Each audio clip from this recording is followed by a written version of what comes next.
Bubro Sanibra Ibramubio Sure Bubro Sanibra Sure Bubro Sanibra Bigramubio Surabubro Sandra the Mamintari Soja and Fury Sawayoja the Mamim Pim Sensu and Fury Sawayensu the Mamini Shasham se or Suradusham Surabubro Mamindaro, Mamindaro Sosa, free we serve you.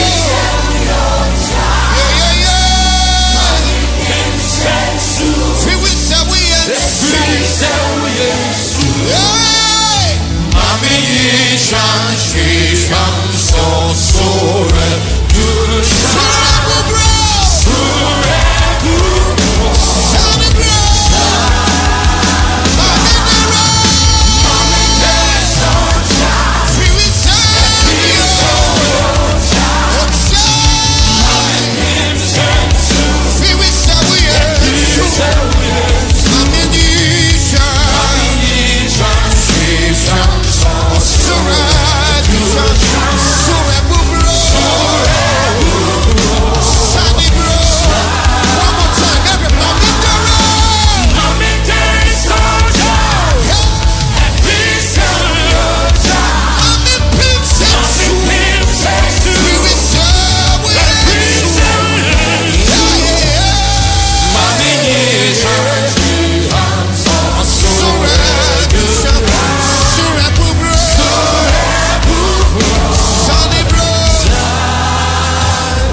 Free we serve you,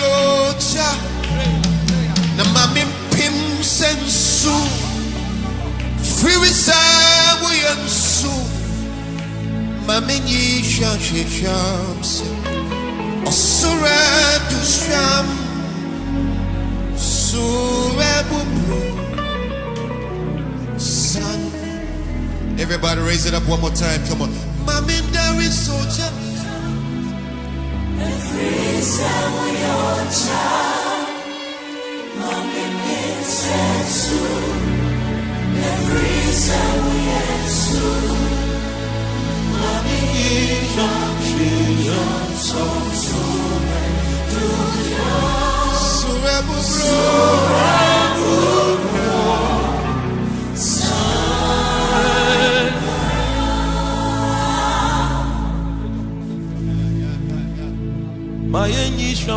Yam So Aromas don't speak.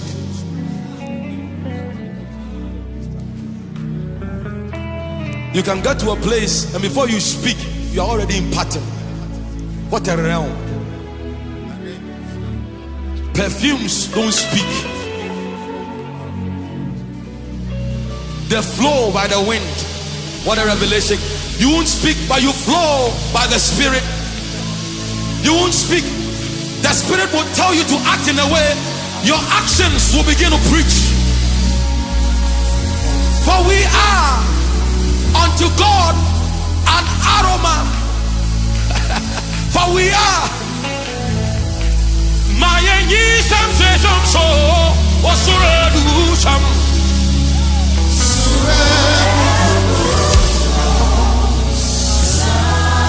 Before we speak, we are already imparted.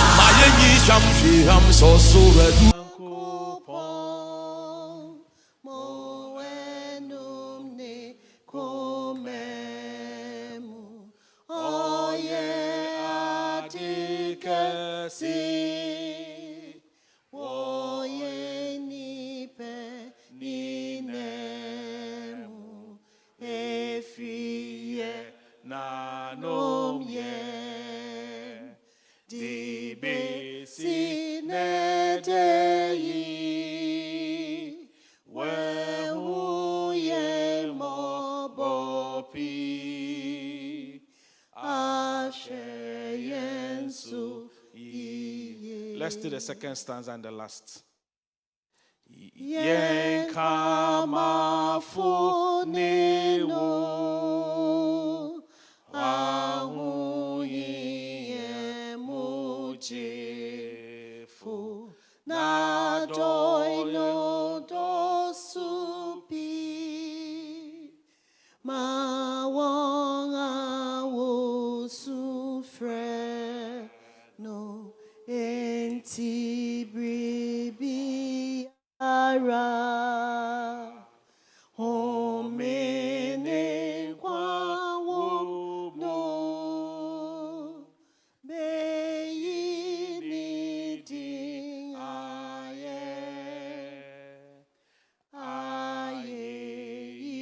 iwurane. Amen. Please let's take our seats.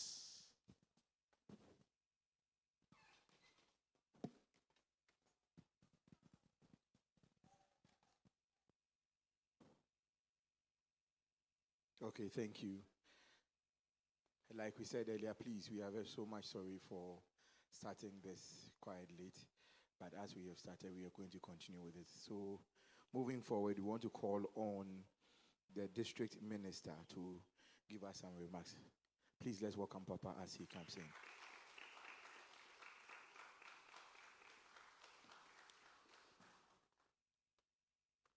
Good morning. We are happy God has given us yet another day. In the night we slept. At the right time, God woke us up. And He's brought us together for a purpose. If we study scriptures very well, we come to realize that God has given us a lot. He desires that we add value to whatever He's given us. He gives us all the graces so that we can add value to them. And so right at creation, realize that God made everything and gave everything to us for us to manage. So He gave us wisdom. He gave us the spirit of innovation and initiative so that we can work and work so hard. Prayer has been said for us in the Bible, 3 John 2. And the prayer is that we prosper, not only in things of the spirit, but also physically we prosper. One guy I admire so much in Bible is Nehemiah, a hard-working gentleman. In his book, chapter 4, verse 6, we learn that they were able to achieve a lot within a short period of time. Why? The verse 6 says, because they had a mind to work. They had a mind to work.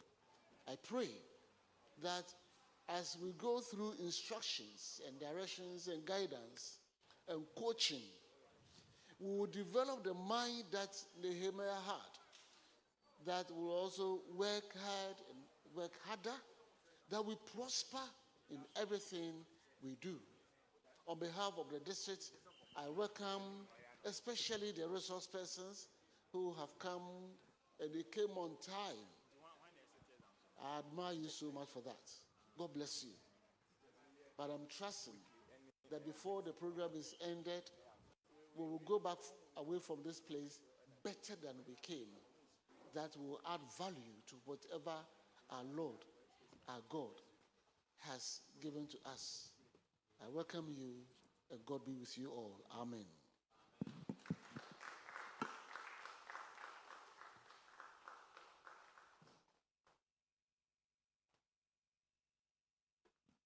We'll call our chairperson for GSS to come and give us an address, a welcome address, and a word. Chief Azim. Choboy. Oh, we're in a political season. Where are you? Choboy. Good morning to all of you. My task is very simple. I'd like to welcome you all for making this possible. Without your presence here, this won't be possible. So I'd like to first and foremost welcome you to the SAKUMONO district, and the landlords are the Hope Congregation, and we're happy to have you all. We're hoping that there will be insightful discussions. We'll all leave here with, very empowered to change the world and make the world a better place and a greener environment. Thank you so much, and enjoy what we have for you this morning. Thank you.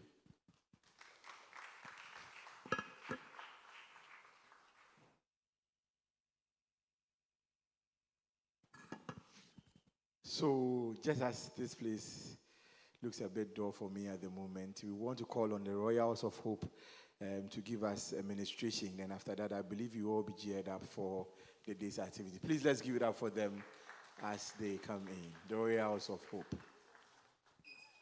Hallelujah. Are we happy to be in the house of the Lord? If you are, give a clap offering unto the Lord.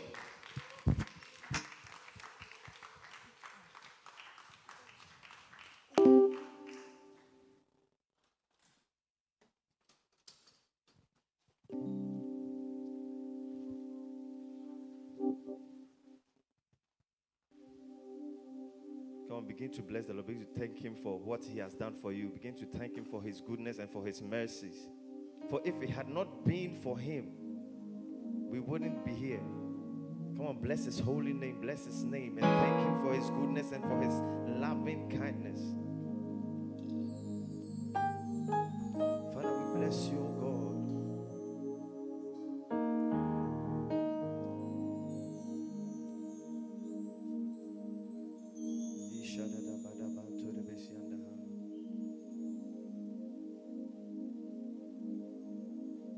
You reign, O ancient Zion's King. Kadosh, Kadosh, you are mighty on your throne.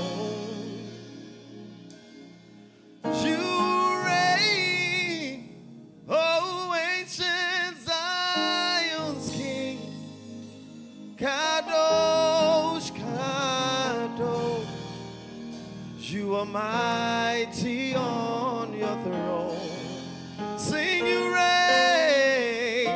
You reign, you ancient Zion's King. Kadosh, Kadosh, you are mighty. mighty on your throne. Father, you reign. You reign, You reign. you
Chunchum ayeyi inasi enkanya kopo nini ba nyan mi so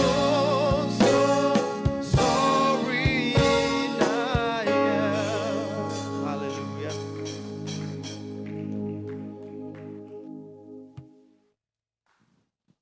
Thank you very much, Royals of Hope, for that powerful ministration. Please, let's give them a hand of applause. Thank you. So this year, when I say AYEC, please respond, welcome to my green world, or eruption, then you repeat in the same way, welcome to my green world. AYEC. Thank you very much. So without wasting time, we will just zoom in into our presentations from our powerful speakers.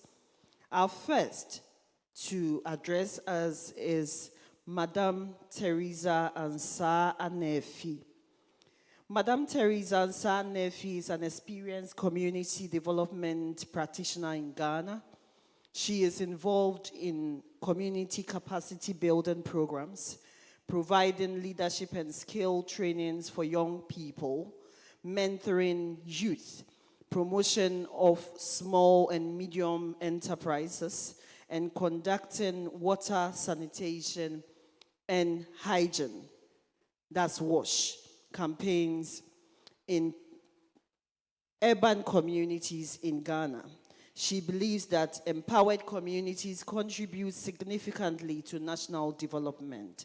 Madam Teresa holds a certificate in public management from the Arizona State University, Phoenix, an MSc in environmental science from the Kwame Nkrumah University of Science and Technology, and a certificate in communication skills and promotion of micro, small, and medium enterprises from the National Institute for Micro, Small, and Medium Enterprises in India. Madam Teresa loves to use her experience and expertise to support causes for women, youth, and children in her community, and has volunteered with several international organizations. She is a 2017 Medalla Washington Fellow for Young African Leaders by the U.S. Development of State. Madam Teresa is currently a senior policy and programs officer at the Kofi Annan International Peacekeeping Trade and Training Center. And she is also the co-founder of the She Dreams Africa, an NGO in Ghana. With a round of applause, let's welcome Madam Teresa Ansah Anefi. Thank you, AYEC. AYEC. That was such a mouthful, but she forgot to add one important thing. Also, I'm a member of the Young Adults Fellowship of this congregation. Okay. So today I'm supposed to speak on young people, our time is now. So when I say young people, then you please respond, our time is now. Young people, young people. And so today I identify as a young person because I'm speaking about young people. So we'll take a brief reading from Daniel chapter 1, verse 8. So it reads, "But Daniel purposed in his heart that he will not defile himself with a portion of the king's meat, nor with the wine which he drank. Therefore he requested of the prince of the eunuchs that he might not defile himself." And then we will move quickly to Daniel chapter 3, verse 18. "But if not, be known unto thee, O king, that we will not serve thy gods, nor worship the golden image which thou hast set up." So it starts from the 17 that if it be so, our God whom we serve is able to save us from the burning fiery furnace, and he will deliver us out of thine hand, O king. But if not, be it known unto thee, O king, that we will not serve thy gods, nor worship the golden image which thou hast set up. Amen. I really love to use the story of Daniel to speak to young people every time I have an opportunity, because Daniel was a young person like all of us here today. But Daniel decided that he was not going to defile himself. He was not going to, although he had an opportunity to actually get the best of things in the king's house. I'm not going to go into detail, but he had the opportunity to get the best of the things in the king's house. He told them that he was not going to eat any of the things because they were defiled. So he requested that they feed him with veggies. And then at the end of the training period, Daniel had come out even healthier and looking more handsome than most of the people that were part of the team. The other lesson that I really love about Daniel is excellence. I have this thing that I usually say, that your playing small does not serve the world. We are all meant to shine. And if you are not accepted in a place, you would be accepted elsewhere. So every single time, you actually have to give of your best. Then back to the theme, I'm also supposed to tell you some of the things I have done. It's not little, actually, in WASH. So when I was in my 20s, so that was when I should say I was in YPG, like most of the people here. I had the opportunity to be a head of unit for a public organization. And then if you are in Ghana, you know that in the public service, you don't have a lot of young people being heads. It was a newly created unit. And so I would go for meetings, and then they would ask, where is your boss? Or you are a lady and you are small, and people would ask, where is your boss? Or who is coming? I said that nobody is coming to do the presentation. I'm going to do it myself. And so you realize that in my profile, I have a lot of things. And that is not even all. This is just what is, good for today. I try to develop myself, because people have this perception that if you're in the public service, it's all about being corrupt or being taking bribes or just being lazy.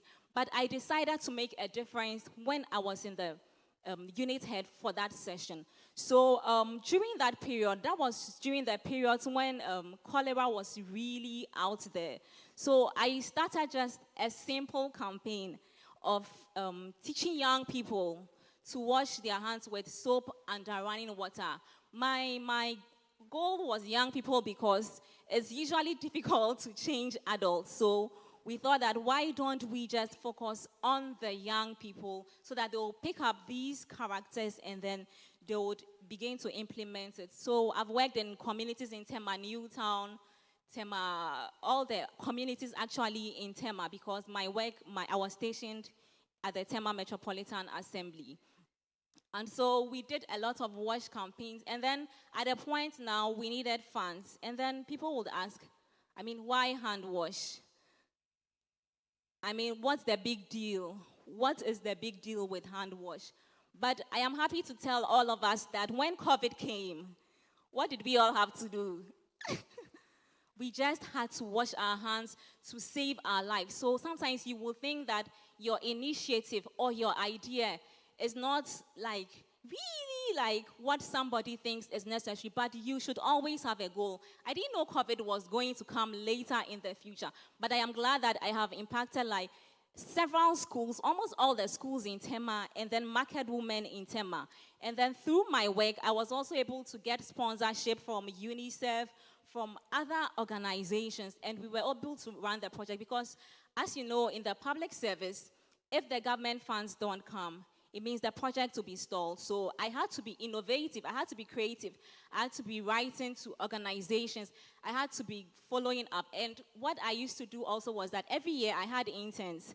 I see that some people will just bring their interns and they'll just be sending them to buy wache, do this. But no, every year when I have interns, we develop a project. So every year, every single one of my interns can still call me today, and we will still talk because we are friends, because we did a lot of things together. So we'll develop a project, and then we would send out proposals or mark them. So the day they come, they know I'm supposed to do A, B, C for today, and then up till the end of their internship, and then they produce reports. And also, we used to have our happy hours. I like singing, so every Friday, towards the end of the day, we'll do some singing and dancing. And so this is just to encourage all of us that it doesn't matter who comes to you, but let the person always, whether you are young or you are old, let somebody leave with something really, really, really tangible in that from you. And then I am also happy to tell all of you that when I came back from India for my studies in the promotion of micro, small, and medium enterprises, I had this intern. She was from the States, and then she said, "Oh, I assume you know about the Mandela Washington Fellowship." And I said, "Yes, but I think it's a big deal because it's really competitive." So I wasn't looking to apply, but then this lady said, "You are doing so much, but you are not putting yourself out there." And so this is also one thing I'll tell everybody. For the young people, create a LinkedIn profile. Don't just post things on your wall. When I meet people, the first thing I tell them to do is to Google my name, because I want to see what comes up when you Google my name. You should have an online presence, but you should have a positive online presence. So as young people, you will think that I'm just making a joke. TikTok trend is on. Let me just hop on. But do you know that recruiters now visit your social media posts before they select you for a job or to do something for them, because you really need to have a credible profile. And so whatever you are also doing, don't think that it's too small to be out there. Just put yourself out there. You never know who is watching and who would call you. There are many things I have done for people because they probably saw a similar work I have done. They called me, and then I did that for them. And so in 2016, yes, I applied, I think it was in September. So what I used to do was I'd wake up at dawn, around 4 or 3, and then it requires that you write essays. You need to tell them what you are doing and why you should be selected. Everybody is doing what you are doing, but what makes you unique? So I'd wake up at dawn, I'll write my essays, then I'll go to work in the morning as if nothing had happened. So as young people, you need to make time for self-development. You need to make time to do the things that are important for you. Nobody is coming to save you. Thankfully, in your age and in your time, you have technology. You have all the resources that you need to become the best versions of yourself. I ask people, when I meet young people, I ask them, do you have a TikTok account? Do you have Instagram? Do you have LinkedIn? No. Why not? What are you posting? Sometimes I'll let them send me their profiles and I will check. This is not good for your image as a young person who wants to be somewhere in future. I'm not saying that you should lie, but you should have some decorum on what you put out there online. So back to my story. I put in my application and I totally forgot about it. I'll be honest, I totally forgot because I just thought, oh, you know, there are many things we keep trying. Some we are sorry, and then you do your face sad, you just come home. And so I totally forgot about it. But I know that I put in a very good application because I took my time to be writing and then to be reading over. Then in January, I think, I got a message from the U.S. Embassy, and then they said I had been shortlisted for the fellowship. Then I said, wow. So I went for my interview, and then this is what they said, exactly what they said, that although you have been shortlisted, other people have been shortlisted too. So unless you have the final confirmation, you can't really be sure. But I was also happy that being shortlisted means that I am a potential candidate. And so they said they'll get back to me in March. But by February, middle February somewhere, I was in office. Every time their mail comes, I'm with a colleague of mine. By God's grace, he also got selected this year. He's back now. He went for his fellowship. I'm always with him. When the message came, I said, oh, look at my congratulations. And then I just began to scream. And I'll say it's one of the best experiences I've had. So as young people, in addition to what you are doing, you need to develop yourself. You need to have some soft skills. You need to look out for opportunities. And I'll say that opportunities don't come on a silver platter. People who write proposals will tell you, you don't just get up and then get funding for what you want to do. You need to put in work. You wake up, you write. You are a young entrepreneur. You want to grow your green business. You need to write to people to tell them that because of ABC, I need XYZ amount of money to do this, to impact this number of people, and this is the overall outcome that we'll have. It doesn't just come by just getting it. It doesn't just come on a silver platter. You have to put in the work.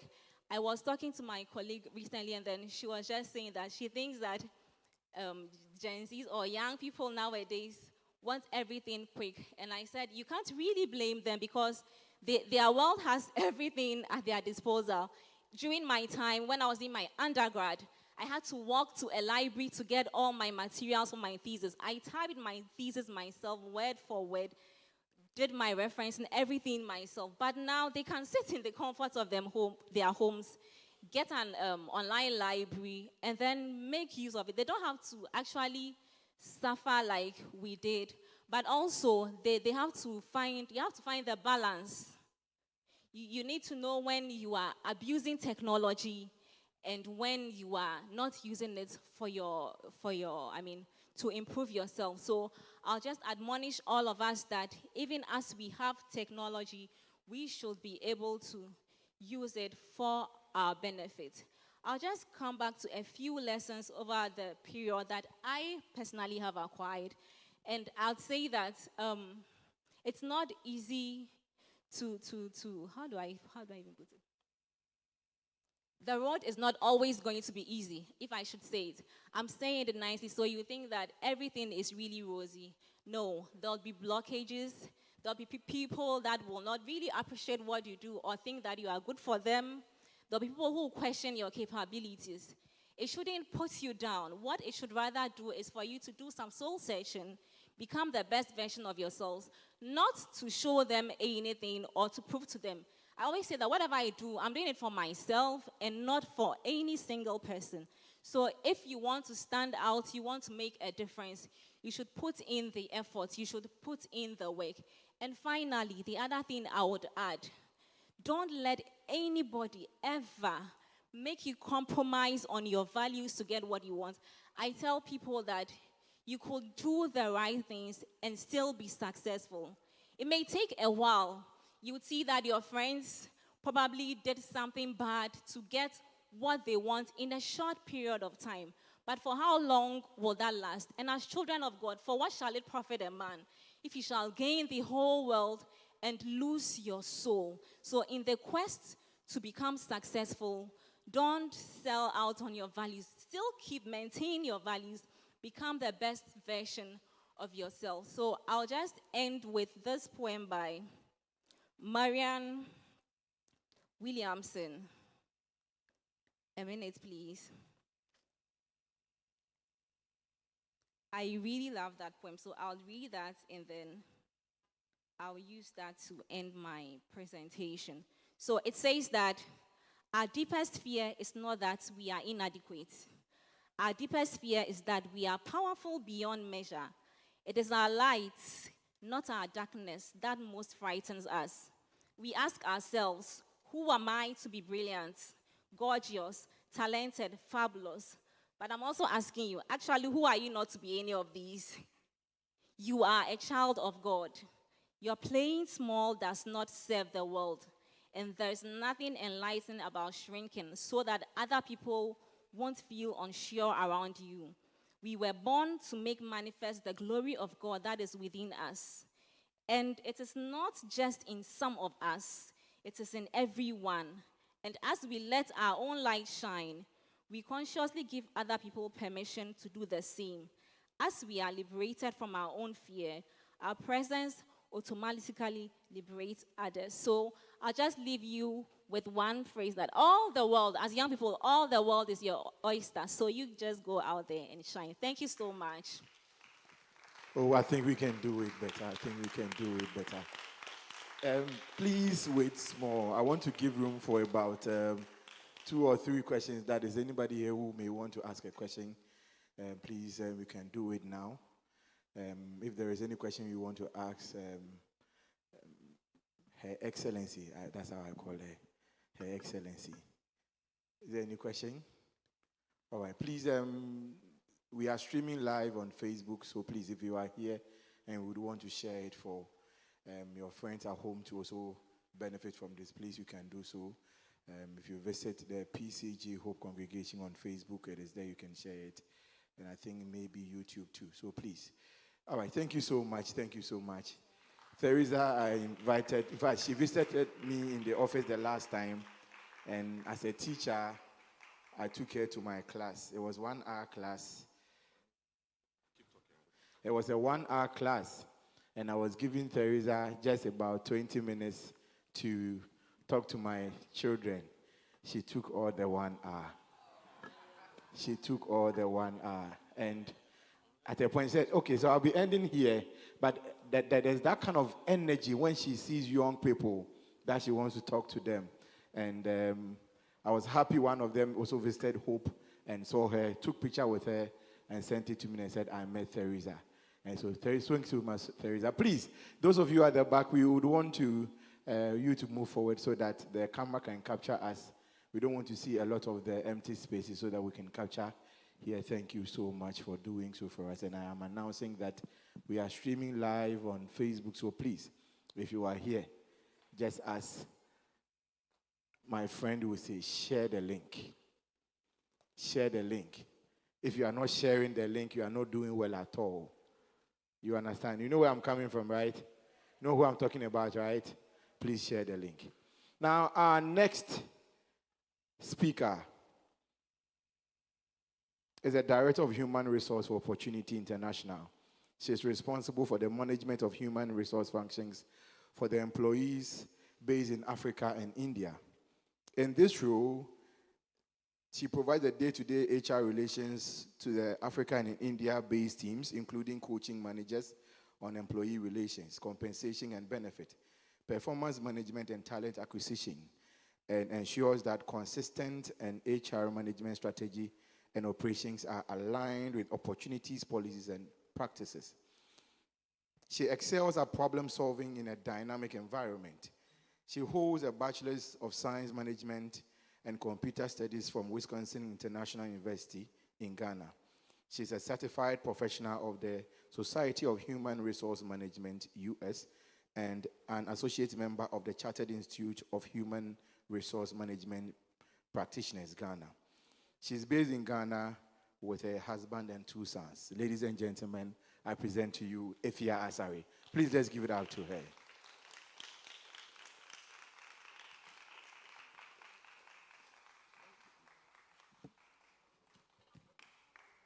Thank you very much. Good morning, everyone. Good morning. I hope you're all doing fine. Eruption. Fantastic. Thank you very much. All protocols duly observed. And thank you so much for this opportunity or privilege to stand before you. I was given a few lines, the expectations of today.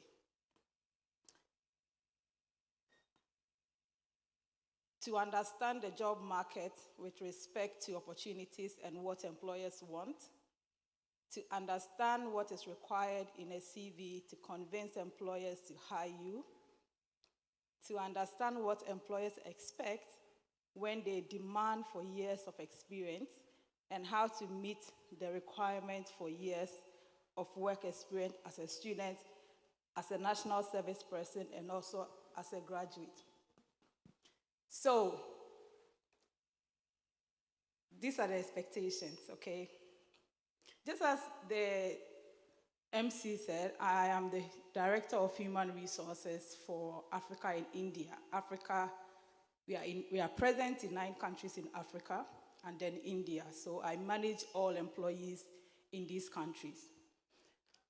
I've had a unique opportunity to witness firsthand what is happening in the job market, all the dynamics in the job market.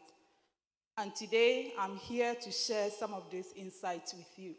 And hopefully, at the end of my speech, you will take something away. So, where do we begin? The world of work is evolving rapidly. We all know. even after the COVID 2020. Before COVID, we all what? Go to work, stay there from 8 to 5.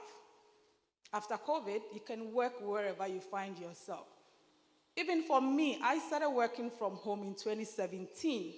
So even before COVID, I had a home office where I'm properly set up because the people that I work with are all over.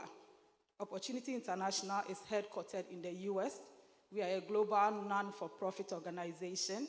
We provide financial trainings and solutions to elevate poverty. So, madam, maybe as a point, I'll connect with you. We are currently in the process of applying for some wash things, so we will talk. All right, so let's begin with a fundamental question, which is what is happening in the current job market? What is happening? Do you know? Do you know? I just mentioned that before COVID, we will all have to go to the office and work. But now, after COVID, you can work from anywhere, even on your laptop or on your phone or tablet. So the job market is in a state of change. We are seeing shifts driven by technology, globalization, and new ways of working. Industries such as fintech, renewable energy, agribusiness are emerging in Africa. In Ghana, we are seeing a significant growth in technology, agriculture, energy, and construction. There is also a rising demand for digital marketers, data scientists, IT professionals. All companies in the industry are embracing digital transformation. So just as my fellow guest speaker mentioned, you have an online presence. Don't just post things. Make use of it. I was watching YouTube and one YouTuber saying that he makes about $100,000 a month. And I'm like, what? So don't just sit and watch. You can also take advantage of the TikTok, of Instagram, and make money out of it. You have to start small. All those with 100K, 200K, 1 million followers, they started from somewhere. And if they can do it, you can equally do it. Eruption. Thank you. You can do it. Just start small. All right, back to what I was talking about. The demand for problem solving. The market, we are talking about how the job market is. In addition to possessing the technical skills, there is a demand for problem solvers, critical thinkers, and people who are able to adapt.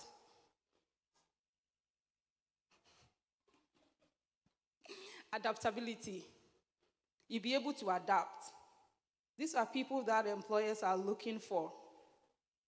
Employers are not only looking for technical skills or technical expertise, they are also looking for people who are able to communicate and communicate effectively. Confident people, problem solvers.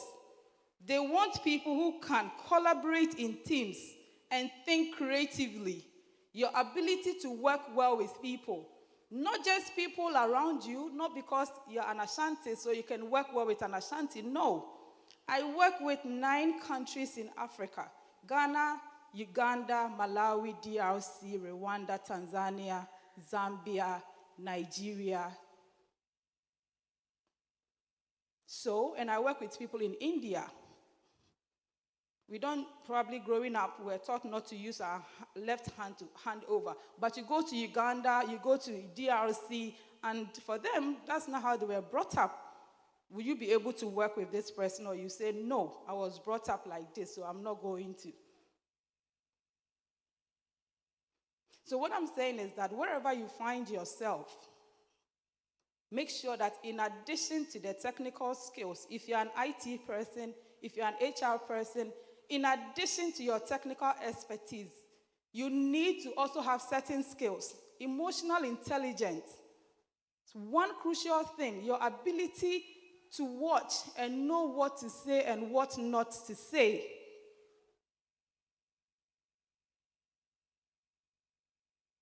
Leadership skills, flexibility.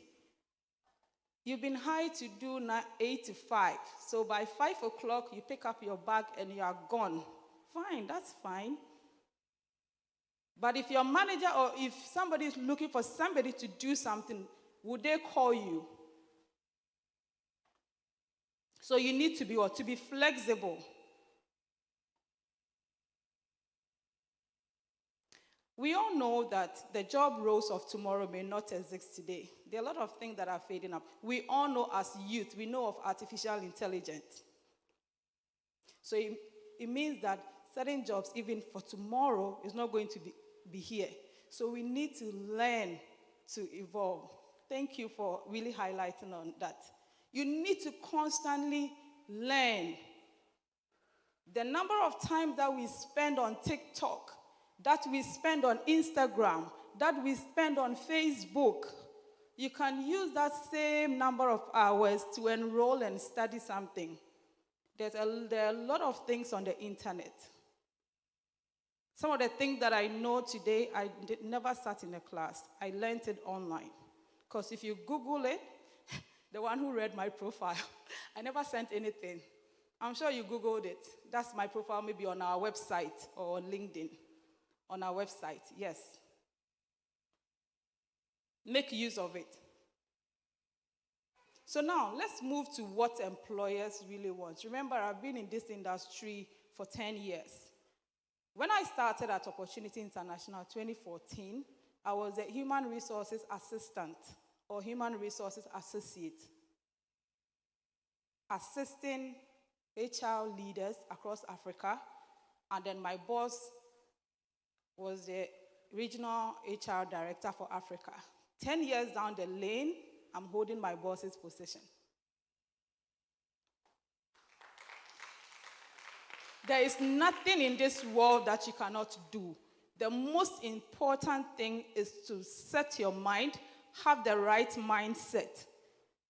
I studied management and computer studies at Wisconsin International University. I did just one semester of HR.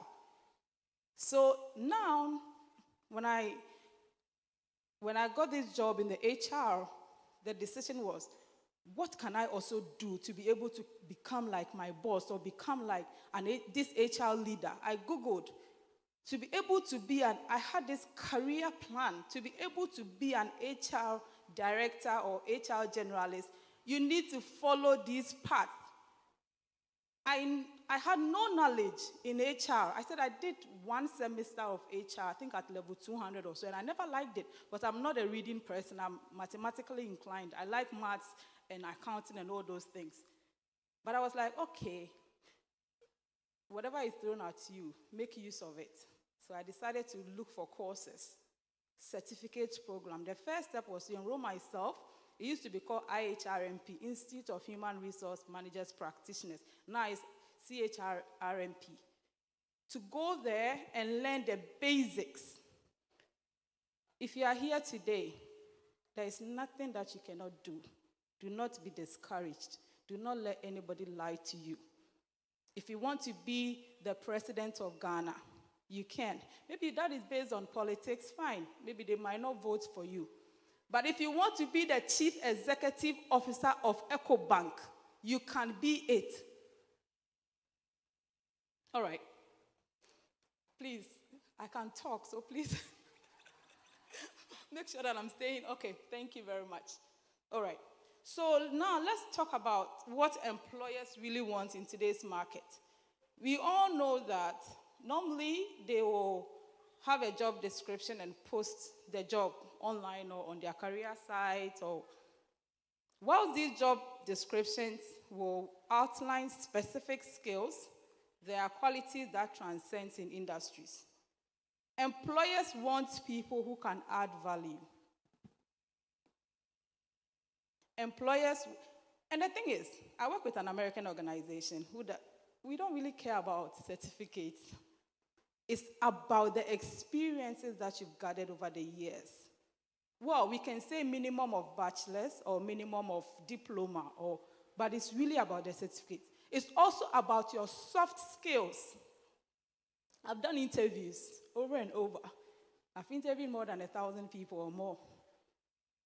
And sometimes, although they don't have the 3 years or the 5 years, you speak with them and you're like, this person has something that we need. We are going to override that 3 years or 5 years just for that person. Because of what? How they spoke during the interview, the level of confidence that they exhibited, something that they said. Who said that they want 10 years of experience? You have 8, so you are not qualified for the job. I'm here as an HR person to tell you that you are qualified. So employers are looking for individuals who can add value to the organization. Employers are looking for problem solvers, critical thinking, people who they can depend on, people who have the eagerness to learn. That's one thing about me. My current boss, she's an American white, and I always pray for her and thank her because I think she saw me and she's like, this lady has the eagerness to learn and there is something, because I quite remember in 2016, so Opportunity International, we own Opportunity International Savings and Loans. We are the majority shareholder of the savings and loans. Before 2016, we had banks and financial institutions. Then 2016, we made a strategic decision to move out of the banking industries and focus more on NGO. So we had to lay almost 40% of the workforce off because their work were mostly involved with banking and all that. I had just joined in 2014. I was, in terms of age, the youngest. In terms of qualification and experience, the youngest. They laid almost 80% of the people in HR off. I stayed. I don't know, maybe it's grace. Sometimes grace also works for us. But then I had the willingness, the eagerness to learn. I go on TikTok, all right, but I'll not spend more than 10 minutes to watch and let somebody get money when I can also read and improve of myself. Okay? So employers are looking for people who can add value, who can learn. Don't go to your boss with problems. Go to them with problems and solutions. Here is the problem. Here are the options. If we do one, we will end up doing this. If we do this, if I hire you and you keep coming to me with problems, then why did I hire you then? Because I'm hired to come and solve problems, but you keep coming to me with problems. I don't mind for us to sit. However, you need to come with options to say there is a problem, there is a gap. If we follow option 1, we probably close it by 20%. Then we deliberate and come up with a solution.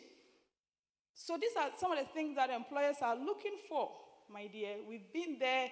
We've been on decision tables, and sometimes people are afraid of HR because they think we fire them. We don't fire people. Your managers fire you, and we just advise them.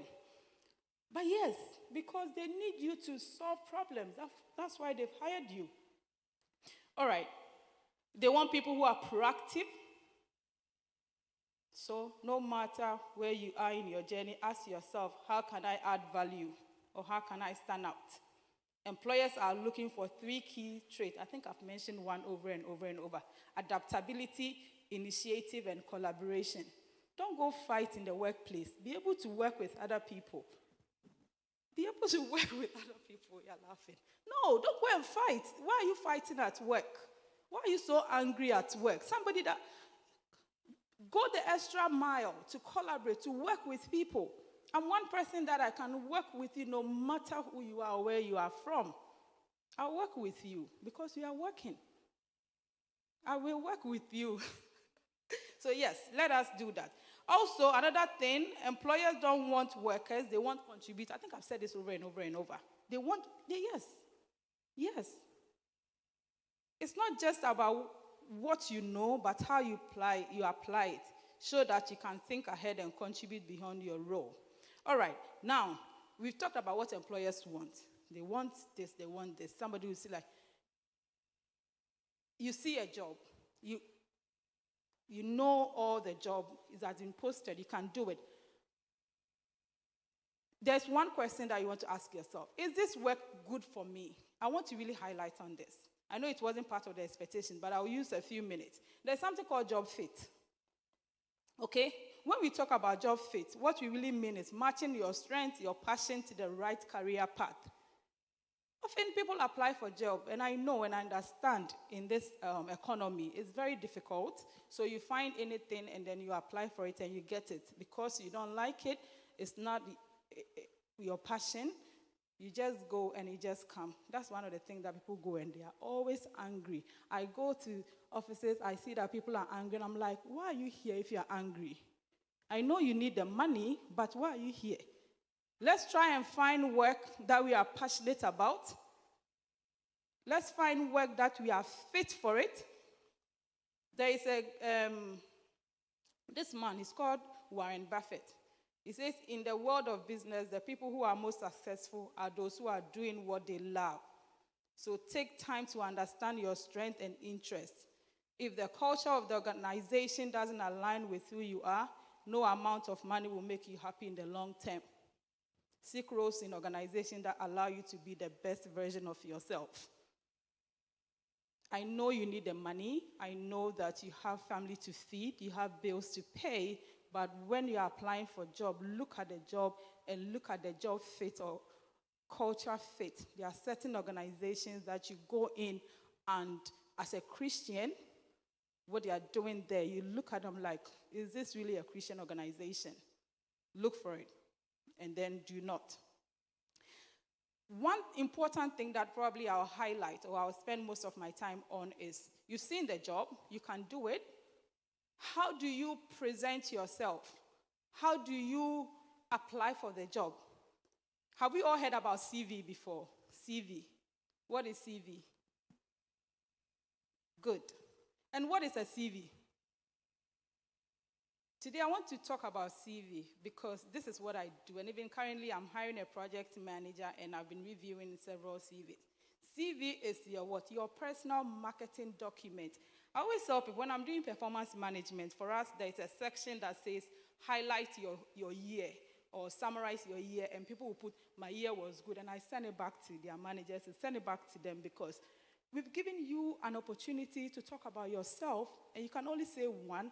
And then when your manager rates you low, you want to pick up a fight.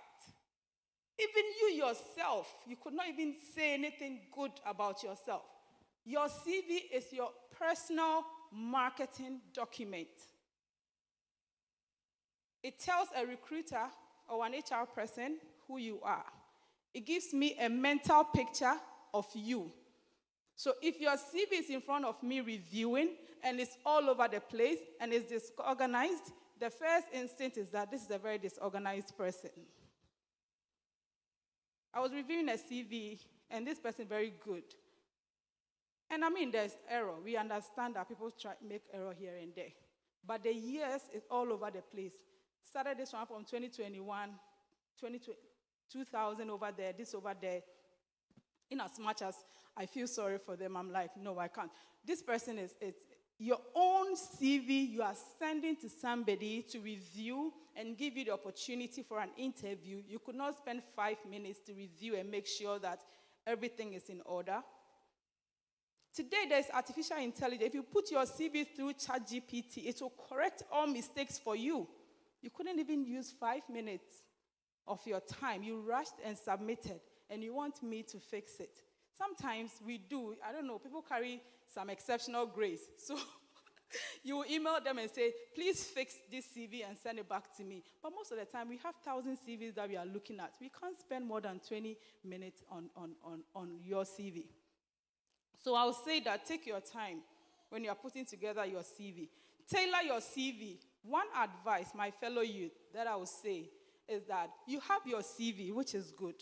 But for every single job, try and tailor your CV to that job. I'm an HR person. I do payroll, employee relations, and all that. But an HR person at that company may not do that. So look at the job opening. Look at what they are looking for. And tailor your CV. I'm not saying lie, because the key words are different. Why am I saying that? Let me tell you. There is something called ATS, Applicant Tracking System. I don't know whether you've heard. For me, where I work, we use ATS to draft the role, and we post it.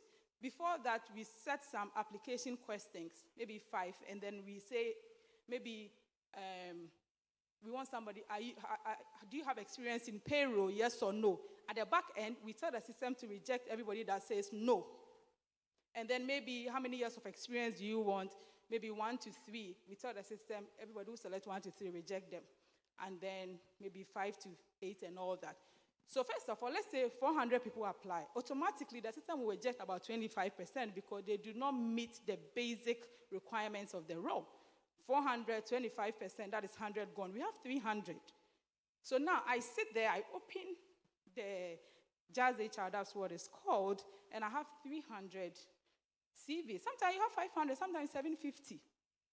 Now, you know what we do. You have to work smart. We work smart because 300 CV can take the whole week. So we query the ATS to say, look through these 300 CVs, return CVs that has payroll, because I'm looking for somebody with payroll. And then this system is very intelligent. It runs through it and maybe it brings people with payroll in their CV. The keyword payroll is what I'm looking for. Maybe I have certain things, but payroll is my top priority. So now I have about maybe 25, another 100. The 200, I'm going to reject them. The 100, I find 5 or 10, and those are the people that I'm going to invite for interview. My time is up. I'll be wrapping up now. But I'm saying that tailor that CV, okay? Tailor that CV for that job. The second thing that you need to do, let me tell you, when recruiters are hiring, we don't have the time. That's the honest truth. Because I have 750 CVs that I'm looking for. I'm not going to look through. You have your responsibilities. Maybe you used to be an HR person. You've done this, you've done. Don't tell us what you've been hired, you are doing. Tell us about achievement. I recruited 80% of employees' workforce, reducing the time to hire to 5%. That is what you've done. I don't care about all the things that you did to be able to do that. So when you are writing your CVs, try to put numbers and percentages rather than saying, I'm responsible for this. Yes, that is what you are doing there. But what have you achieved? One other thing about your CV, age, where you are from, it's not relevant. Some employers will not even call you because they are looking for Ashantis and you are not Ashanti. They are looking for Ewes and you are not an Ewe. So first of all, you are giving yourself the opportunity to fail. You are putting your date of birth on your CV. They are looking for young, energetic people. You're going to write 1979. They will not call you. Let them call you and see you. When they see you, that will be the opportunity for you to prove yourself. And sometimes they are not even looking for somebody above the age of 40, but because of how you sat at that interview panel and exhibited that level of confidence, they will hire you. Employers, sometimes at the back of their mind, they tell you, we don't discriminate, we don't do that. The truth of the matter is, at that point, when they see that you are this, you are that, oh, maybe they fought with one Ashanti person there, I'm not going to hire any Ashanti, and you've written that thing there. So take it out, okay? I'm just wrapping up. Now, the final one that I know causes anxiety, causes fear, is that when they are looking for years of experience and you don't have it. Let me encourage you. One thing that we don't do in Ghana, volunteering, part-time jobs, internships. If you are in university, you know your timetable, and you know the time that you are in the lecture hall. If you are not in the lecture hall, please look for a part-time job, volunteer, unpaid internship and all that, and gather that experience, okay? Do not sit there for that 4 years to end, and then you go and find internship or national service, and now they are looking for entry level 1 to 3 years, and you don't even have that 1 to 3 years. Make use of that time, the time that you sit in your hostels, apartments to watch TikTok and play video games and all that. Use it for some volunteer work. When employers ask for 1 to 3 years of experience, they are not only looking for professional experience, they are looking for freelancing, project work, things that you did. They want to know that you've not been sitting down idle, but rather you've been doing something. Okay, so don't waste all those times. My time is up, so I would like to conclude. I would like to call, or can I? 5 minutes. Okay, thank you very much. The part-time jobs are not very common in Ghana, and unfortunately, it's where we find ourselves. In the UK and in other places, they are very common. You go to school, you go and do your part-time work, and you gather experience. But here, unfortunately, they are not very common. But you can create your own. I know that Ghanaians, Africans, you've been built with this mindset that even after university, you have to go work for somebody. No, you don't. You can create your own thing. You can create your own thing and work. Even when there's a youth program and you're invited as a resource person, add that to your CV. Employers look for these things. It shows that you have the ability and the confidence to stand before people and talk and impart some knowledge. So please, do not limit yourself. Do not limit yourself at all.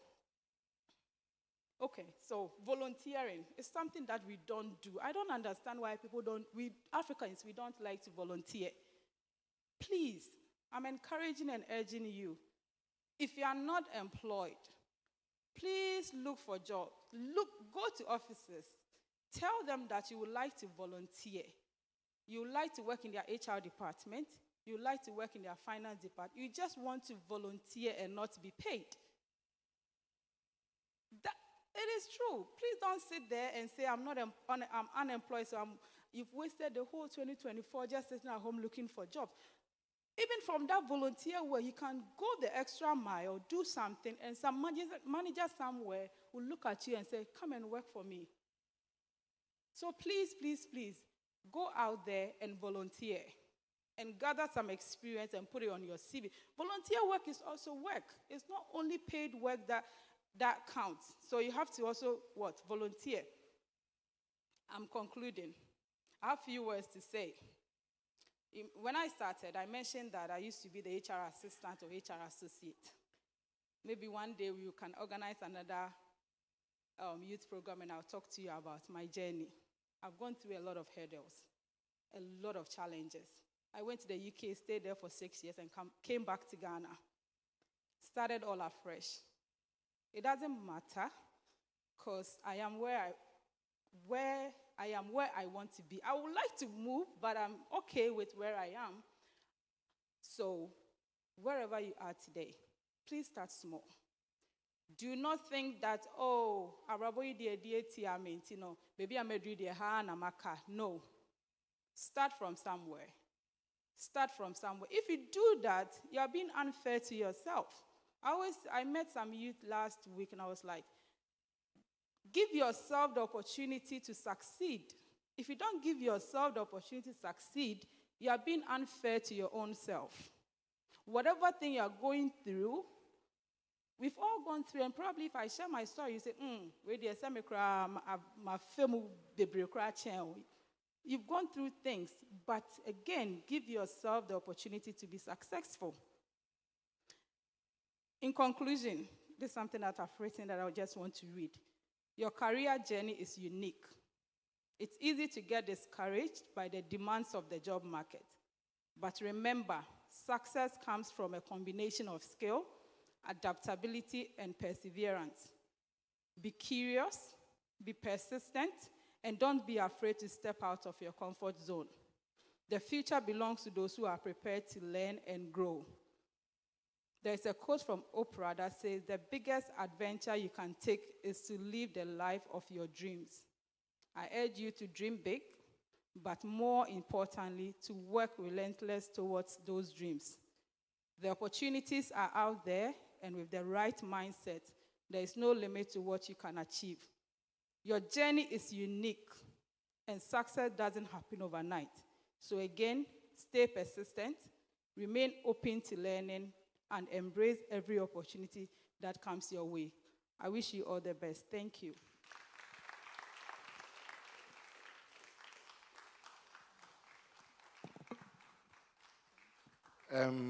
Please, if you just wait for maybe a question or two, please, is there anybody who would want to ask a question, at least from where she spoke about exactly? And please get this mic as I get the other mic.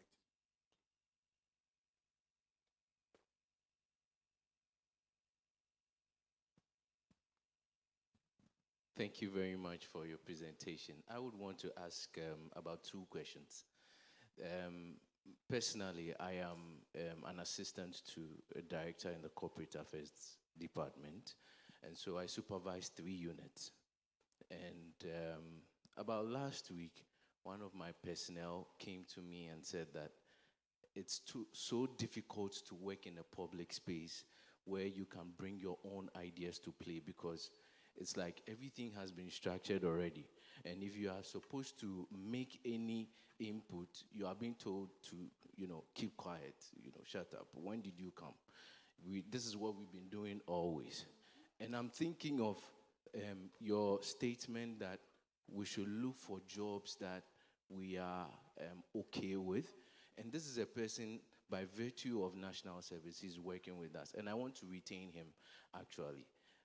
He might not get the feel to continue because it's difficult, especially in the public space like my office. My second question is, one time we had a program like this, and I was a resource person. And I was saying that put yourself first. I mean, grow yourself and put yourself at a pedigree, even when you are going for an interview, just so that you don't see yourself as so little. And someone asked a question, I want to throw that question to you, that if you go for interviews, you are being asked sometimes, how much do you want to be paid? Some people have this perception that do not state any price, because you might state or you might mention a price which is lower than how much that position will be giving. And other people also think that you need to state it just to show that you believe in yourself, you know what you're about, you are capable of doing it. And I would want to know the stance for it. Thank you. Great. Thank you very much. Good questions.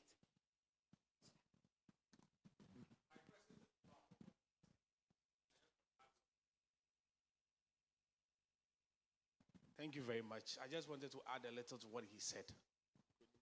I've had a situation where I've been asked that question, and I give an answer. Later, I did some background checks, and they were like, what you said was too much. So I asked myself, what is the spirit behind that question that you always ask as HR experts? I want to know the spirit behind it. Thank you. Great. I'm in church, so I will definitely be truthful. All right, so let's answer the first question, then we come to the second question. So you see, 2016, I had this guy, he came for national service from Ashasi University, and he was very good. I know, I've heard Ashasi products are very good. He was very good. And then after the national service, we told him to do a presentation of whether we should hire him, why we should hire him, and all that, his salary expectation. He did a brilliant presentation. Kojo, I still remember him. But his salary expectation was very high. And then we told him that this is how much you can pay him. And he said, no, then he's going to set up his own business. I think that's what they are normally taught over there. So he left. But in response to your question, you need to sit with him and have a plan with him. There are a lot of people who have this energy. They are burning with this energy, and if you stop them, they will go. If you really want to retain him, have a plan with him. Sit with him. Take his ideas. I know that in the government sector, it's very difficult. Very, very difficult. And I know the bureaucracy and all that, those things over there. But take his ideas. Always engage him. You take the ideas. Let him know, be truthful. I like being truthful when I'm dealing with people. If you've ever dealt with me, you know that not 100%, but I always try to be very truthful to people so that they don't feel like, what are me and all those kind of things. Tell him that here, it's very difficult to take some of your ideas, but we will try and implement it. So whatever ideas he has, try to take them, note them down, and let him know of the situation, to say that it's very difficult. However, you also have a boss. You're also going to discuss with your boss to see how you'll be able to implement it. If it can't work, it can't work. But be very truthful, take his idea, engage him, because people like that, if they have that kind of energy, the zeal, and you don't make good use of them, they're going to leave and you lose it. So have meetings with him, sit him down. If you have a plan, draw it, work with him so that he will feel like you are listening to him. I know they are disturbing you. Okay? So sit with him and take some of the things that he wants to do. And also discuss with your boss, you know what, this guy, this is what he wants, this and this. And which one can we really implement? Because if you continue to shut him, he's going to go and then you find one day, who say, well, yeah, big. Do you get? Okay. With regards to the salary question, let me be very honest with you. Even for me, when I advertise the position, we force you to answer your salary expectation. If you don't answer, you will not be able to submit, so you leave it. We force you, and sometimes you're reviewing, and people, they used to put negotiable. Now we've taken that thing out. You have to put a number. So we force you. You see, this is what, and I'll tell you, maybe not the right or wrong answer, but I'll tell you. So before we post the position, we have a budget. We have the minimum, we have the maximum, we have the mid, we have the market price. We have maybe project manager, we pay, let me say, for example, 1,000 cedis to 3,000, just an example, please. 1,000 cedis to 3,000 cedis. So that is the range. And based on the people or the qualification or whoever we get. So now, when I'm reviewing CV, I look at your CV and you're asking for a salary of 10,000 and you are far off. 1% of the time, I'll call that person for an interview, but 90% I won't, because I'm like, this person's salary expectation is high, even if we want to negotiate. Now, the salary is 1,000 to 3,000. You put in 4,000, 5,000. We'll call you for an interview and try to negotiate with you. We won't force, but negotiate with you. Let me give you an advice.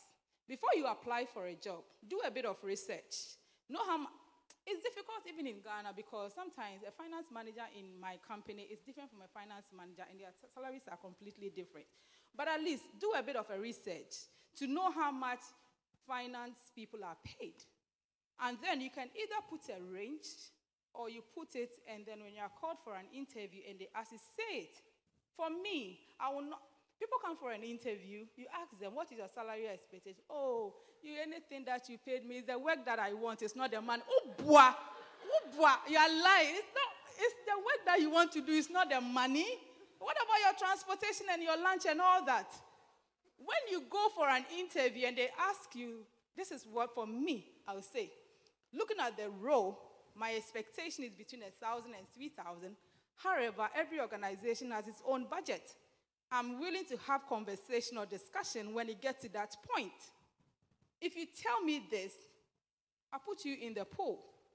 When it gets to the offer stage, come and let's have discussions. And also, if they are paying you too little, now you'll be stressed. Negotiate. You tell them that, looking at my skills, looking at what I'm bringing into this organization, I'm going to increase productivity. I'm going to do this. Therefore, if you give me between this and this, I'll be very happy. Very simple. I hope it answers your question. Thank you very much. Okay, so please, another question here. Okay, thank you very much. That was a great presentation anyways. But, so you mentioned that you did, you are not where you started, let me see. Yes, you are in HR now, but then you did something IT. Yes, in the university. You started work with HR. So I want to know why the switch. Was it because you found a passion? Because I think I'm in a similar situation. I did psychology, and at the moment, I'm a national service personnel in an oil and gas, in the oil and gas industry, and I'm nowhere near psychology, nowhere. I'm developing an interest. So I don't know, is it also okay to sort of want to maybe experiment with different professions and then maybe find your calling, find where you want to belong? Thank you. Great. So that's what I said. Maybe that one would need a different program. Yes. So for me, I like maths. I like accounting. I like everything that is percentages, numbers, and all that. But then national service took me somewhere that, HR. And I sat there. So the first week, I did a lot of thinking and reflection. I'm like, is this really where you want to be? You never liked HR in school. So I prayed. Prayer is very key. I prayed over it. I write. Like for me, I try to put my thoughts into writing. I wrote a lot of things. I reflected. And I'm like, let me just do it. Not Ghana, the system, the way the system has been developed, whatever you study in school, it seems most of them don't really matter. Because national service, they'll post you where it's completely different from what you did at school. And I spoke about job fit. If you don't like it, don't do it. I will tell you, and I will tell everybody, if you don't like it, don't do it. Because at the end of the day, it will be temporary. 1 year, 2 years, 3 years, the passion is gone. So if it is psychology that you want to follow, don't leave that job now. You need the money. You need the money, so don't leave it now. But work towards what you are passionate about. If whatever you are doing now there's also a lot of the change, the market trend in oil and gas is also growing. I mean, it started growing a few years ago. Look at what you are doing now. Because there's something called passion and something called career. Sometimes the career path you are on is not what you are passionate about. But at the long run, it will still come. That's why you have people who draw. They are in the office, but then they also draw. They are passionate about the drawing. So look at it. I'll tell you that. Look at what you are in now. Assess it.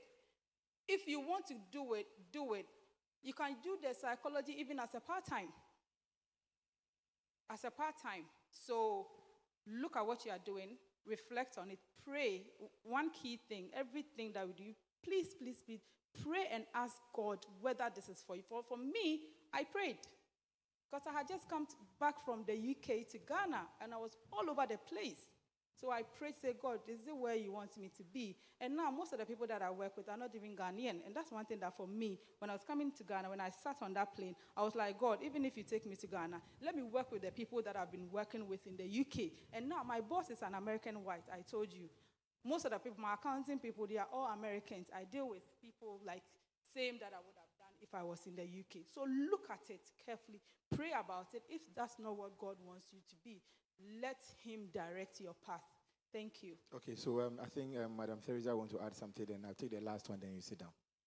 So just an addition to your question. So if it's really where you want to be, I think like I said in my earlier presentation, find a gap and then be the solution. So I could say that you could tell your boss that you want to start a monthly mental health sensitization. Yes. And then you begin that. You tell your boss, they would give you the permission. You probably start from your unit, and then as you are there, it progresses. Who knows, they may create a whole unit or department for you to head. So if that's where you also want to be, there are several options. And then back to the volunteering that she said, as a public servant, and as grown as I was, when I was in my previous job, when I take my annual leave, I'll take about a week or two to intern for another organization because I wanted to develop certain skills that I probably was not able to get at my previous job. So just make use of the opportunities as and when you have the opportunity to. Thank you. All right, thank you. Last one, yes. Hey, you, okay.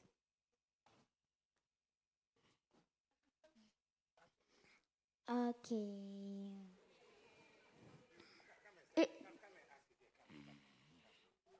Special question, please. So you say, okay, it means that it's a serious question.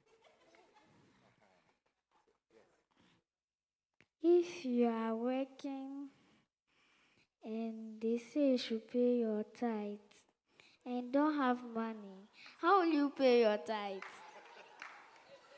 Wow, good question. But the person is working. You say if you are working, how do they not get money when they are working? When you're working there, you have money. My son. They are working. Please, when you're working, please pay your tithes. See the small boys even saying it. Pay your tithes, please. Thank you. Oh, thank you so much. Let's give it up for her. And there's one important thing that she kept hammering on, the God factor. It's very important. Thank you so much. I like the way we are climbing and where we are going to. So I've picked a lot of things from what we've heard so far. From our first speaker, I picked that no matter where you find yourself, find a gap and try and do something to fill in the gap. And then I've also learned from our speaker right now that try and fit in the job that you are doing, have an interest, do a job that you have an interest for. Because if you don't have an interest for something, you will do it anyhow. And I've also learned that the age and the date of birth that we have been putting on our CVs, we thought that was the format and the way to go. And it's something that sometimes discourages some of us. And then the experience thing that I had, I'm so happy about that, because sometimes you see some jobs, you think that this is something that I can really do. But because of the experience, the number of years they've put there, it just discourages you and you don't want to go for it. So I think that this is a good thing and we are well empowered for the job market. Thank you so much. Okay, so we'll go straight to our third speaker. Our third speaker is Mr. Samuel Ishen. He's a senior consultant at QA Prep Room Consult, Ghana, and then the USA. Mr. Ishen is a physicist. He taught physics, maths, and IT at Achimota School in the 90s. He later trained in IT consultancy and worked as an IT consultant on IT projects in the World Bank, British Council, DFID, NEPAD, and then Commonwealth of Learning. Mr. Samuel Chen is an education consultant and the founder of QA Prep Room Consulting. We will prefer that when he comes to speak to us, he will give us some in-depth knowledge about what QA Prep Room is. He is married with 3 adorable and beautiful daughters. And his passion is to help his students to score all A's. As a teacher, I understand why. It also gives you a good name. Hallelujah. So his passion is to help his students to score all A's in their WASI and O level and all the exams they sit in, and in their SAT and JRE, and to secure scholarships for them in top universities in the USA, Canada, and other countries. With a round of applause, let's welcome Mr. Samuel Ishen.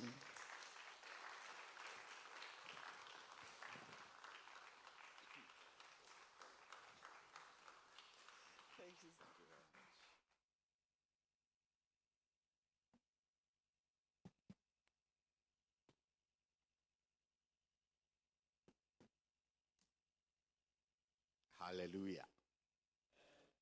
We are in church, aren't we? So it's permitted, isn't it? All right. Thank you very much for inviting me and for this opportunity. It's one of the opportunities I do not miss. Because again, it gives me the opportunity to do what I love doing. Educating people, sharing, and empowering people with the necessary information so they can take their rightful place and so they can take advantage of opportunities around them. Your theme is around empowerment. Your theme is around empowerment. And when I got the invitation, I was happy about that. I'm not sure how the organizers selected the speakers, but something struck me within it. 2 things. One, they all like to talk. People asking for extra time, people and so on. I haven't asked for mine yet, but I'll get there. So let's take note. I'll get there. And then I also realized that all the speakers, as they introduce them, along the line, apart from their education in Ghana, also have had an experience and the opportunity to school outside the country. And that maybe ties into what I am going to talk about. And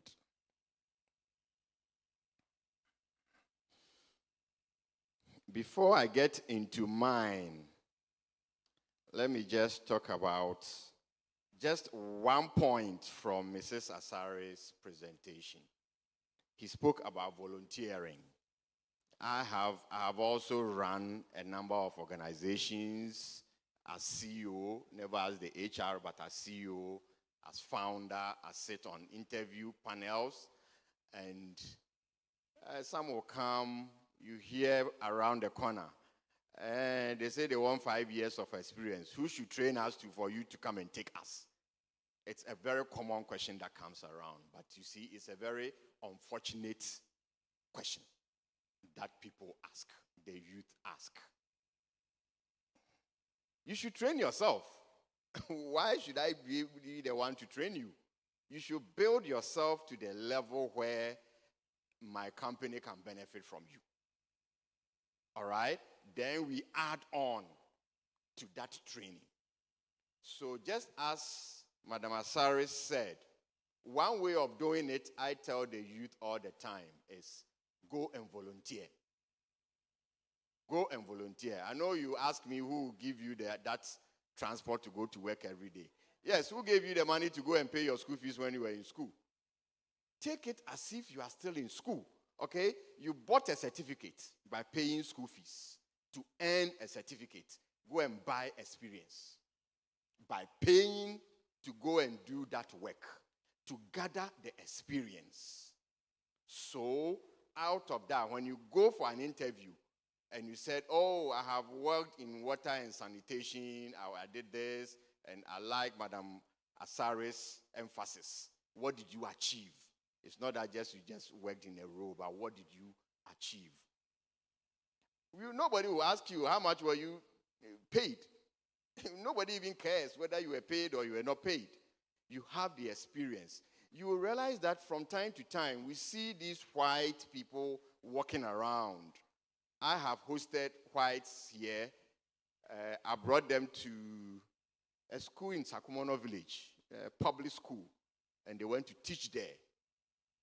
Voluntary. Nobody paid them. It was later I realized that, they need those things to go and get scholarship back in their country. To get into the Princetons and the Harvards and so on, they needed that volunteering experience to get in there. So please, go and buy your experience. I'm not saying dubiously. Go and work for it. Even if they don't pay you, pay to get that experience. So that was what I just wanted to put on what Madam Asare just taught us. Now to my topic, we say, how do you prepare for full scholarships if you want to school abroad? How do you prepare so you can get full scholarship if you want to school abroad? It's a question I get all the time in our organization. And today, I guess we can address and give you some tidbits. Of course, my time will not be enough to get into all the details, but we'll give you highlights, and then we'll follow up from there.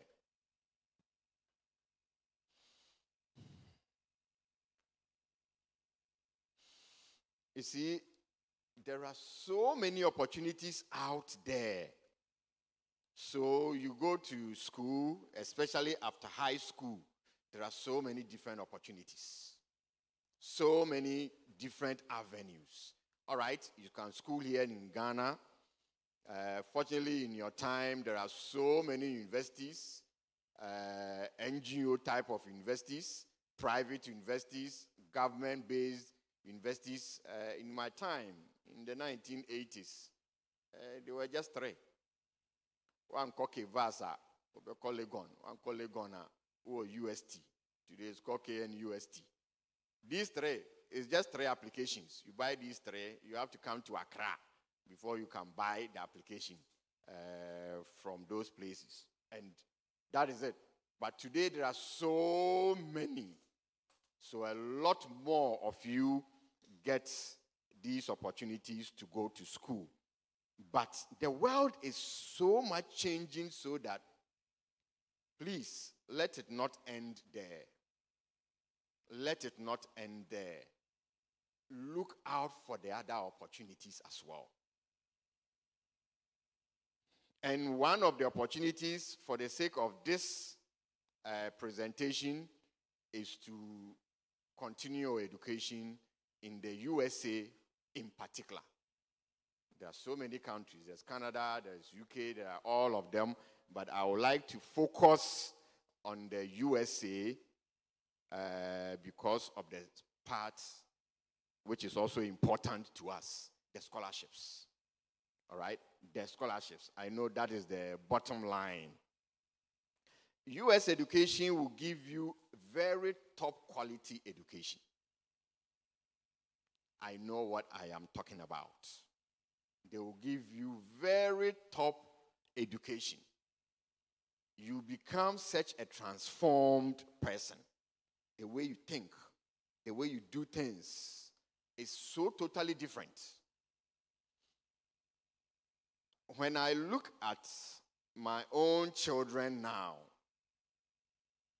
I say, Winnie, hey, Yanya Obone. All right? And all the other students we have helped to go to school out there.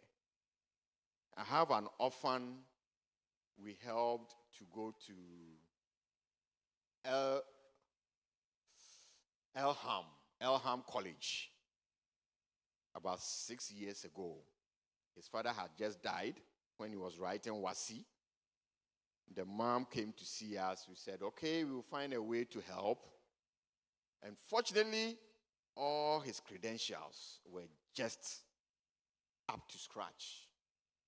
We managed to get scholarship for him.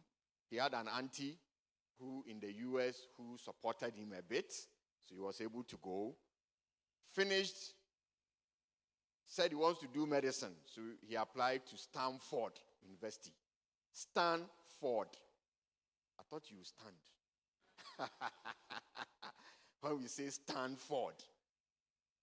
He got admitted into Stanford because he did so well, met all the requirements, got into the medical school in Stanford. He's about finishing. The last time he came to Ghana, he visited my home with his mom.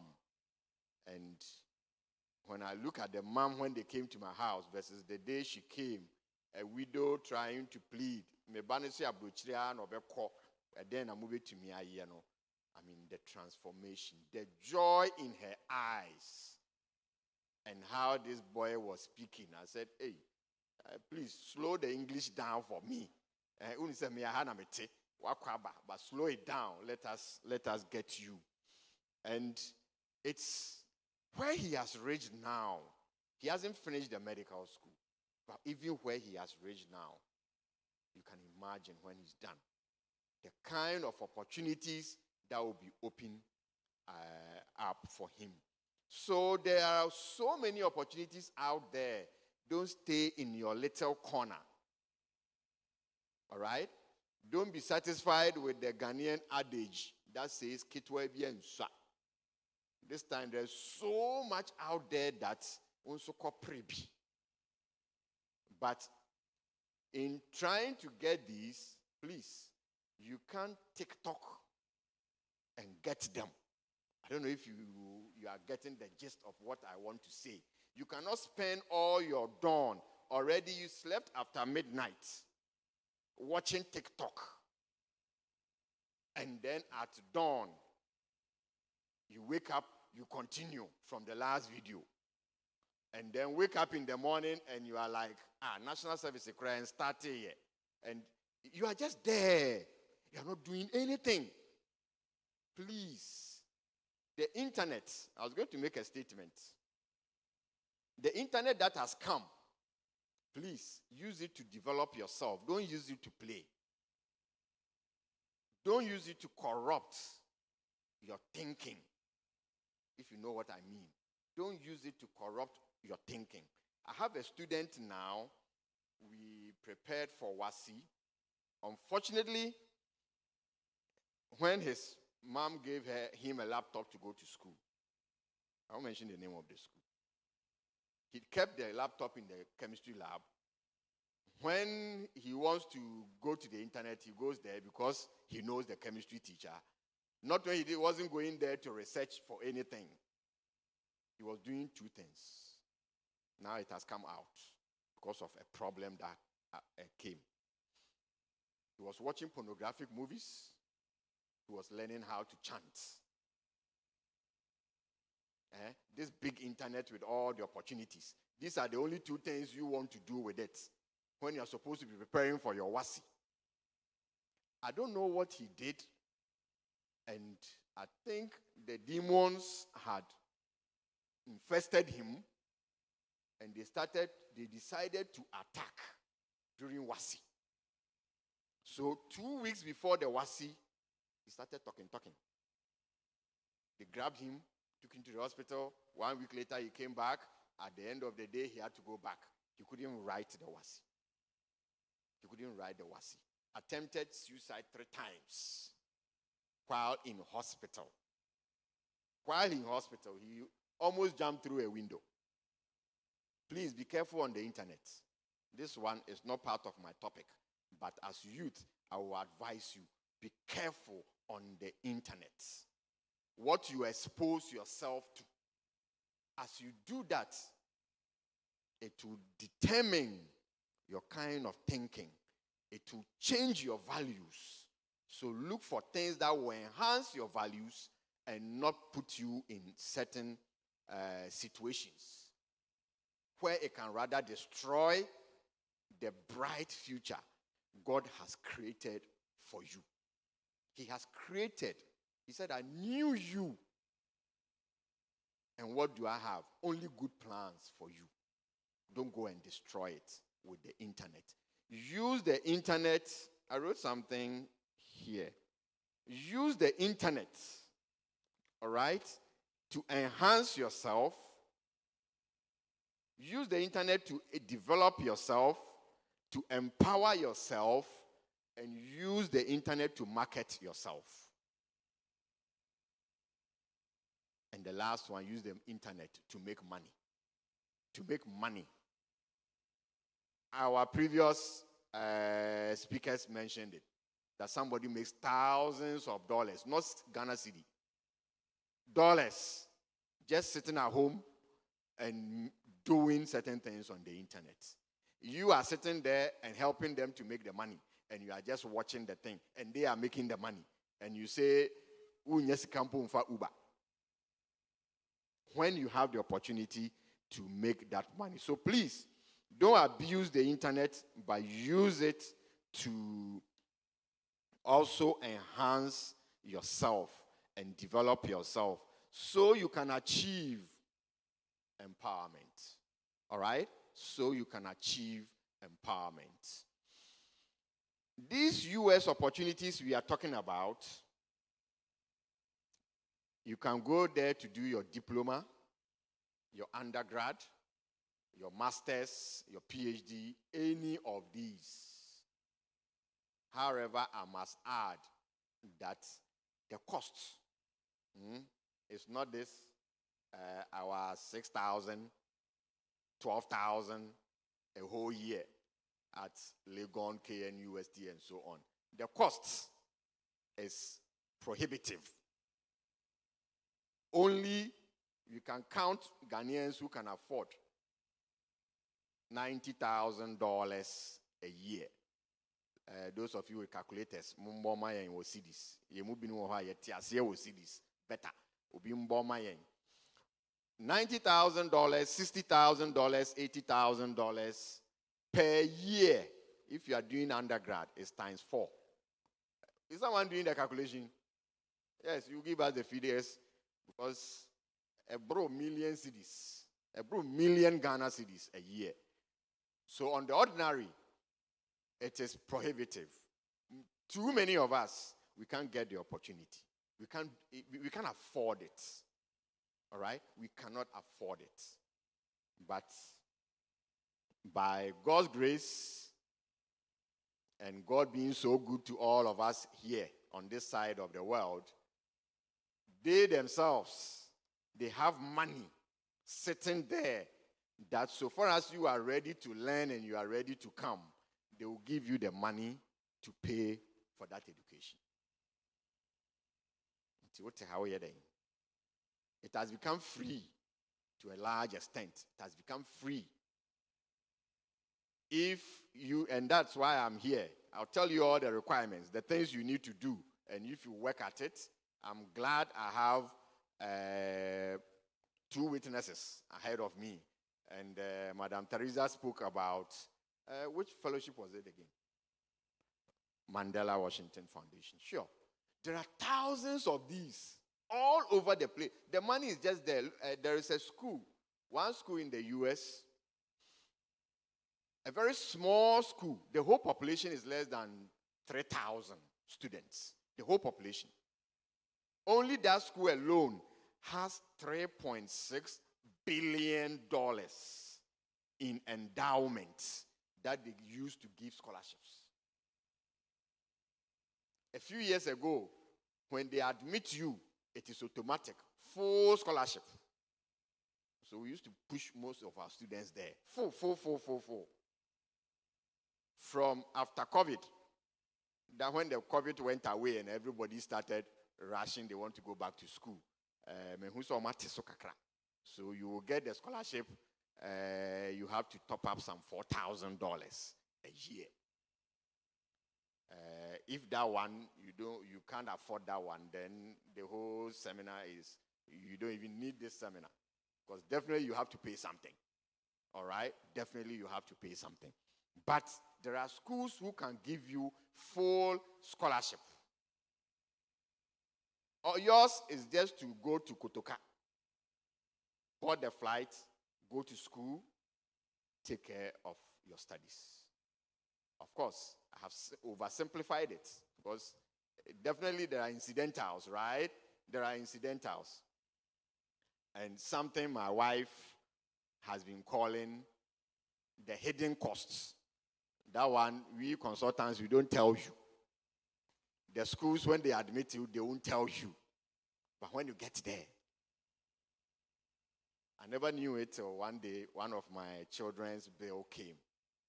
And my wife said, hey, what the tax I come home. I said, hey. I said I want scholarship, but why should I go and pay tax? They said, yes.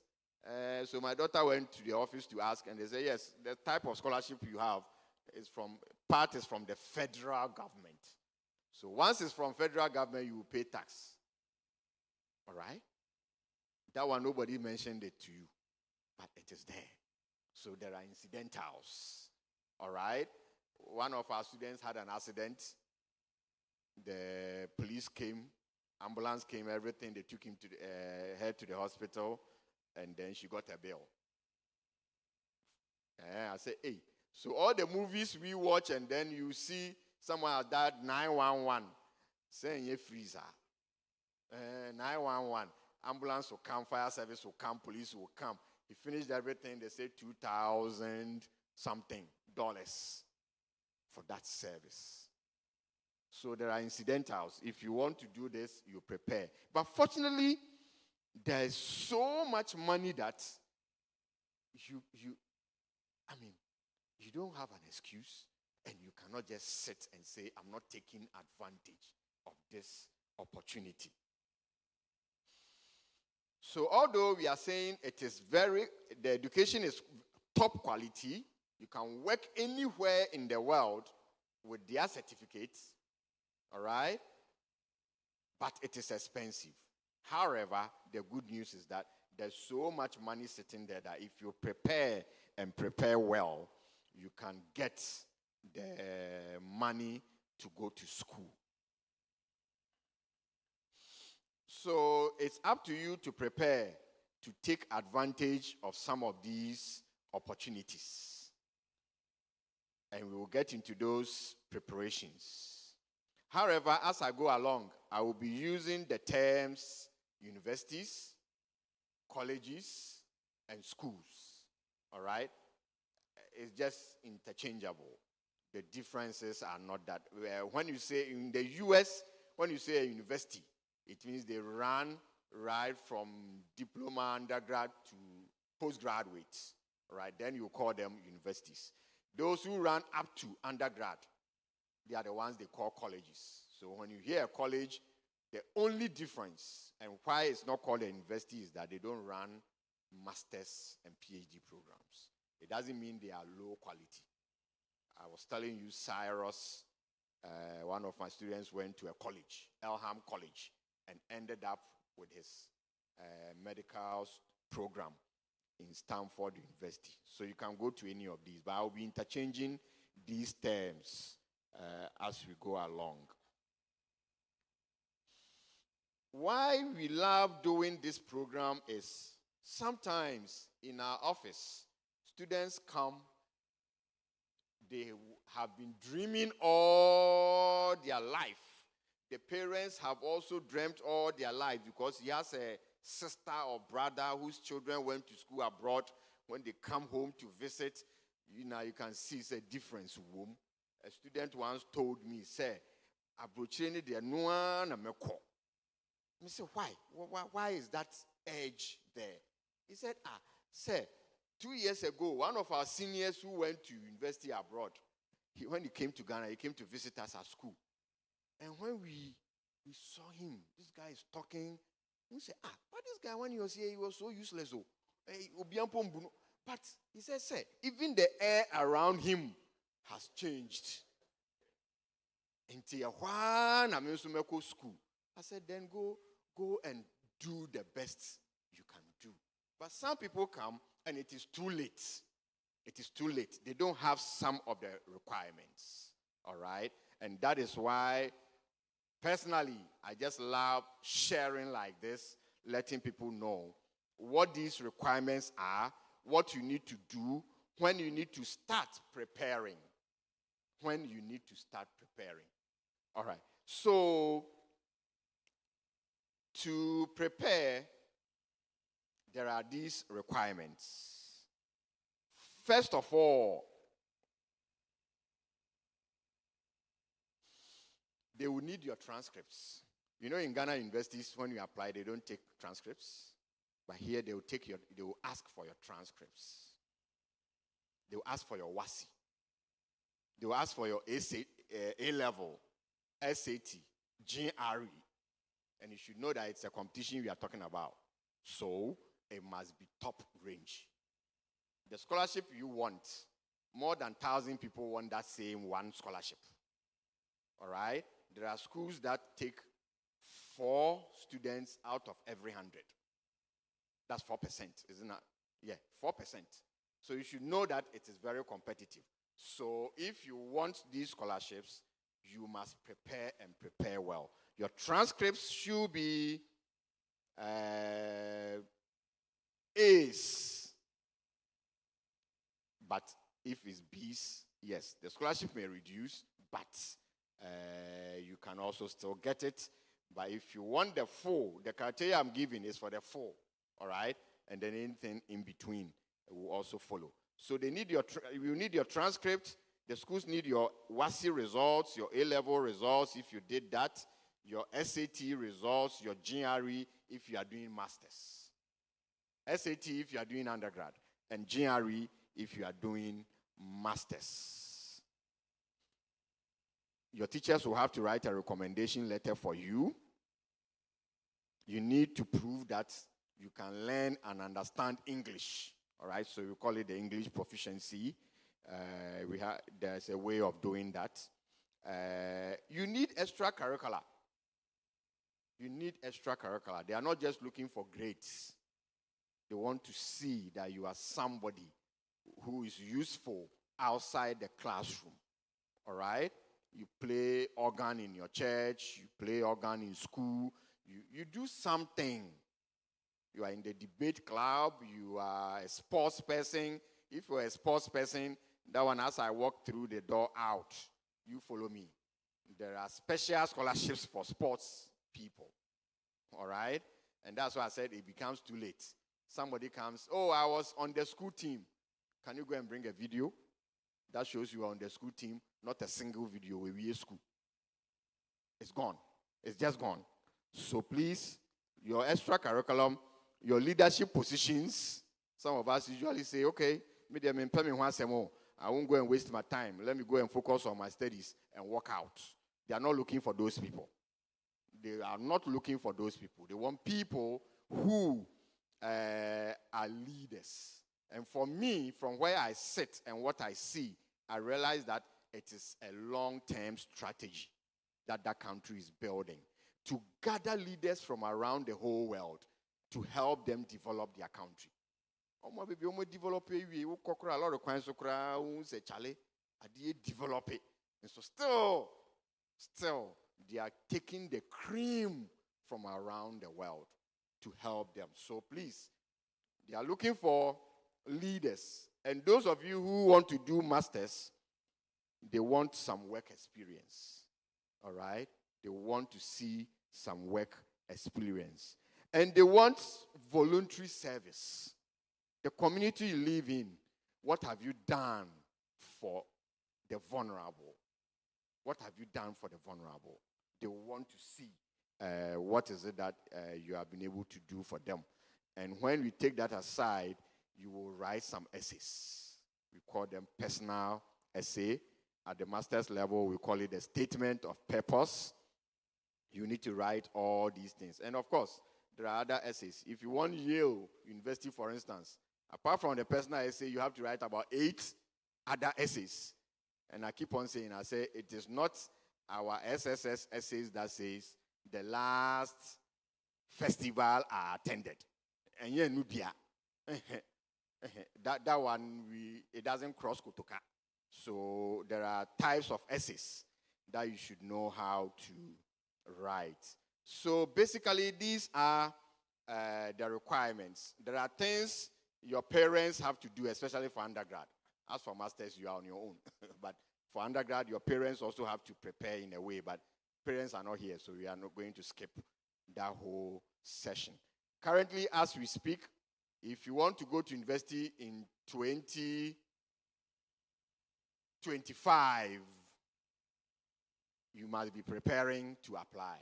All right? We are in the season, application season. It starts right from October to about February 2025. And then if you get it, and you get your scholarship, you get whatever you want, you will go to school in August in 2025. As I begin to conclude on this can be a full session, but as I begin to conclude on this, unfortunately, just the past week, a very sad thing has happened in the U.S. Very, very, very, very sad, very unfortunate. It makes my heart bleed.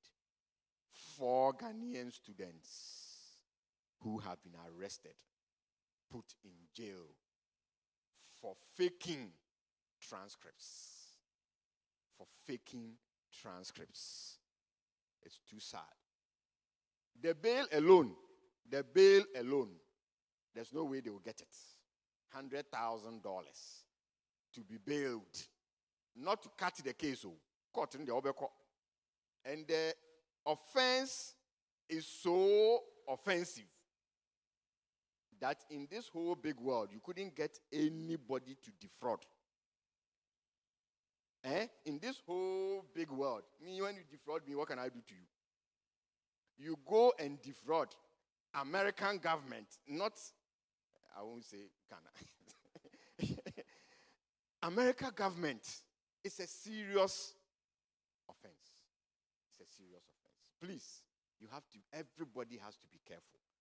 I sit in my office, I get those requests. Only 2 weeks ago, a week before this happened, somebody came to my office. Oh, Mr. Shen, you spoke about the transcripts, but you know, me ban but teacher Bakose, obey to me a KTBA mami. I said, Madam, here, I don't do those things so. Because me dream, and of course, being a Christian, God doesn't allow that. Please, I don't want to know.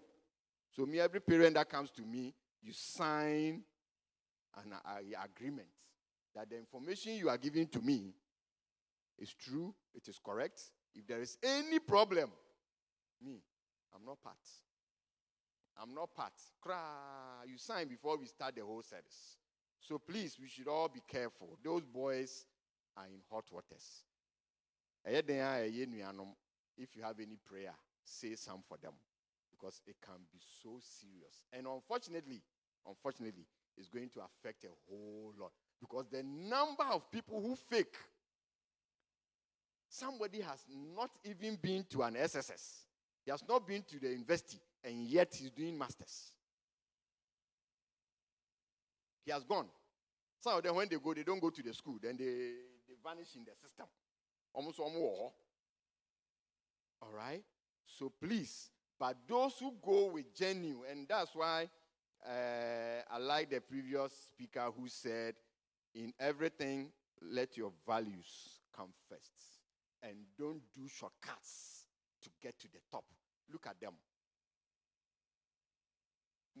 I think almost each of them has got over $400,000 in scholarships.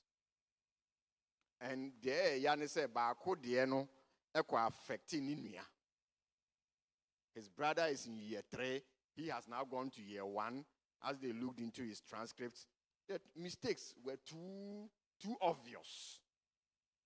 They arrested him. He said, but this guy, according to their systems, they will know that you have a brother in the school.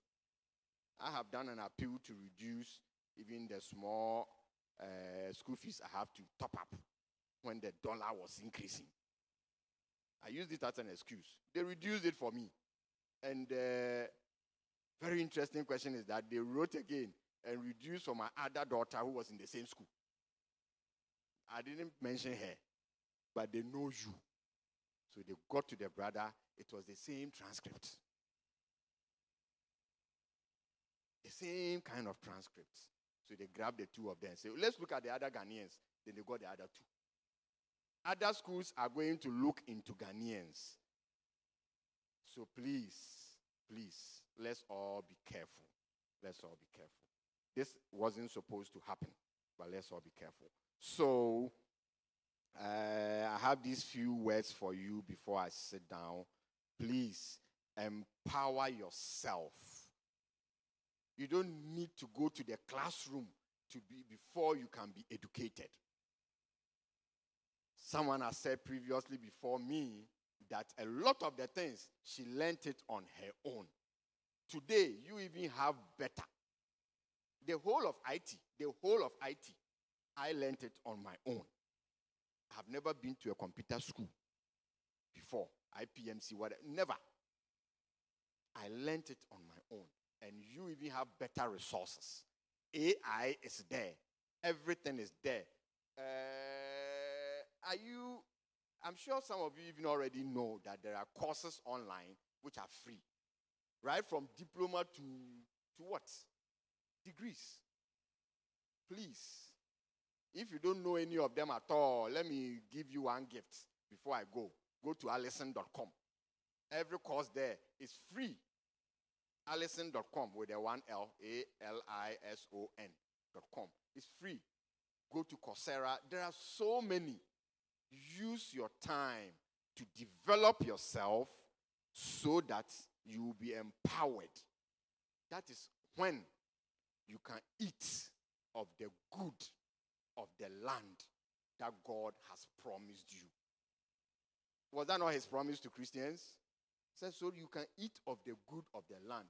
Please, it doesn't come automatic. You can't be sleeping and yawning and watching TikTok and then the good comes to you. You have to do something. So that will be my advice to you, that do these things and you eat of the good of the land. God bless you all, and may we all wake up to the potential within and soar to the high heights God has prepared us for. In Jesus' name, amen. Amen. Thank you so much. Thank you so much. Please, we take a few questions, if there are any. 2 questions. Okay. Mr. Siama.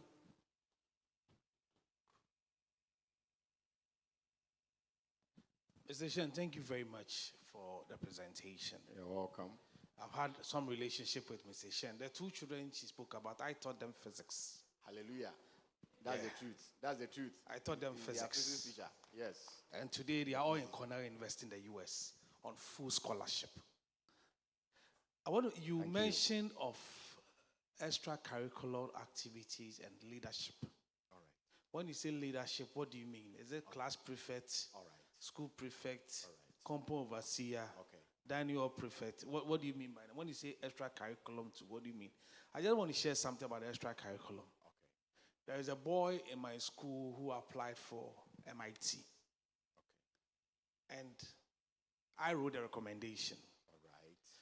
This boy was a very good athlete. And he set the AYEC 100 meters. Okay. But when I was writing the recommendation, I didn't add it. Okay. He got into MIT. After first year, he set a record in the school. They wrote back to the school, SOS, and they asked me that, why didn't I include that in the boy's recommendation? Wow. And I said, it was not part of his profile he sent to me. And they said, it could have entitled the boy full scholarship, worth sports, $150,000 a year. That's it. That's it. And I was like, hey, and you're 12 America. Where did you? You're 12 America. Miss Medina. You're 12 America. The sports could have given him 150,000 USD. Yes. Just running on. Just running. So, guys, please. You have a lot of potential to explore. As he said, it is work. For the essays you be writing, it is not easy.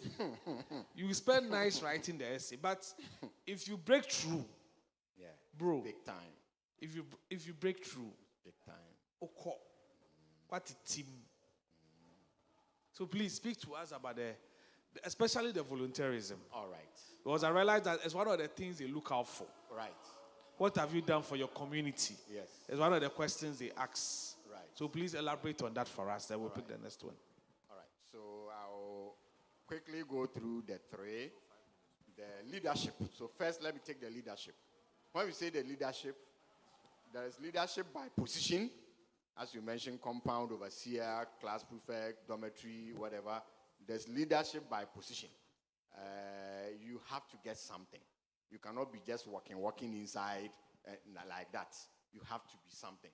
Was it 3 years ago? The school prefect of Wesley Girls High School.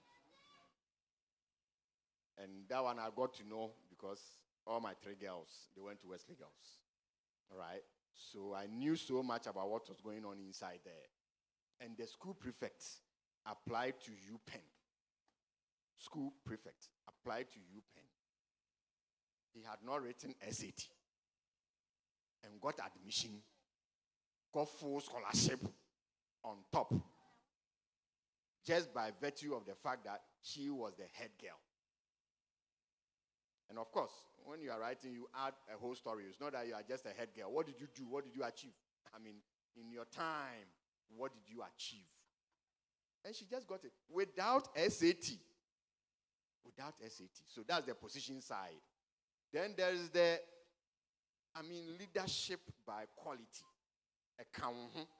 Everywhere you go, people see you as a leader. So you are in class. Remember one of the HR, they said, go to your boss and suggest things, right?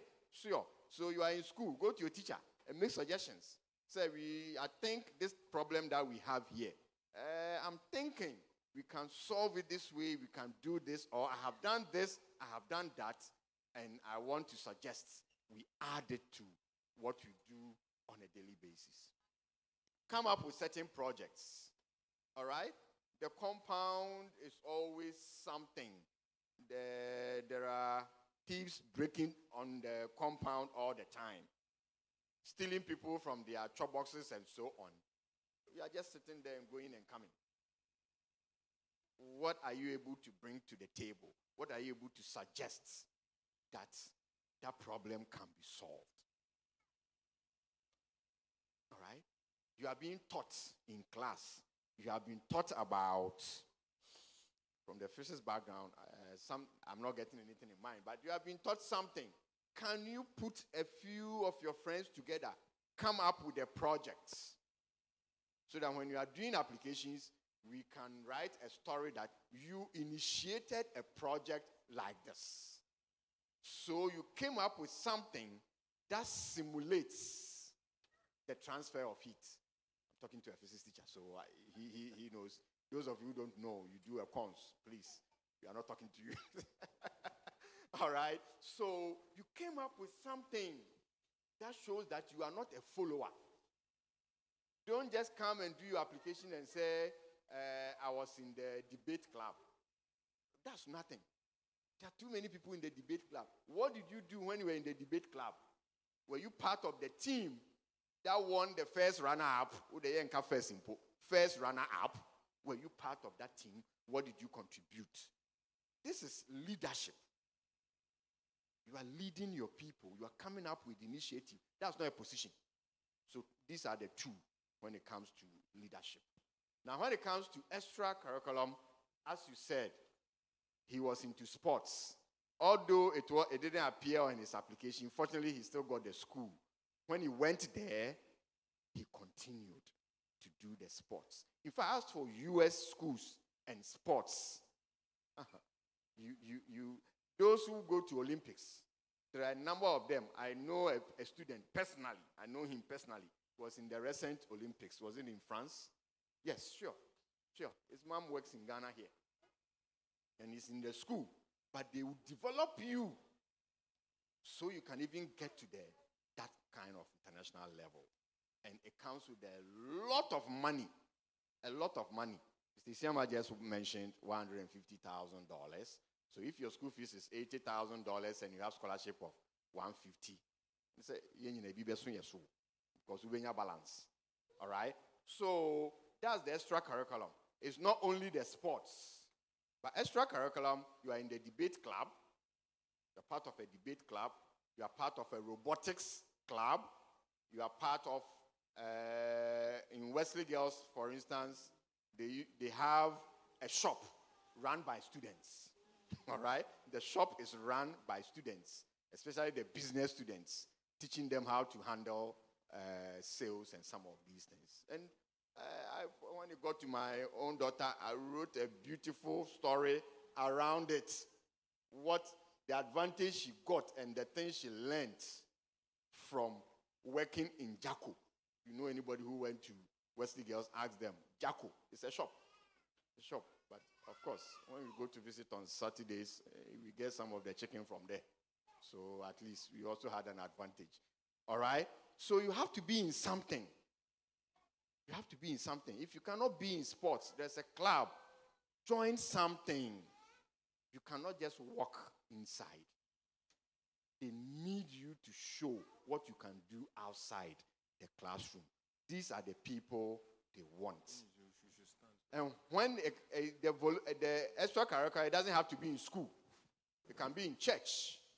It can be at home. It can be anywhere. But of course, don't just go and pick a piano in your father's living room and sit by and take a photo and say, you are the best pianist. No. There should be some event going on, all right? And we can see you on the stage as you are playing the organs here. At least there are some singers here, there's a congregation, and then you take the video.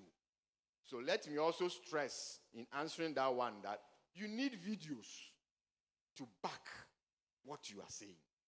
Whether photos or videos to back what you are saying. If you said you are a basketball player, are you on the court alone throwing a ball?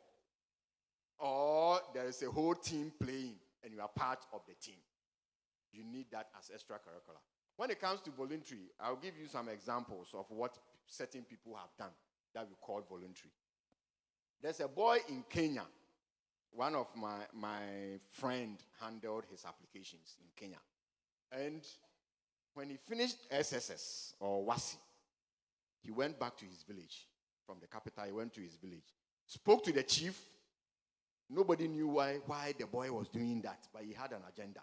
Spoke to the chief and said, there is the certification coming So they have to plant trees. So the chief accepted it. Gong gong, called the people, gathered them. This boy went to parks and gardens to collect seedlings and everything, and he went to lead them. What they didn't realize is why were the press there? The boy had invited the press. This is a leader. Oh, please, are you getting the whole thing? He himself has invited press to come to the village to cover the event. Same on him the other year. So after the whole event, he brought them to my friend. That please, this is my extra curriculum for my application. With the news item in the evening, we try video account on national television. He's now in Ivy League.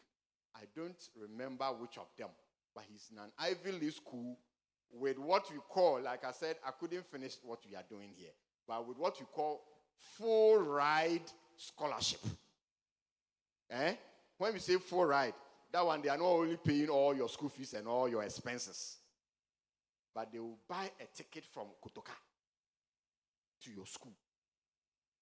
When it's winter, they will put on winter clothing. They will buy your winter clothing. You have a laptop. You have everything. Full ride.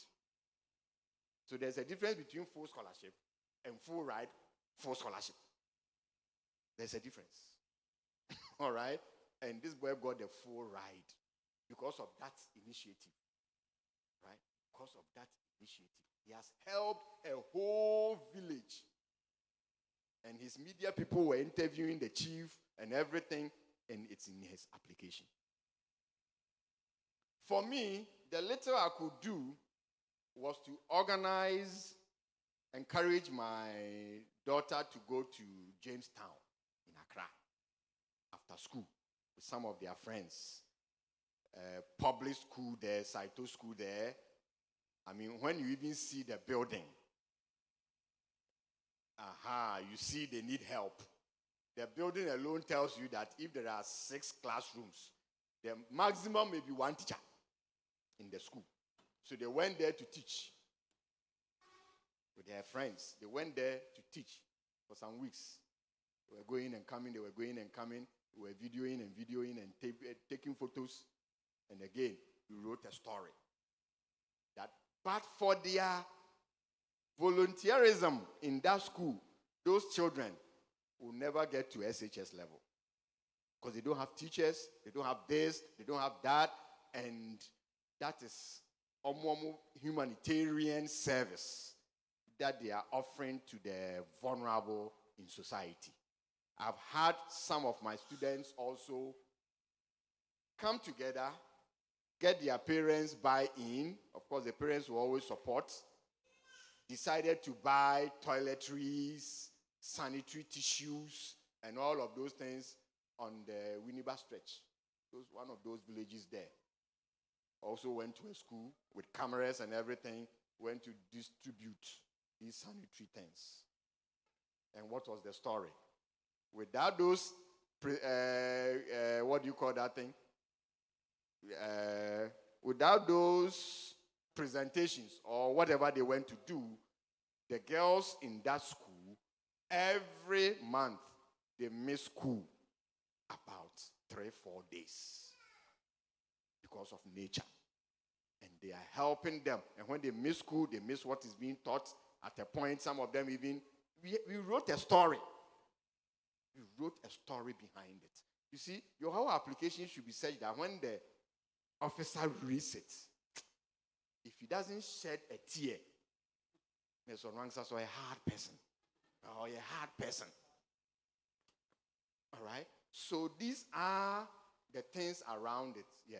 Volunteerism, leadership, and extracurricular. Thank you. There is one more, please. There is one more.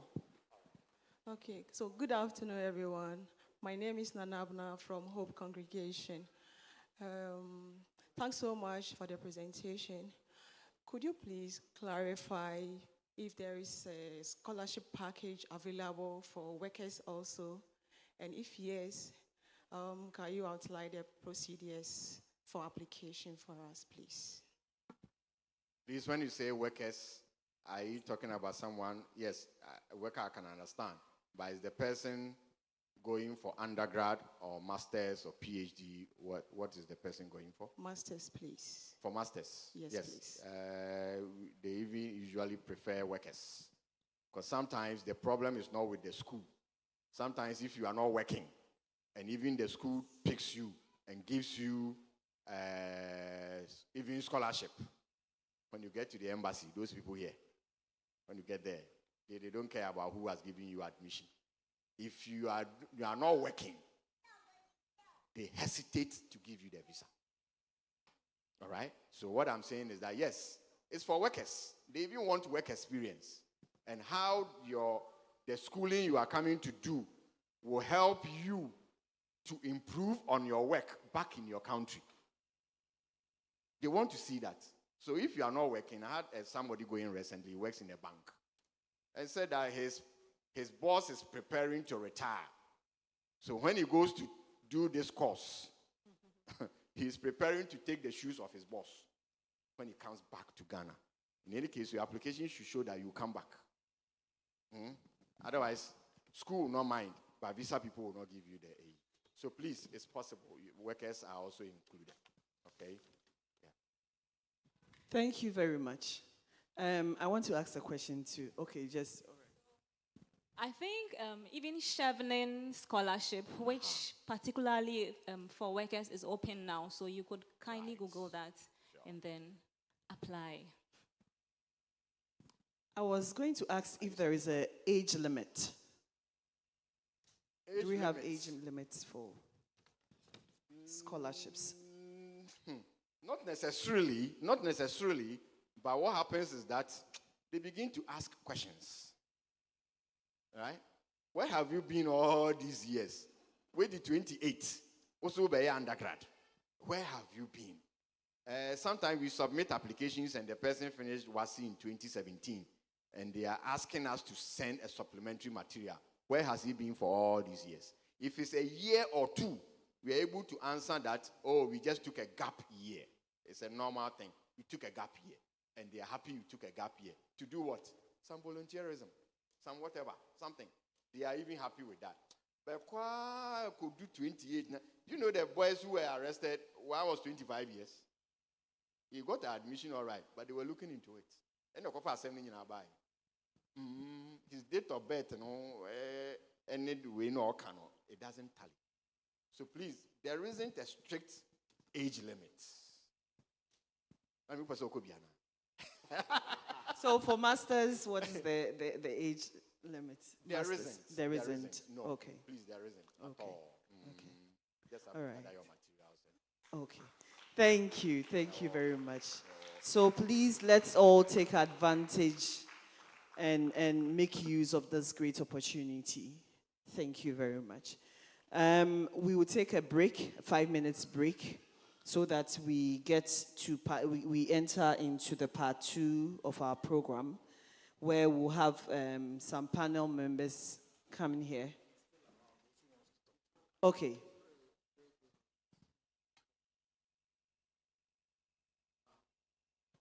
Okay. So before presbyter or stations or districts, do we have anybody from another district? Okay, so we have the senior presbyter of Hope Congregation here with us. Mama, thank you so much for being here. And then we have our Papa Clark. We know AYEC is his baby. I call it his baby. So, Papa, you are welcome. From the beginning, I was looking for you because the support when you were here last year was really great. So I was really looking up to see you here. Okay, so we'll take a break. But before we go for the break, I just want to inform the teams that immediately we break, you are needed at the information desk out there. And then we have the shop down there. Please go there, grab something so that you come and sit, because we are climbing, like I said, and we are climbing and getting to the climax very soon. So please, just 5 minutes break. You can go out there and then please come back soon for the next session. Don't go away, because if you do, you miss a lot, please. Okay, so please, let's all rise, let's stretch, let's go and grab something to eat, and then come back. Okay, so you can also interact with the speakers. Mr. Shen, Mama, and they're all around. You can still interact with them if you want to during the break. Okay, thank you.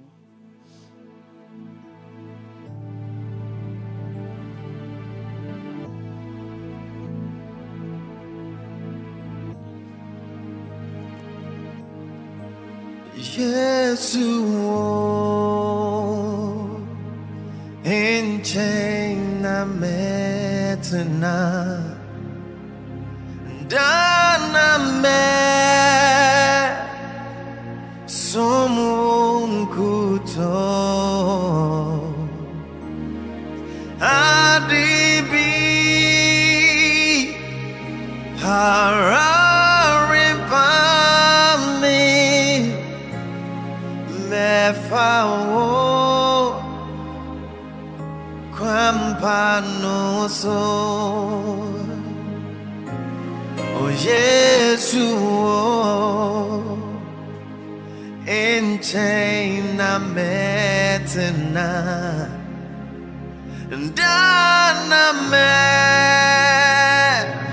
somun kuto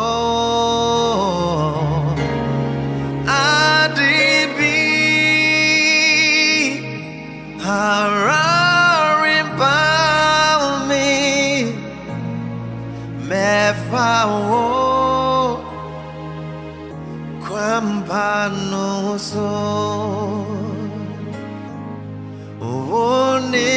onemekra muenkwano mikremu enuanya senyabo bemani bankwa zoye mamesone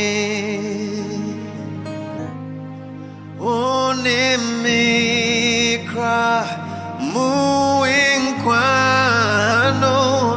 mikremu anuanya senyabo bemani bankwa soboye mamesone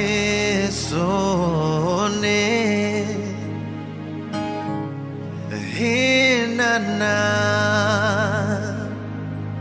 oye mihiye singwa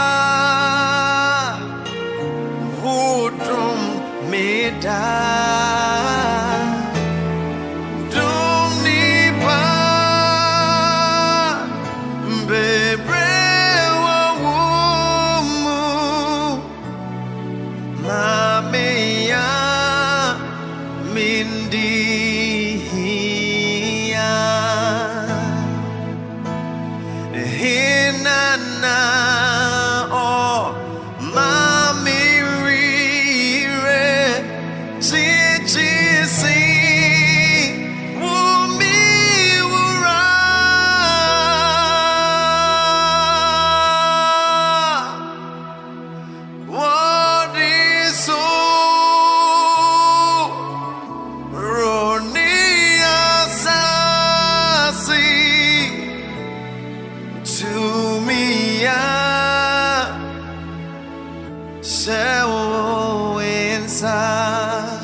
Yesu enchain na metna dana me somun kuto adibi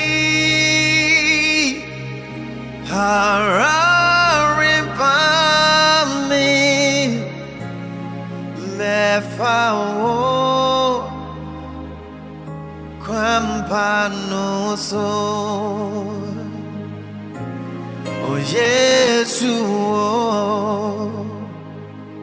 enchaina metena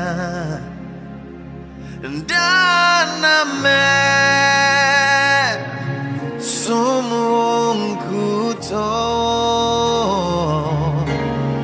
adibi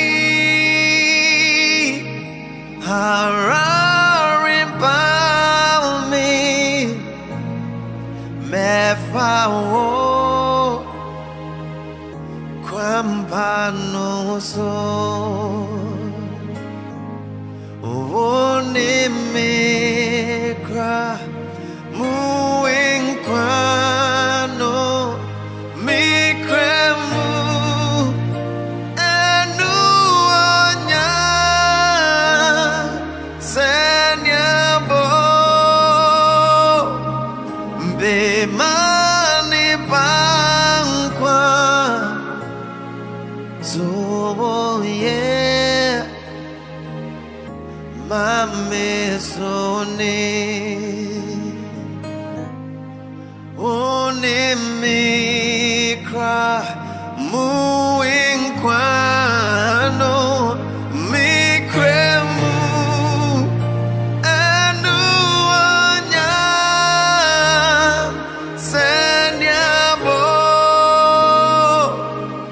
bemani bankwa soboye mame sone hinana oye mihiye singwa hudum meda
Monya ni asida yasuru nyankopon dida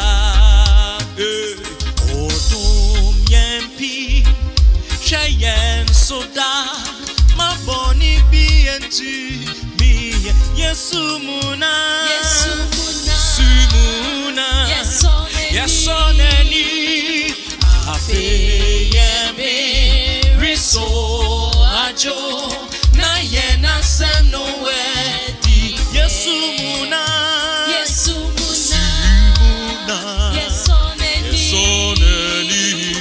afeyeme riso ajo na yena sem no wedi eni monya ni asida yasuru nyankopon dida odum yempi osheyen soda maboni bientu mi yesumuna yesoneni afeyembe riso ajo na yena senowe yesumuna yesoneni afeyembe riso ajo na yena senowe dipe.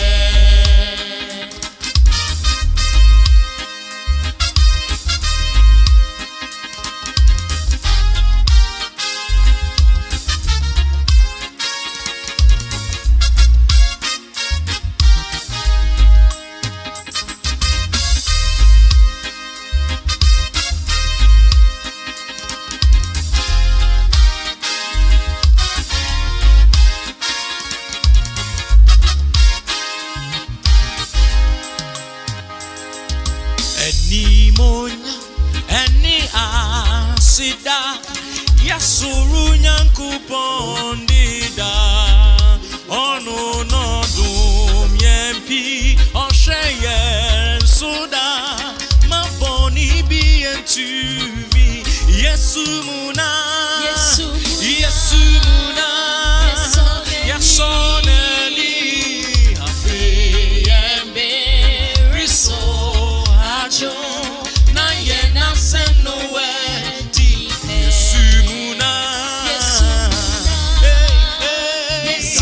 yasoneli afeyembe riso ajo na yena senowe di pe yeyi waye yeda wasi yeshewu enyonya ara yeneja o ni nana no di yensu pepe ni wahu odi no sududo ni awo pe ye ampa momo sewu yesa wahu odi no sududo ni awo pe ye ampo momo sewu yesa wahu odi no sududo ni awo pe ye momo sewu yesa ura.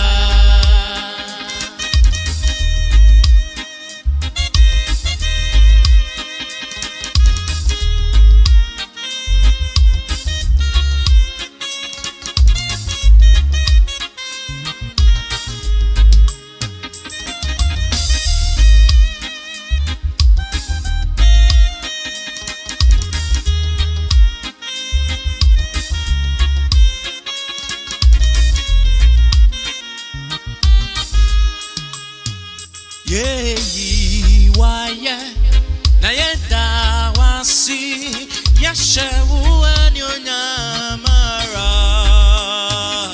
yeneja o ni a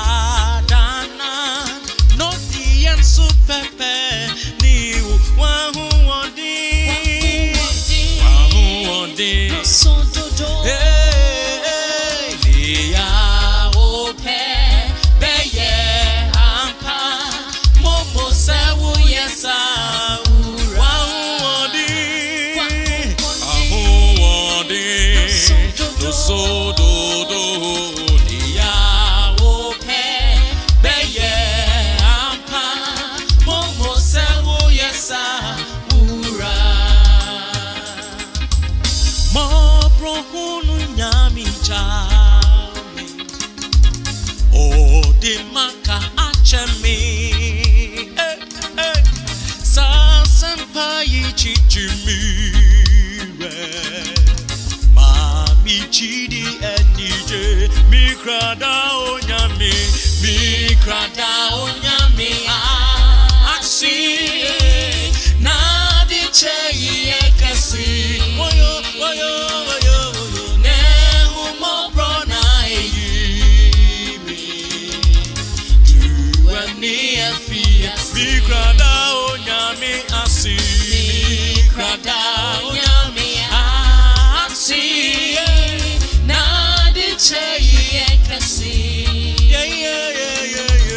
ne humo brona eyimi duani afia si.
Udiwe umobro na udiwe umobro bekata wabofraso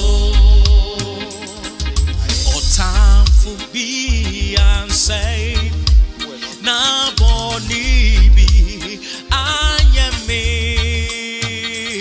afeya dia chime na miti reso pai me afeya dia chime na miti reso pai me oh time fubi ansay me na boni bi anyame boyo afe adi achimi na miti reason by me afe adi achimi na miti reason by afe adi achimi afe adi achimi na miti reason by me afe adi achimi na miti reason by me upe semi dawasi entina me ribeyi na senya upe no midi me home mawo na senya upe no midi me home mawo upe se midawasi etina me ribeyi na senya upe no midi me home ma na senya upe no na senya upe no midi me home senya upe no na senya upe no midi me home senya upe no na senya upe no midi me home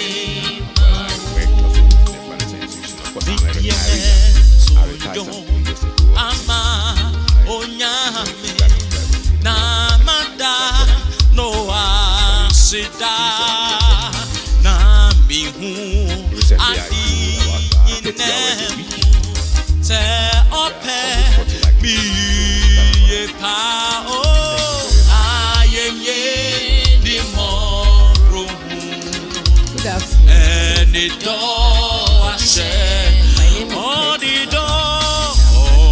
door sheni mo fra wo na sitne yine oh nye masi ako na odi ye nyame nyina nye manye.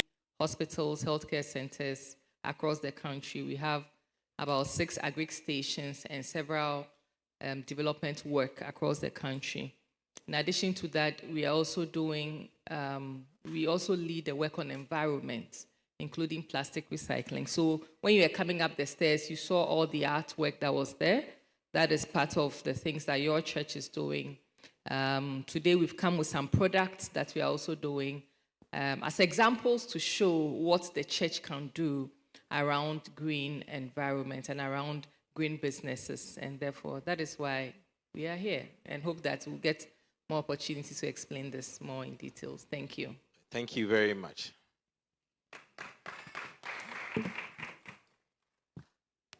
Good afternoon. My name is Cordy. I'm the founder of Environment 360.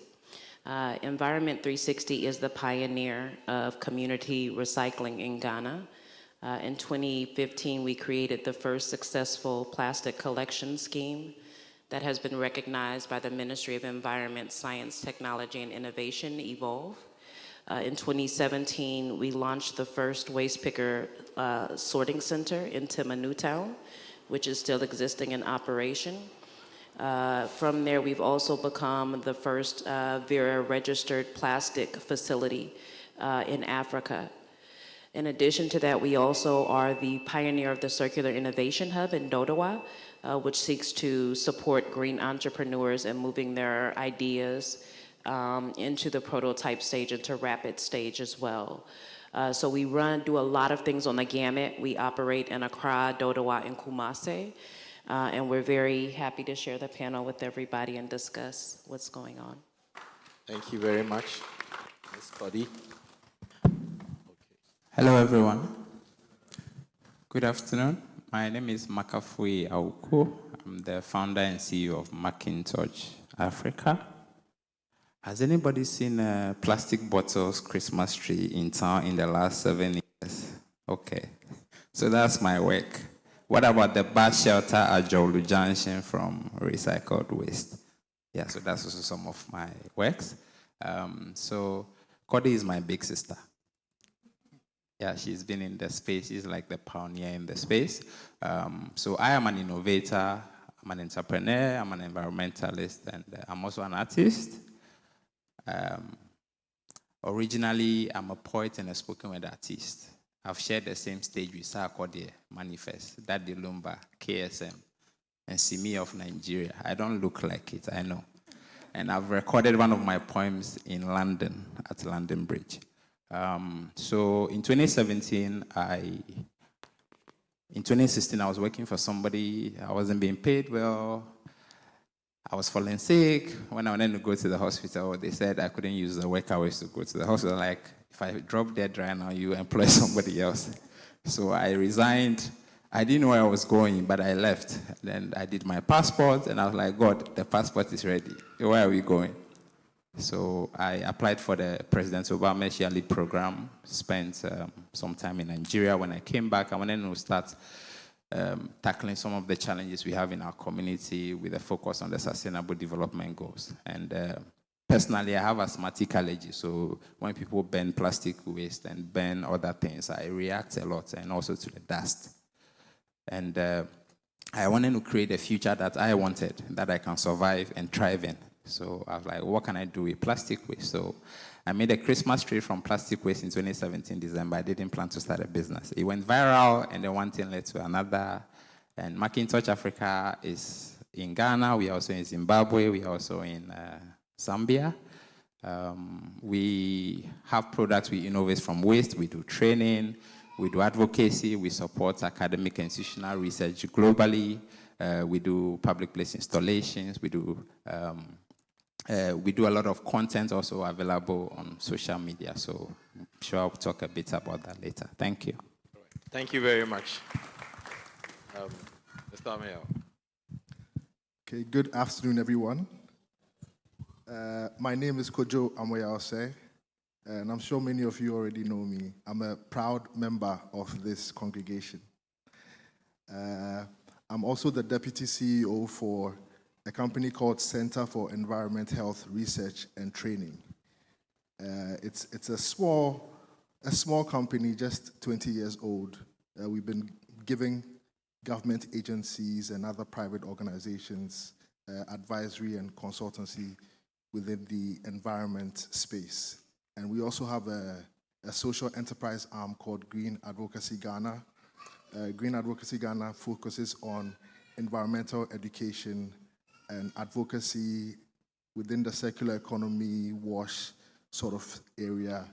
And for the past, I think, 12 years, we focused heavily on electronic waste in Ghana. So I'm looking forward to this panel discussion and hoping to bring my expertise to bear to help you and help the country realize our sustainable development goals. Thank you. Thank you very much. Ladies and gentlemen, you can do better for all the panel members. Even before they've spoken, you attest to the fact that this is a rich bench, and you would not want to miss anything that comes out of them. I will start with my very immediate right, Mr. Kwafo. You are an ESG consultant. Please, what is that? And what is that? What are you? Okay, great. So the basic word that is normally used is sustainability. And to sustain something is to get a thing moving. And the wheels of human sustainability, the entire humanity to be sustained is on it's been identified to be a three wheel. Maybe it's an abubuya. It has three wheels, which is environmental sustainability and environmental protection, social justice and fairness and equity, and transparent and accountable governance. So environmental protection and pollution prevention, that's environment. Social is social justice, that more or less to do with maybe terms of employment and fairness of big time players for communities where people work. How fair are they to the people who are there? If a project, for instance, is affecting people, how is it being addressed and things like that? That's social justice. That's social aspect of the ESG. And then, of course, the governance is on transparency and accountability of corporate structures. Now, if you have, let's say, an entity and the entity or a company, and the company should stand the test of time. It should be a company that should work tomorrow. Should it be that company where the CEO has the check in his pocket and issues the money as and when he wants? Is there a balance in it? Is there an independent audit? Can the company stand on its own if one person is not there? So issues of governance is what we look at when you look at the ESG, the G part of it. Now, they also call it the people, planet, and profit. So the planet represent the E, that's the F. The people represent the social aspect of it. And then the profit represent the governance, that entities, among other things, ESG also requires that. An entity should also be sustaining, be able to generate profit. But at what expense? Should the profit be generated at the expense of the society and at the expense of the environment? Like the kind of mining we do in the country now, we call small-scale mining. Terrible things. Is it at the expense? Are they even making enough profit to clean up if they were to clean up? That kind of thing is the balance that we look at when you talk about environmental, social governance. I believe that there are a lot of us here, so otherwise I could go into more detail on each of it, and then we could find details on how to go. But in my work, if I'm doing an assessment and I'm assessing an organization, then these are some of the framework within which the organization is assessed to see whether the organization is responsive, if the organization's activities is sustainable, is it an organization that is able to work into the future by addressing social issues, addressing appropriately adequate. If the organization is generating, for instance, waste, are they able to manage the waste, or they generate the waste and leave it? If they have staff that they are managing, do they have appropriate contracts with the staff? Do they have appropriate policies that guides the organization to stabilize the organization's activities? These are the things that I look at. So I do assessment. I go to, maybe when I'm doing an assessment, for instance, I go to an agency. I talk to HR department, for instance, look at who is handling HR, whether he has the capacity or capability to be able to manage HR and other things, are things that I need to assess, and of course I advise the financial institutions on how stable. And of course what we do at the end of it is that when we do the assessment and there are gaps, we develop what we call corrective action plans, through which we are able to assist the organizations to bridge the gaps that they need to do to be able to address their ESG issues associated with the organization. Okay, thank you very much. Mr. Kwafo has a lot to share. I would share some of those files with you in the course of the program. Director, I would want to skip you and go to Cody. I'll come back to you. Cody, what brought about the interest in choosing a site like Accra Newtown for such a project? Several things. Accra Newtown is heavily populated. It actually has rated, I think, a little bit over 500,000 people in it. It technically is mainly an informal settlement as well. It's also a coastal community, and we know that marine pollution has a huge impact on not only what we eat, but also our leisure time. 70% of Ghana's population actually lives along the coastal region. So in 2017, we started Picket with the support of the Danone Ecosystem Fund in the Traditional Council in Timoneu Town. So the Traditional Council actually gifted us the land that we built the facility on. And through that, we've actually been able to work with about 60 different waste picker leaders. We just ended our Picket 2.0 project, but we essentially collected 370 metric tons of plastic waste over the past 2 years, which offset about 950 metric tons of carbon dioxide. So we felt Timoneu Town was a good place to look at developing alternative collection systems for waste that reduces the amount of dumping on beaches, dumping in gutters, as well as burning of waste as Makafui.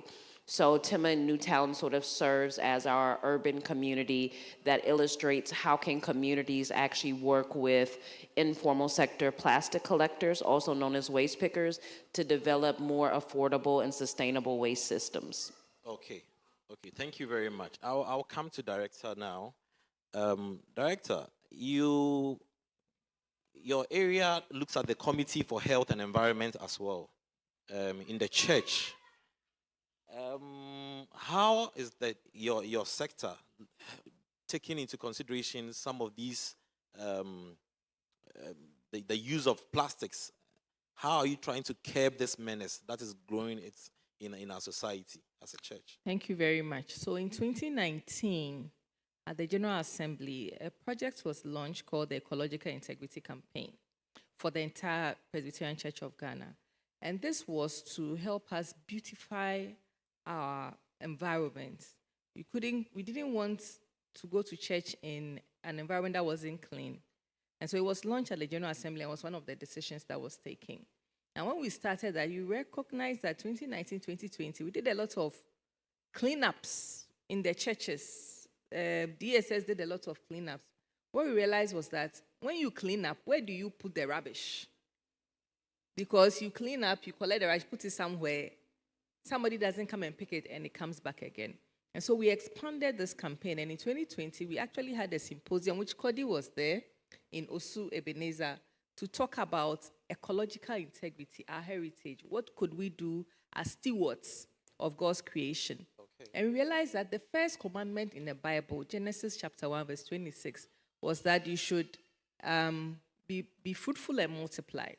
But very close in Genesis chapter 2 is another commandment that says that take care of the earth. Man was put in the garden to take care of it, to keep it and to take care of it. So that is where the stewardship started from. That is actually the very first commandment in the Bible. It's about environmental sustainability. But we have left that and we are looking at other things in the Bible. So the Presbyterian Church decided to take that seriously. And that's why we started, if you recognize, 2020 with the tree planting exercises. In fact, just this past weekend, you saw the YPG movement on Stop Galamsey. Yes. That is all part of our ecological integrity campaign. But the key thing is about plastics. And so we started a project actually learning from Cody's work on how to ensure that the plastics within our environment is taken care of, starting from the church. We started with 20 churches in Ghana and Gawes, and I believe you have one of those plastic containers here in Peace where we keep the plastics. When we started, we realized that after you have collected the plastic, where do you put it? And so we have worked with the Presbyterian schools, basic schools, and as I said, you saw the artwork, to upcycle plastics.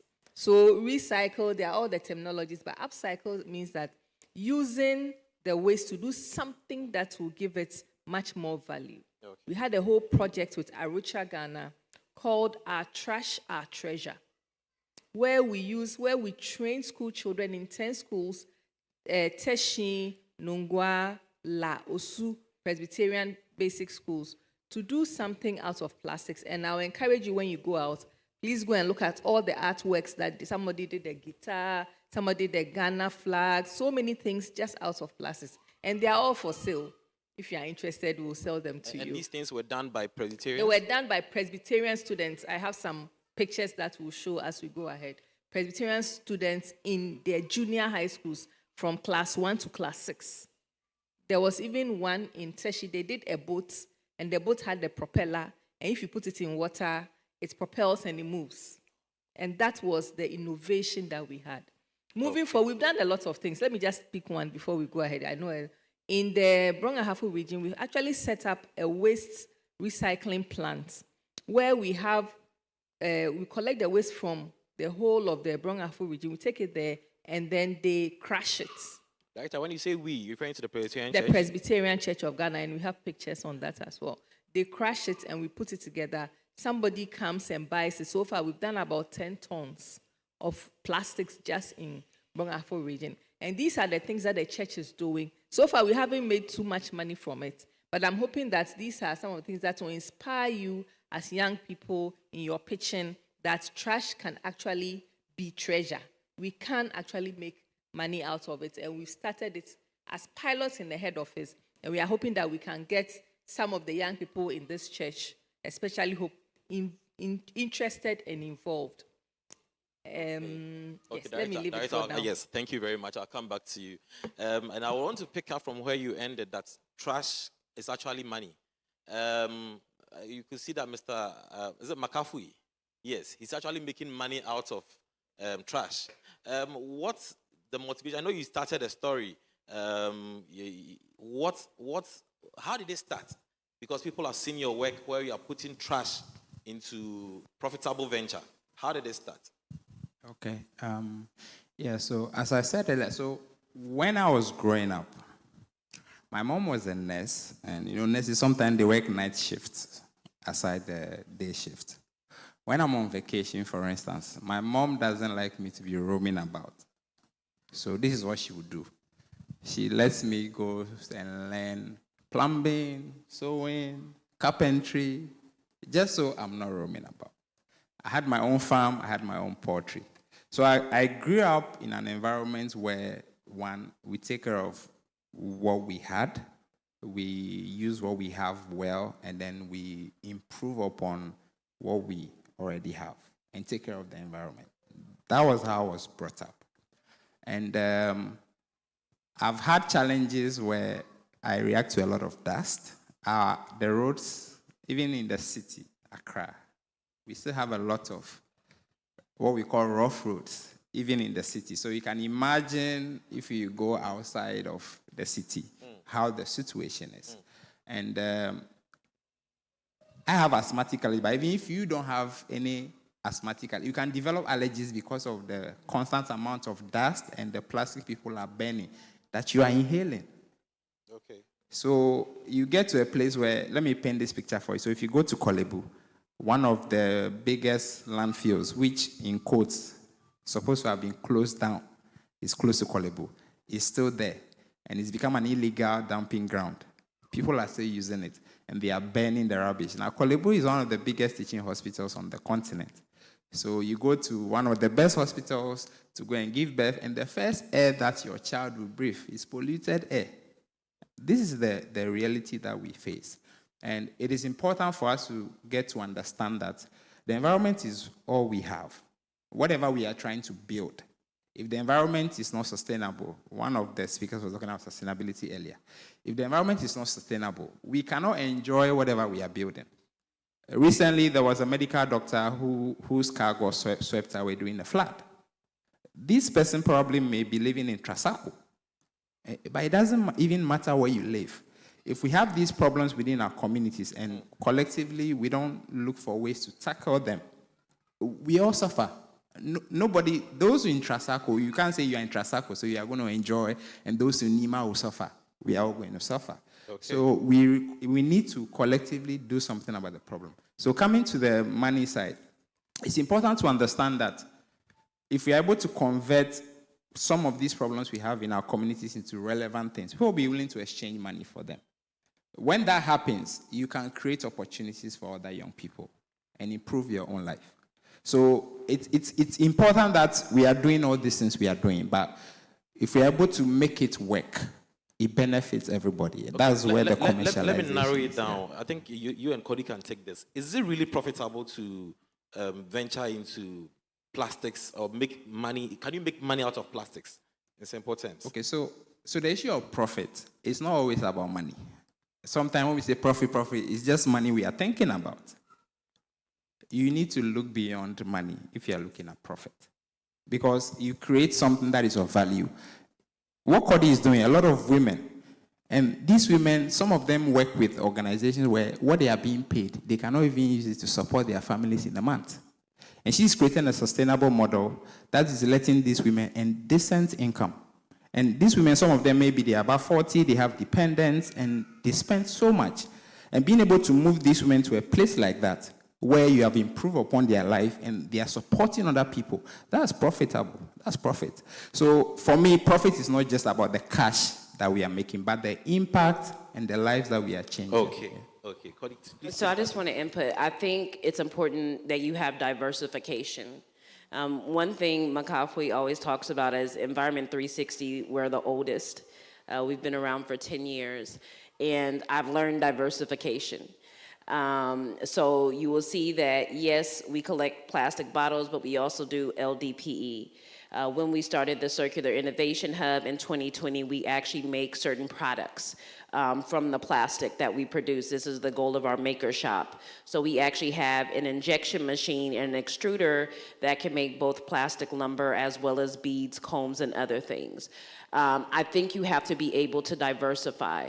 I think it's also very important that you forge partnerships that allow you to gain assets that reduce your overhead cost, right? So as I mentioned, one of the things that we'll talk about is the Timma Newtown facility. It's our building. We have all of the land documents, but we didn't buy that land. But when you look at the land, it's actually in prime space because it's right off of Harbor Road, right?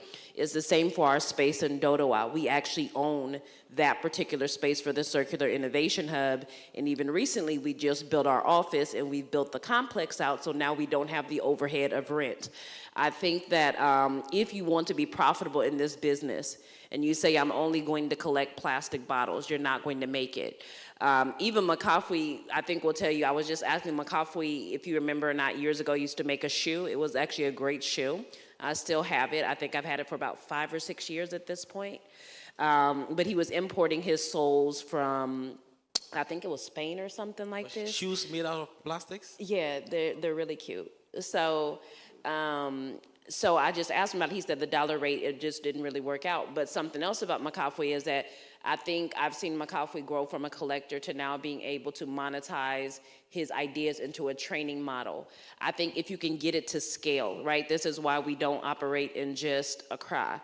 I think that if you can really get it to scale, you can get multiple locations, you can add technology, that is how you make profit. But if your goal is to only collect plastic bottles, if your goal is only to collect water sachet, it's going to be very difficult to be able to turn a profit on that. Okay. So we need to add more value to it to be able to get something. Mr. Mayor, please, in your area, where as an environmentalist, educate us in a minute or two, you realize that around us, everything is plastics. When school children are eating, they are eating from plastic bowls. Some even buy their food in plastic poly bags. When we drink water, the bottled water is plastic. You very see glass bottled water. So, as an environmentalist, how concerned are you that from infancy, from the various levels of education, everybody seems to be using plastics? What would be your advice to us or the young ones coming? How do we go about it? That's a great question. I mean, for most of us, this is an issue we came to meet. The issue of plastics has been with us for a while, and even more so now where we have a lot of single-use plastics in the environment, where these plastics cannot be changed into any new product unless there's some kind of innovation where I know some of the panelists are doing some interesting things around artwork with plastic. But we are in a world where now we have microplastics, although I don't know if people know about microplastics, but some of the plastics, they disintegrate into smaller fractions and then they get into water systems, soil systems, and the difficult thing is that they end up in our bodies because we are consuming fish that have consumed them, we are playing in areas where these microplastics are found, and we are picking them up without even noticing. People are even breathing them in without noticing. So it's a serious issue. Okay. There are some interventions to try to help, but I think there still needs a lot of awareness. Let me give you a typical example, a very simple example. When you go to buy kinky, that kinky is wrapped in what do you call it? The maize husk. Good. And then that is also put in a transparent plastic bag. Good. And then that is put in a black bag, right? And then you would buy fish, which will be put in another bag and then added to that. And then you would get pepper, which will also go in another plastic bag and go in. And then maybe on your way home, you might buy another thing, which also goes in another bag. And because maybe that isn't food, it will be in a different bag. So just on one trip, the amount of plastic bags that just one person has been able to generate, it's a big problem, because after we use them, where do we put them? We put them in our bins. They end up in a landfill somewhere or in a dumping site. And these bags, they are not degradable material. So they are just going to be in the environment. And then the funny thing is that they end up in our drains, and then when it rains, the water can't go, and then it floods. So we are the cause of our own problems, and we need a serious mindset shift. Okay. Okay, thank you very much. When I was reading about ESG, I realized that the G stands for governance, Mr. Kwafu. At this point, as a country, do we need a policy to help manage or probably control the level or the use of plastics in this country? Well, thank you for the question. I want us to look at some scripture and then we'll continue from there. I'm looking at Revelations chapter 11 and verse 22. Sorry, verse 18.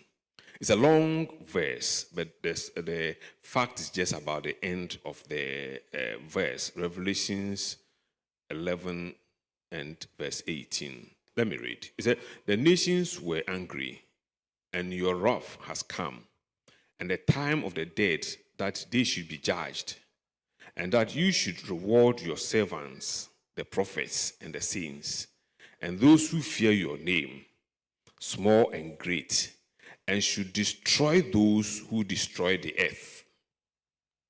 I don't know why that part is almost hidden in scripture, that God has a time he's going to destroy those who destroy the earth.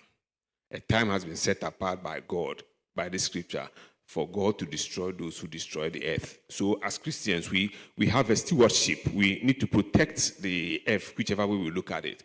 Even before talking about governance, we talk about ourselves.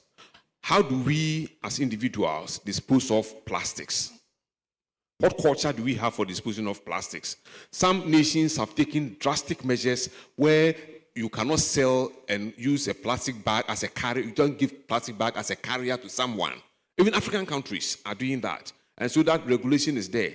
Unfortunately for us, plastic is kind of so cheap to produce, like he said.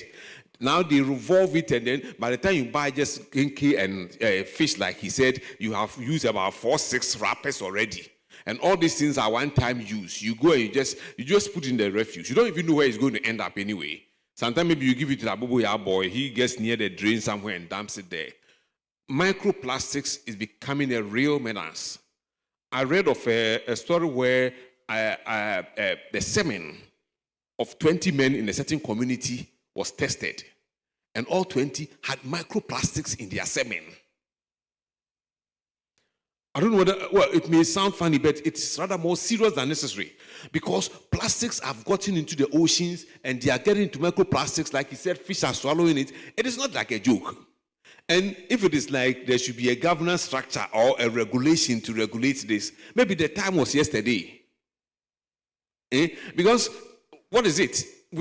All these financial institutions, you go take money, they wrap in a polythene bag and give you. They can give you a biodegradable material. Of course, that costs a bit more, but it is cheaper than the effects of that single plastic that you use and you dump in the outside there. So, for regulation or the need to control it, I mean, nobody should say it. I mean, it is now, for instance, that maybe water and sewage has made enough noise, so we know that the kind of mining we are doing is going to kill all of us soon. That we are now serious about it. But it's the same thing with plastics. And the encouragement is that, so you who do not want to destroy the earth must know how to use plastic. Of course, yes, I heard him, Chief Anzim, the last time say that when he goes to shop and they give him plastic, he doesn't take it. Of course, you don't need to take all those plastics. You are buying a loaf of bread which is already in a polythene, and your car is just sitting in front of the shop, and you are taking the bread and putting it in the car and going home. What is the need to wrap? Because you say you don't want somebody to see or what? I don't know. I don't get it. But the regulation probably should start from us as individuals, taking those necessary steps, because every little plastic that you drop is all that is contributing towards the microplastics. And you see, the long-term effect, sometimes they don't tell us, oh, maybe okay, every day we plant and we get food, so we are okay. But like you said, now it is in the food chain. You are eating your kinky and fish ignorantly, and you're actually eating rubber plastic, and away, you know. And it calls for action. Of course, for policy, if you wait for it, we know what will happen. Because some rich man who benefits from plastics would come in, and before you are aware, the regulation will get nowhere. But for us who have a godly commitment, we should begin to act at least as individuals and get passionate about it. Reject polythene bags and carry your own polythene bag. When you go to the junction and they give you a polythene, and that polythene, by the time you come home and you take the item out of it, it is just as good as what it was when you were given. What prevents you from maybe putting it into your car? The next time you go, you carry it in. So when they give you the goods, you put it in and bring it back. Or they will say you are chingui. I don't know what it is. But for the need for regulation, yes, I believe that the time is now. Yes, because I believe it will also help bring more organizations like that of CODI on board, Environmental 360 on board. It will increase the number of people who go into such ventures so that our environment is clean. But Director, in our church, during COVID, I realized that the communion that we were given were in small plastic, I don't know how to call it, is it bowls? Small, very, very small. How is the church handling things like that in the church as well? Thank you. That's a very good question. Starting from our own space, yes, and how do we regulate it? So we've started, as I said, we started the pilot with putting the disposables so that you can put your disposables in 10 churches. But we are also working on something called the Eco Churches. Eco Church. Okay. Now, the Eco Church is something that we are working with the Christian Council. It hasn't come out yet, but we are looking at making it so that churches are held responsible for how they take care of the environment. And they are awarded for taking good care of the environment. So you can have a silver badge, a gold badge, a platinum badge, in terms of how you are taking care of the environment. Not only just plastics, but how, for example, I like the way your windows are open. If you go to another church, they have the windows, but they'll close it and put on air condition, thereby increasing climate change ongoing. Even the type of air conditions that you buy, the type of lights that you buy, that is where the Presbyterian Church is getting to, where we have the Eco Church system. And we would come and check. It's a voluntary system. But we'll come and check to see how every church is trying to be as ecologically friendly as possible. Okay. There's actually a church in Ghana here that has put in some regulation that at least 40% of your space should be grassed. So that we stop all this cement. That is also helping with the temperatures rising in the environment.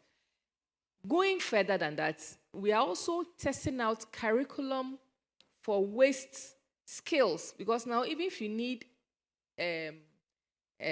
artisans to help with how to do upcycling or recycling, it's difficult to get. The skills do not exist here in Ghana. We have a vocational training center in Kumasi called Ramsey. Okay. With funding from the European Union, we are testing out a green tea vet system curriculum so that we can train technicians when they see the plastics lying around, when you see the sawdust, when you see all those things, how can the technician help you to use that to do something else? And this is something that the church is doing. We are hoping that when the curriculum has been confirmed by TVET, we will then share it across to see how we can do more of that. This year, we had it, every year we have the Health Week. The Health Week is in October. This year, Health Week was on plastics. And we actually put it in that for the month of August, it should be a plastic-free month for the church. Okay. Once again, sometimes when these weeks come, not everybody who reads it, but if you go back to that Health Week brochure, it actually states that for the Presbyterian Church of Ghana, the month of August is a plastic-free month. Don't go and buy and collect plastic.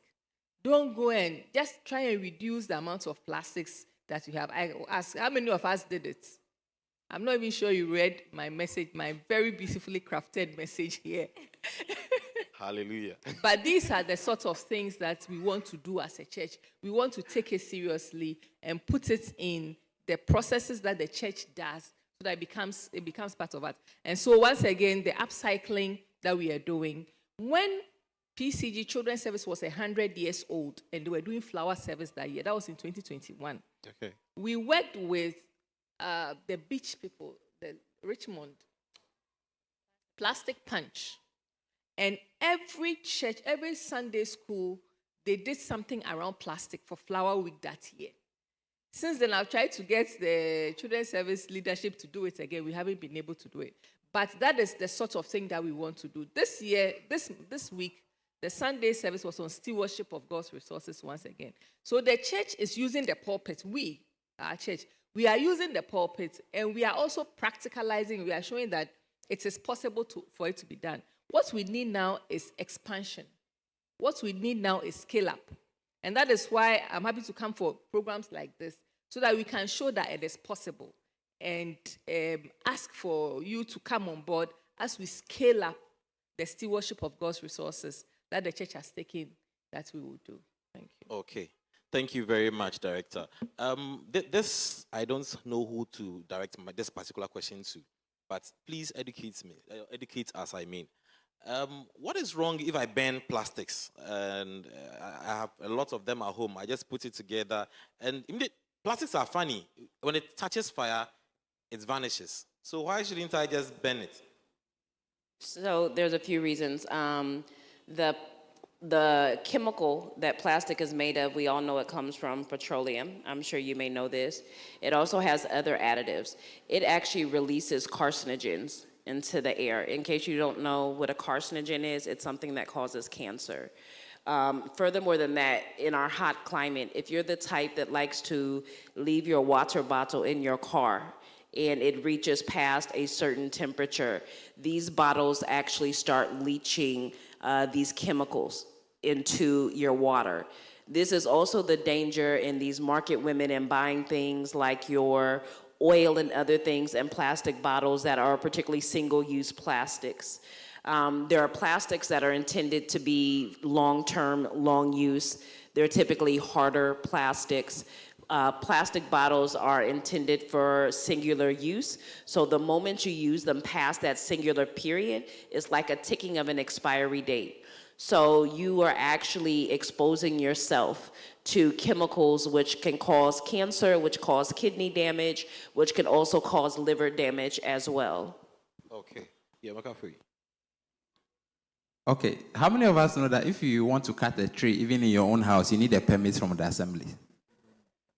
Most of you don't know. Same way, if you want to burn something, you need a permit. So you're actually breaking the law. You can go to jail for that. All somebody needs to do is to write a letter, report you, you get arrested. So that's the other side of it. Okay. You are breaking the law. It's in the law. You can't just start burning things in your environment. If you are not even the one smoking it, somebody else is inhaling it. People even burn toilet tissue. Like, I confronted a woman who was burning toilet tissue outside her home in front of the house. And I was passing, I was inhaling it. And she didn't understand why I was fighting her. But it's illegal. And as a child of God, you are not supposed to be honest. Okay. Mr. Mayor, please, why? I mean, can't I just get rid of it if I'm able to do it illegally? Though I'm not supposed to do illegal things like he's saying. Educationally. Yeah, he said you go to hell. And that is true. I mean, you don't need to break the law because the Bible admonishes us to obey local authority. But in your field as a consultant or an environmentalist, why is it not proper for me to just ban plastics? I mean, the very simple answer to that is that you are even killing yourself. You, the one who is engaged in that activity, by burning those plastics, and like Cordio said, you're releasing. It's like to create the plastic. All these bonds come together. So those who have done science, all the bonds come together. You apply heat, you are breaking the bonds. Some of them get into the atmosphere, some of them get into the soil. It gets into the soil, you inhale it, you are in trouble. Let me give you a short example. So we did some work in Abobloshi with some scrap dealers. And what they used to do is that they would burn these electric cables. Okay. To try to recover the metal. Bring the copper. Yes. Copper. And the interesting thing is that for many of them that we dealt with over the years, every time they get sick, they go back to their village and we never hear from them again. And the funny thing is that it was happening to those who were mostly engaged in the activity of burning these cables that were coated with plastic. They'll be standing there, and some of the fumes, anytime you are inhaling something and, I mean, it smells interesting, you should be worried. You should be worried. And the sad thing is that it does not only affect you, the entire community. So there were a number of banks all around that area who were also inhaling this, reporting to the EPA, and then the EPA would also ask us, what are we doing about it? Because it was such a big problem. Okay. So I believe you are all learning and you are taking down notes. It's not proper to burn plastics. It is not proper to inhale them in any form. In fact, it's illegal to do that. We're getting the education. Please, like I said, put down your questions, write them down, note them. Very soon we will give you the opportunity to ask any questions. I'll come to Mr. Kwafu again, but before that, Makafu, please, educate us on some of the products that you've been able to do from the academic city, please. Okay, so I wear two hats, Macintosh Africa, which is my startup in the sustainability space. I'm also the head of the Technology and Entrepreneurship Center at Academic City University here in Accra, where we build machines, we create sustainable interventions, we build curriculums. Madam was talking about curriculums earlier. I've been involved in the development of climate tech curriculums that is being used to train young people in sustainable and profitable ventures within the environment and climate space. So I'm an innovator, and I have a science background also. So I use a lot of the science principles that I've learned from school to actually create some of this innovation. So I have a school desk product, partly made from pure water rubber, like a proper school desk that you can sit on and learn. Before the end of this year, we're going to do a pilot in Labadi where we are making 50 of the school decks for a school in Labadi.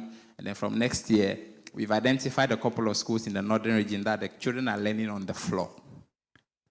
There are no decks in the school. And we want to use the plastic problem in Accra and tackle education problem in the rural area. So this is how you have to, as young people, you have to look at the problems.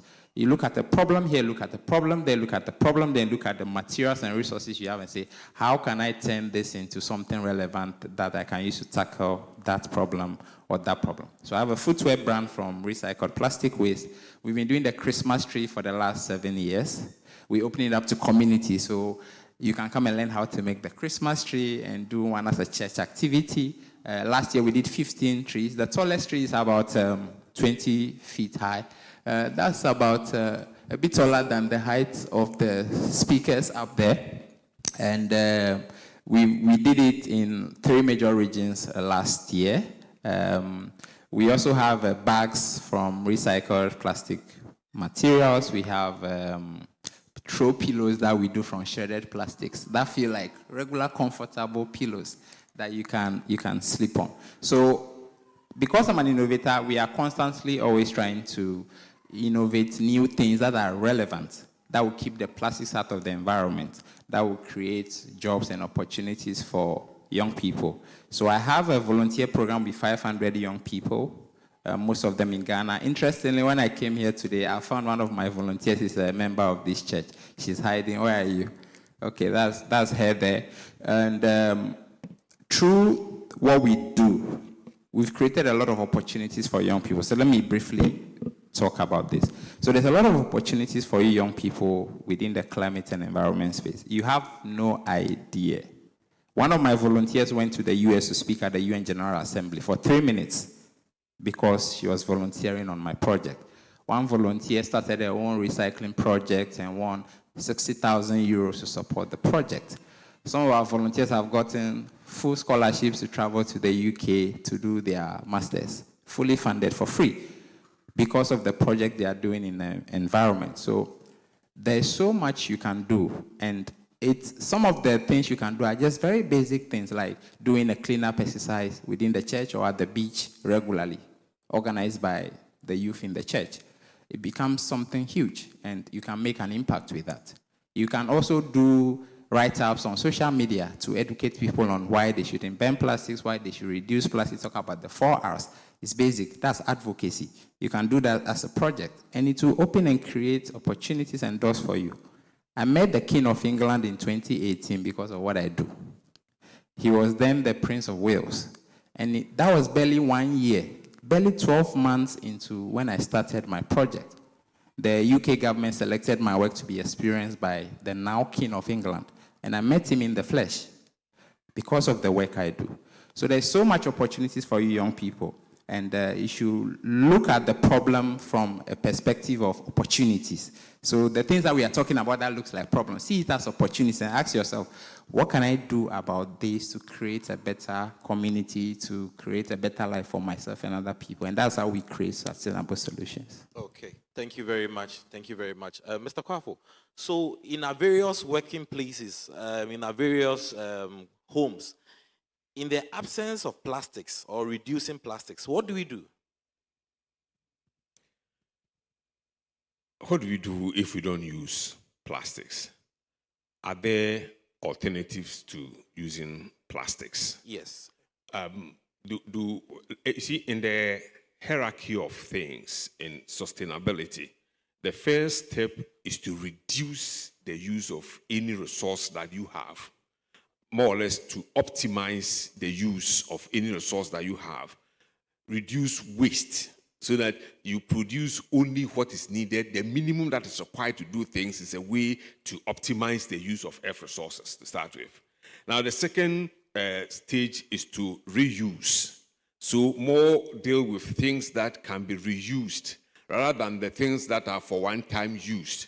In fact, recycling is at a lower level because let's say recycling itself, sometimes even the mode of recycling can be even worse if I think we're not recycled at all, because obsolete equipment and things are used for recycling, and the waste that comes out of even the plant can even be worse off than maybe making the plastic lie somewhere, you know. So the important thing is that, for instance, can you now get your own water bottle, for instance, which you put in your own water and drink and take back home to clean and continue to use, rather than always take that bottle so we can buy the water in the dispenser and fill our water bottle and use, rather than always take that one bottle, finish and dump it somewhere. Probably you have given it to municipal waste, but you really do not know how it's going to end up. Unfortunately, some of these are even incinerated. Even at the refuse dump, it's incinerated. And if it's incinerated, the effect on the environment is as dangerous as has been enumerated here. So I believe that in your offices, there are offices where they can afford to buy bottled water for everybody. But everybody is rather giving a water bottle.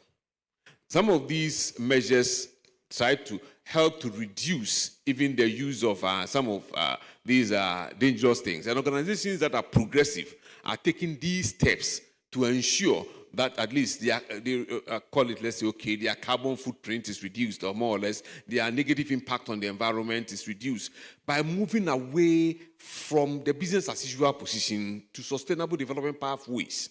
These sustainable development pathways call for being conscious of the least impact that the little thing that you do can have on the environment. And as organizations and in homes, it is important for us to assess these things. You know, now we're talking about plastics, but we could talk about maybe so many more other things. You know, it includes everything. For instance, if you have a vehicle that is functioning with a very good catalytic converter, what you do is that they call it stoichiometric ratio. It comes up to about 14.6. What it means is that by the time you burn 1 kilogram of fuel, you have burned 14.6 kilograms of air. That is the ratio. That's how much air you burn. So even life includes, instead of sparking pool and going, probably make that journey on foot. Build some strength for yourself rather than always be seen driving around and then just burning the fuel because you have the money to do so. All these things are little things that has impact on the environment that I believe that a lifetime modification or consciousness of the impact of your little activities of environment should be able to help us at home and even in the offices put in measures that help in the conservation of the environment. I mean, it is important. Some of these things, probably there was no time. Otherwise, we could look at the mega trends. Maybe the trends with most of the things that started from 1950, the way things have changed even as we go on, and the so-called over-industrialization and that kind of thing. The irony is that Africa, for instance, produced just about less than 3% of the world pollution. But that's not to say that so we should not do anything about it. What is produced somewhere affects us. Now, there are so many other things that comes up, like carbon credit and all, carbon trading and other things are things that you do if you put in sustainable measures even as an organization. You could sell your carbon credit if you are able to establish clearly, for instance, that from your business as usual position, you have put in sustainable measures. And those sustainable measures has led to the conservation of the environment by reducing your carbon footprint. You could even sell that to organizations that are polluting elsewhere. So opportunities are also there to help you if you put in appropriate measures that conserve the environment. We may not be able to go into the fine details of this, but probably if we have some other time, we may be able to explore some of these opportunities. And the experts are also here. They will be able to tell us more about this maybe in the future. Thank you. Okay, thank you very much, Mr. Kwafo. And Director, in looking at sustainability issues in the church, you mentioned that you are even into tree planting, also looking at the churches who are practicing some of these things that, as in environmental issues, that will help their congregations. So these measures are being put in place. That's fine. What measures is your department putting into place to ensure that these things are actually being followed through?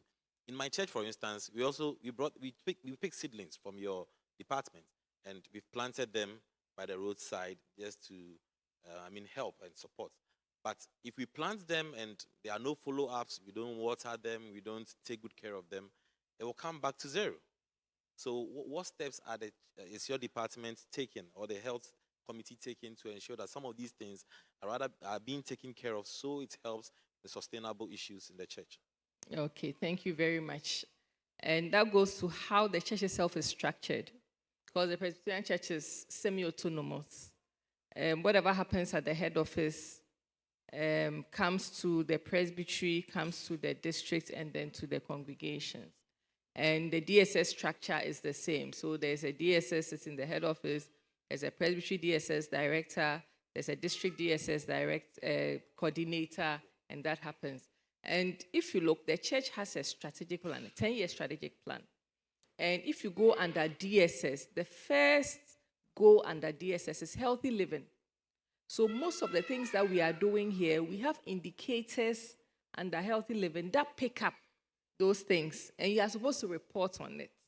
In many instances, I think we need, even though we are about halfway into the 10-year strategic plan, we need a little bit more information about how to even fill that some of those indicators.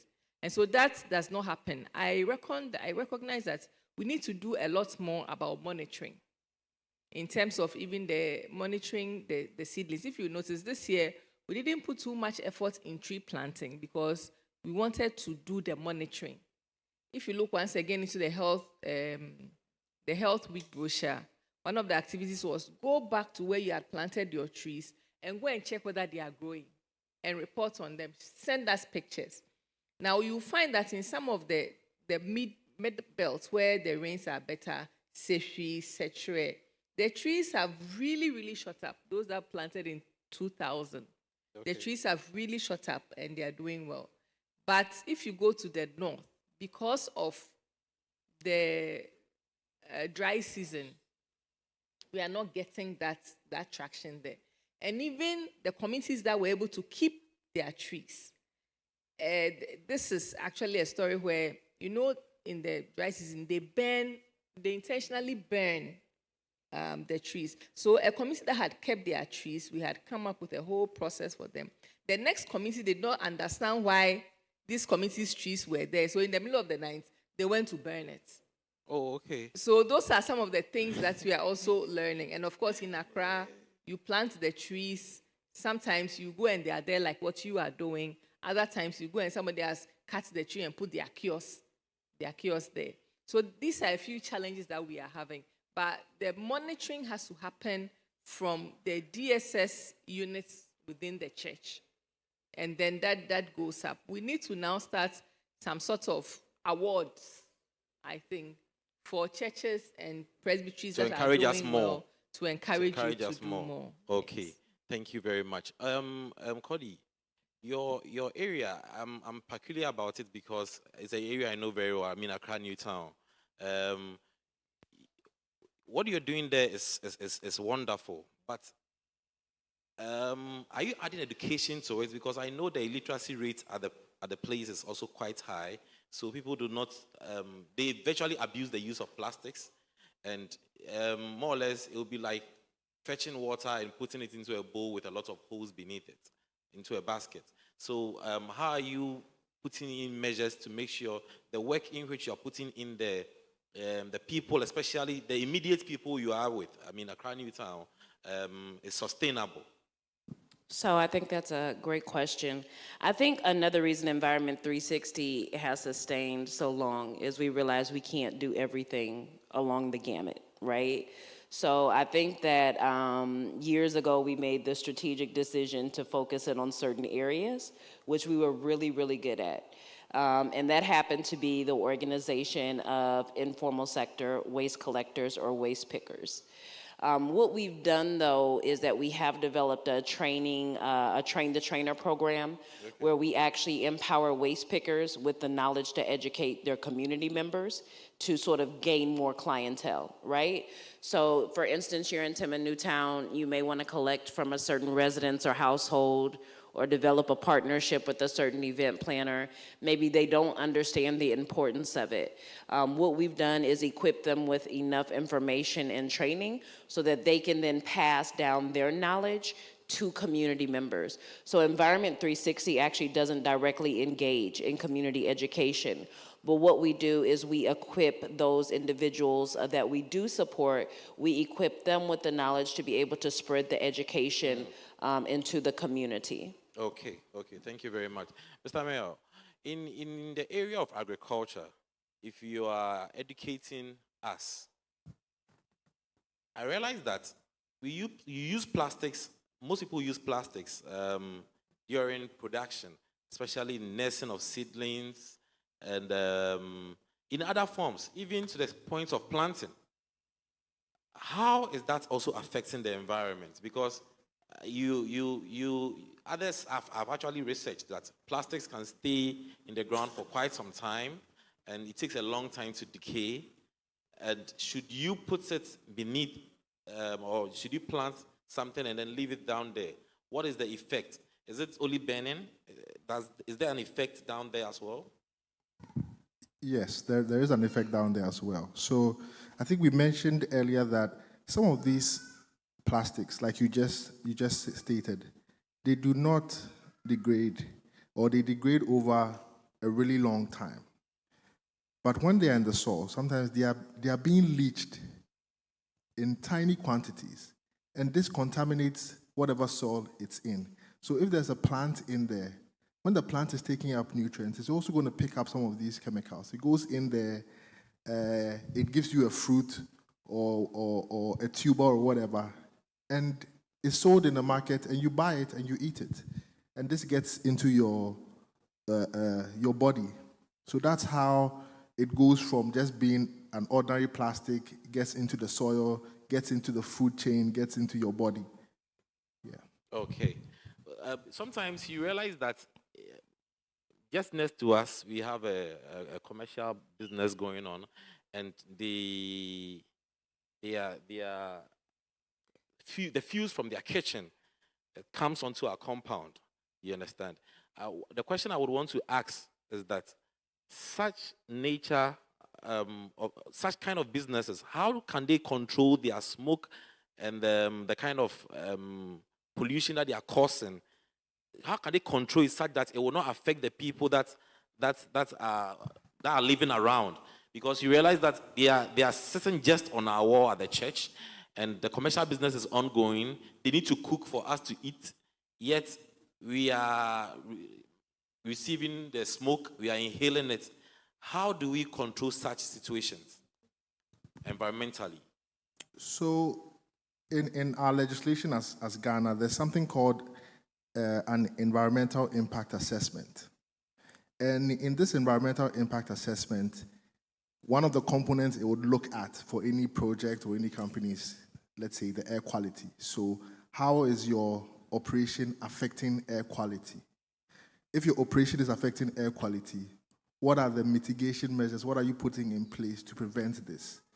One of the things that is done, or one of the things I can easily speak about here is when it comes to any company that's emitting anything that has to do with smoke, usually there's a stack, and there are some calculations. So there are some,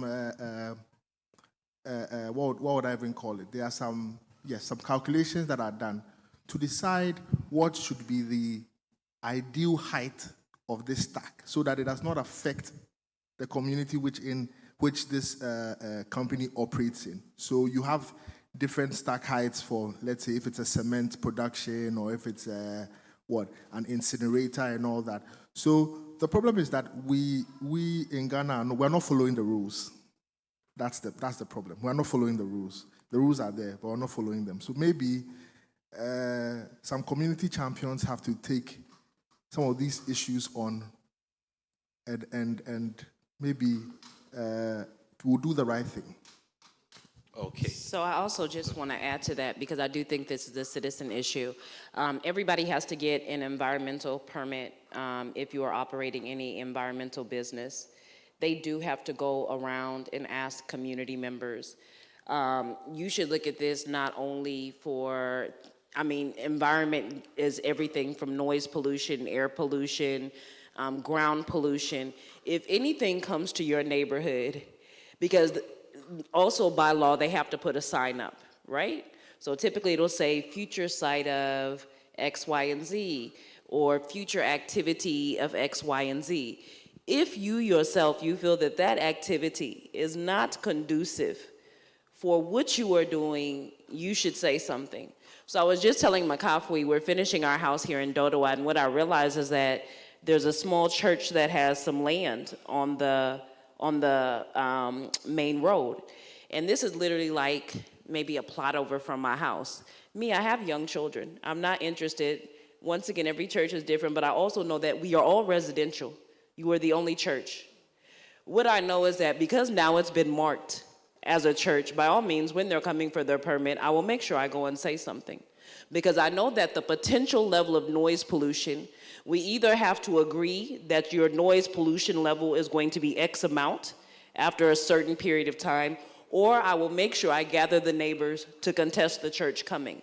So I think that you also have to realize that just because someone is citing something in your neighborhood doesn't mean that you have to allow it to happen.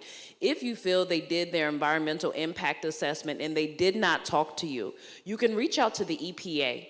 They have a whole desk that handles these things. You can also reach out to your municipal assembly. They also have a whole unit to handle these things. Okay, thank you very much. That's some beautiful education. Please, let's put our hands together for our panel members. We can do better, we can do better.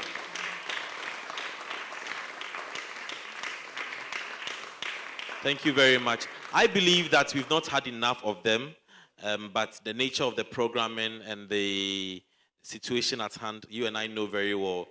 Our panel members were here on time, you were not. So we will not want to keep them waiting for lengthy period. We would reschedule and hope that when we call you, you will come and show up on time.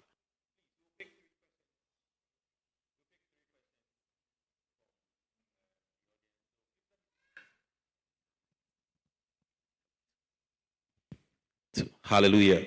So we'll pick 3 questions and then we will wrap up. If I see more than 3 hands, that's fine. So I'll be counting and then that'll be it. Okay, so my gentleman is at the back again. Okay, that's fine. So please show by hand. I'll count. Please, let me count first. So, okay, so that's 1. My lady there, 1, 2, 3, 4. So please keep your numbers. And then number 5. Please put together your questions, okay? So that's the last one, number 5. Number 1. Okay. Thank you very much. So please, my question is on, we spoke about carcinogens being released into the environment out of burning. And I was working on a project on sanitary towel, and then the fact that some of them contain dioxins, which obstructs the reproductive functioning of females. And dioxin happened to be one of them.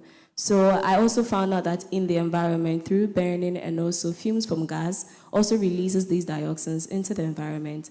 So I expected EPA, Environmental Protection Agency, to know about it or have what it takes to measure dioxins, since it's in the environment. So if they are going about with their work, they should be able to, they expect the environment. So what we breathe and all that. So I went there for them to help me with the determination of these dioxins in my selected sanitary pads, expecting they will have the reagents or all that they need, the capacity to help me investigate. But when I got there, the feedback they gave me was that they don't have the capacity to search for that. I even went to FDA, and then they also told me they don't do that research. What they do is the size and then the absorption. So with something like this, I was now stuck because I needed to do my project. I want to go about with this, but here's the case, the agencies that I look up to them to help me are not able to. So with something like this, how do I further, or how do I even develop interest in working towards something like that? Thank you. Okay, so let me share an experience. I had a similar experience. When I made my footwear, partly from pure water rubber. I have a footwear partly made from pure water rubber, which we exported to a couple of countries. So I took the product to Ghana Standards Authority. I wanted to apply for standardization and get a certificate. When I got there, I was told that they've not seen this before. There's no category for it. So I was like, I'm thinking, so what are you saying? So I didn't get any solution. So what did I do? I went home. I went on social media. I went to post it online. That people are coming from China and then they bring some basa business ideas. You give them certificates. I am a citizen. I've created a solution to a problem we have. You're telling me there's no category for it. So I posted it on social media. And their boss saw it. And their boss asked me to come back to the office for us to find a solution to the problem.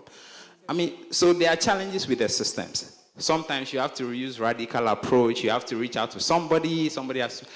That's the system we are in. So these are some of the ways that personally I have used to find some of these solutions. I also want to suggest, so I've worked with EPA. Even their air monitoring equipment actually doesn't belong to EPA. It belongs to the U.S. government. Most of the very highly technical instruments needed for environmental measurements, the EPA doesn't have. However, though, I think what you can do, University of Cape Coast has a brand new lab. They may actually have the ability to send a group down to help you test, but then sometimes it comes down to a funding matter, right? Because they have to be able to dispatch, or they have to have lab technicians to be able to go.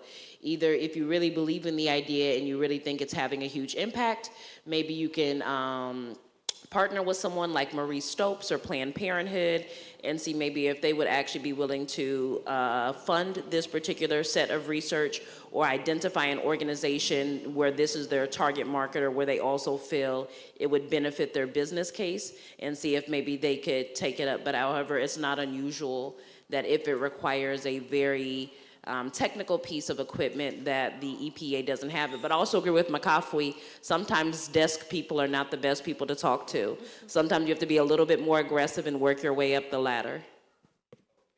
And also because the space we are in is new, the circular economy ecosystem is very new.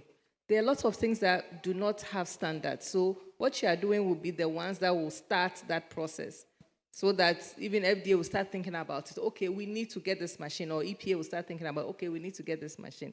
But it doesn't mean that we should not dream. It doesn't mean that we shouldn't think. So if you go to a technocrat, a person says, oh, we've never done this before. We don't know how to measure it. We don't know it. Then you stop. No. It should even push us to do more, because that is what will help us to expand that space that we are in, to check all the things that we can do, and to even see how we can support the environment. All right, thank you very much. Great experiences being shared here. I believe you have an idea of how to go about it now. The very first approach is also very good. Post it. Nowadays, when it's online, somebody will hear of your story. Yes, thank you. So number 2. Okay, thank you very much. Thank you very much for your presentation. I really enjoyed it. My question goes to Director. It's a simple question. Is there a way information can come to your office straight to the individual within the locales? I understand we have systems and then procedures, but honestly, with the free plastic August, I'm saying it backwards, yes, but yes, I didn't hear of it, and I don't think we heard of it in the whole congregation. Yes, please, thank you. So once again, it's about using the church's structures and using other structures as well. Now, the church is doing very well with communication. If you go online, the Facebook is doing very well. We are on Twitter. We are on all the other things. What we did was to use the church's structures, which is that every year there's a health week. The health week is the second week of February, the second week of August. Similar to how you have an education week, you have a youth week, you have a women's week, there's a health week. And the brochure comes about a month before the health week. Now everything is online, so we share it online, which is also another way of reducing the impact on the environment. But we share it through, once again, the church's systems. So maybe we have to find a much more effective way of sharing it. Yes. So you're supposed to read the message from the director during that week. And in that message, I actually said that the month of August is Free Plastics Month. Last year, it was the same thing. The month of August was supposed to be a Free Plastics Month. This year, too, the same thing. And there's a message that is supposed to be read in the church on that Sunday as a means of sharing the information. But I get it. I think we can do more in terms of sharing that information out. We will do flyers and we'll share it on Facebook and everything in advance so that you know that the month of August is a Free Plastics Week. We want to speak to the mic, please.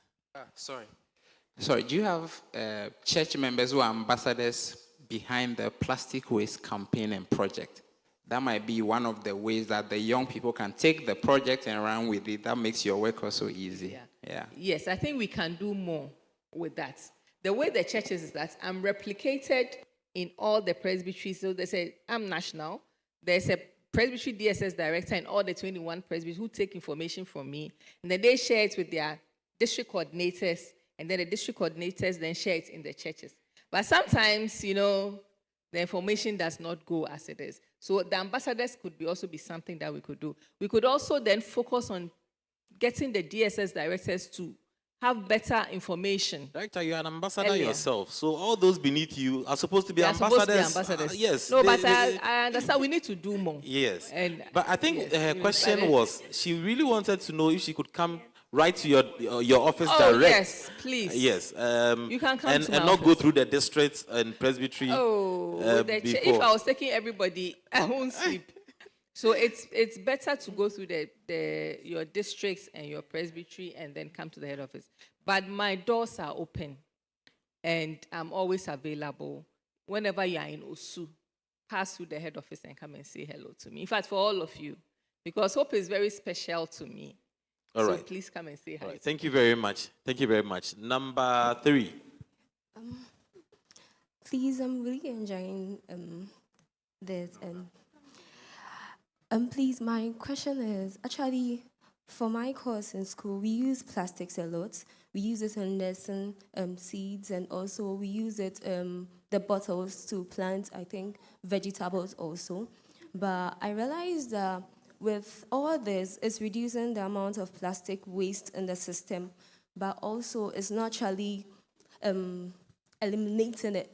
Yes. So as if someone has malaria and the person decides to treat the headaches and the feverish the person is having, but not targeting the actual parasite, how will the person be actually cured? So right now I'm asking if it would be possible for us to eliminate the main resources or the main natural resources that is causing, that we produce the plastics from, so that we can help. Because in Ghana, I've realized that we have rubber plants that we produce the latex from. So if we can reduce or eliminate the rubber plants in Ghana, it can actually help. So please, is there any ways or ways in which we can do this? Okay, that's a very good and important question. It's a question of alternatives. We are looking at the plastic problem, we are wondering, what is the alternative solutions? And this is one of the things. So before plastics were being made from the rubber plant, as you are saying. Now, when the world found out that it's cheaper to get plastics from petroleum, everybody moved away from that to petroleum. Now, the world we have now is a world of how to get the cheapest of everything. Even for the richest people, they are looking for cheap things. Everybody's looking for cheap things. So that's where the bigger problem is. The economics of the world is driving plastics. Now, there are people who have made paper bags and paper packaging for food and all that. But the challenge has been that sometimes these things are 7 to 10 times more expensive than plastics. So the solutions exist. There's a challenge of innovation where we can innovate the process and the product to get to a place where the prices are close or lower than the price of plastics. That's where we change everything. So the responsibility lies on you young people to now investigate some of these solutions and say that now that we understand the process of making food packaging from paper or plantain stem or rice straws, how do we make it cheaper than plastics? If you can figure that out, you'll be one of the richest people in the world. So that's where one of the solutions are. Okay. Any more? Or we should Yes, go? so let me also add that we are not saying that plastics in itself is bad. Okay, there are lots of things that we are doing or we have in our homes that are from plastic, but they are not single-use plastics. Okay, so the first thing is to try and eliminate the single-use plastics.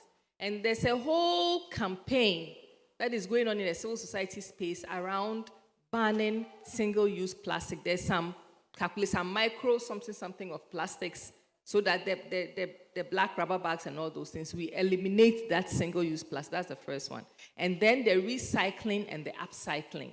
To see that it's a circular economy, to make sure that we are able to change it from one form, one usable form to another in a shorter period of time, so that it is not thrown away. So we have to ensure that the circular economy works. You know, when you were in school, you learn about water. The water is, then the sun hits it, then it goes into the cloud, then it comes down, that sort of thing. So that the circular economy around plastics work.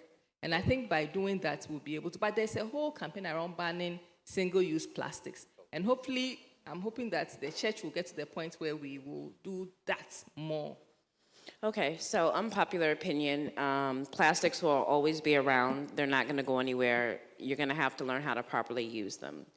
Second thing is I think that we need more education around circular economy and what really is adding value or eliminating the plastic that's already in the system, right? So for instance, your program that uses these plastic bottles, they will probably tell you that they're participating in the circular economy, right? Because they're like, well, we're taking bottles that would have been thrown away and we're using them to plant trees. It's a great green solution. But in reality, it's not. Even at our Circular Innovation Hub, we actually make flower pots that can be used over and over again for seedlings. Getting people to buy them is the challenge because they feel like they don't want to put the money up front. It's sort of like ESG. When you don't want to invest up front, you pay in the long term, right? So I think there also has to be an adjustment of consumers and everyone else that moving into a green economy or a circular economy is not cheap. So I think all of us, we're willing to do things when we feel like it fits our budget, when it's convenient for me. But if I tell you that, okay, you're gonna have to buy a 20 Ghana CD bag, and you're thinking I need 10 of those to get my things home from the market, your perspective suddenly changes about plastic. So I think that that is a larger mindset of consumerism where we need to, like Makafui said, stop looking for cheap things, because in the end, your health is priceless. So if all of us die today because our neighbors are burning plastic, or we end up with cancer, or you end up with kidney, we have a lot of people on dialysis right now. You have a lot of people having liver failure. You have a lot of people with chronic issues, asthma, red eyes, headache, fatigue. All of these are a result of things happening in our environment. So you have to think about, would I rather spend 150 Ghana cedis each month going to the doctor, or would I rather spend 100 Ghana cedis in reusable bags one time and keep it moving? Okay. Okay, thank you very much. Number 5. That's number 4. Okay. Thank you very much for the very insightful presentations. I must say that for me, I attended a school that was close to the Teshi Estates landfill site, and you could almost every day smell plastics and other stuff being bent, and I could see some of my friends who were asthmatic patients being rushed to the hospital and sometimes to the sick bay, and it was very disturbing. And so I can relate with what's going on. But from year on, we see that filth or rubbish, or what we call the polythene bags and all the plastics, are a problem to us. But not much campaign is done. I don't seem to understand that. Because when it's getting to elections, you could see all our leaders on the ground campaigning, selling their messages. But this has been a problem on our hand for a very long time, but not much has been done about it, and I'm thinking about it. In fact, this brings me to my question. I do not still understand why up to date we still haven't been able to segregate our waste from the home. Because it's like you segregate it, you take the plastic out, you do everything. When the guys come to pick it up, they just put everything together, and then they go. So it demotivates us.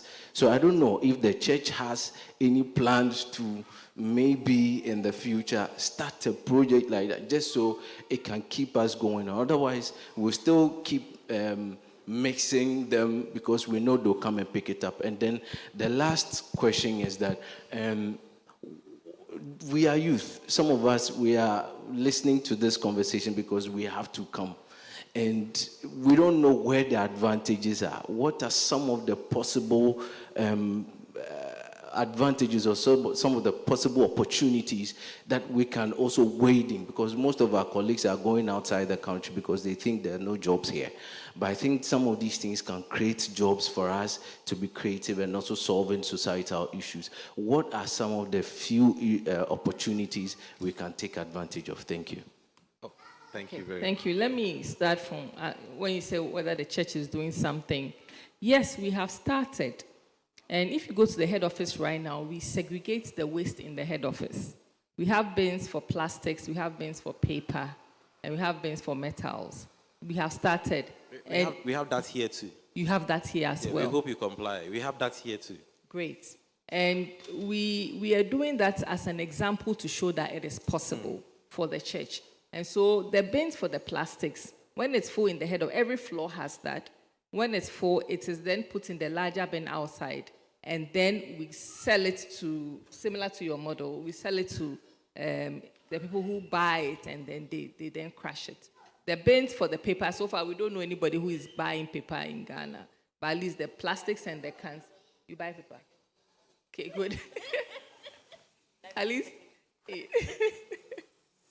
So we are doing that and hope that that will continue. Now, what I am looking for is a plant, and in fact, God Presbytery is my focus, that we are able to get some small 100 by 70 land somewhere and put the plastic, the crusher machines there, and be able to use that as a means to collect some of the plastics that are in our environment.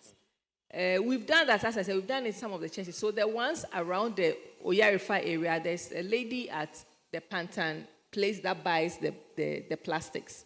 So Oyarifa, Danfa, all that area, our churches that have the bins, it goes to that place. And then around the Gan West area, we've also found somebody there who buys it. We are working with CESA. CESA is also an organization that buys it. This area too, I know you have somebody who picks it up, and that is not a problem. The problem we have is with Sebrepo area, that we have churches there that are willing to segregate their waste, but we are not getting anybody that is close by to buy the plastics. It's also a function of economy. So if the person who is buying the plastics is far from where the plastics are, they will not go. And we've had problems with Sebrepo because they are collecting plastics and we are unable to buy it. So basically, my next step as the SS director is to look for investors to support us to set up some of these machines closer to our churches, so that it's not just for the church, but for the environment. And then we are able to then, go to the next step, diversification once again. So we are moving from the collection stage to actually, processing it so that we can move it forward further. And hopefully, you can help us to find some investors to do that. Okay. But I think with the first part of his question, that's where Kudi and Makafui comes in. So yes, I just briefly want to, I think there's danger in admiring the Western model of waste segregation from the home. If you look at the numbers, they actually have very dismal recycling rates still. And this is just because people have a difficult time segregating plastics. So not all plastics can be mixed together. They're not all recycled together. So when you set up bins and it's plastic, paper, and metal cans, paper and metal cans typically can be a little bit easier. Plastic is a little bit different because there's so many different plastics inside, right? So I think this is why we focus on developing alternative collection systems, things that are actually better for this particular part of the world. And our plastic rates, our recycling rates actually have increased over the past 5 years. It used to be around 2%, now it's around 10%. So you do actually see some quite rapid growth in the plastic recycling sector.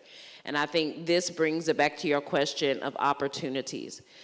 So let me tell you why opportunities in this sector are limited. And I think if you were here for the HR person, she talks about it. Most of you don't really want to work in waste.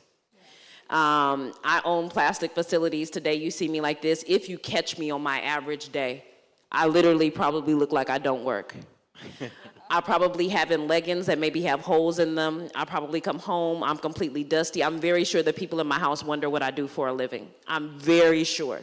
I might leave the house looking very prim and proper. I might come back from dust head to toe.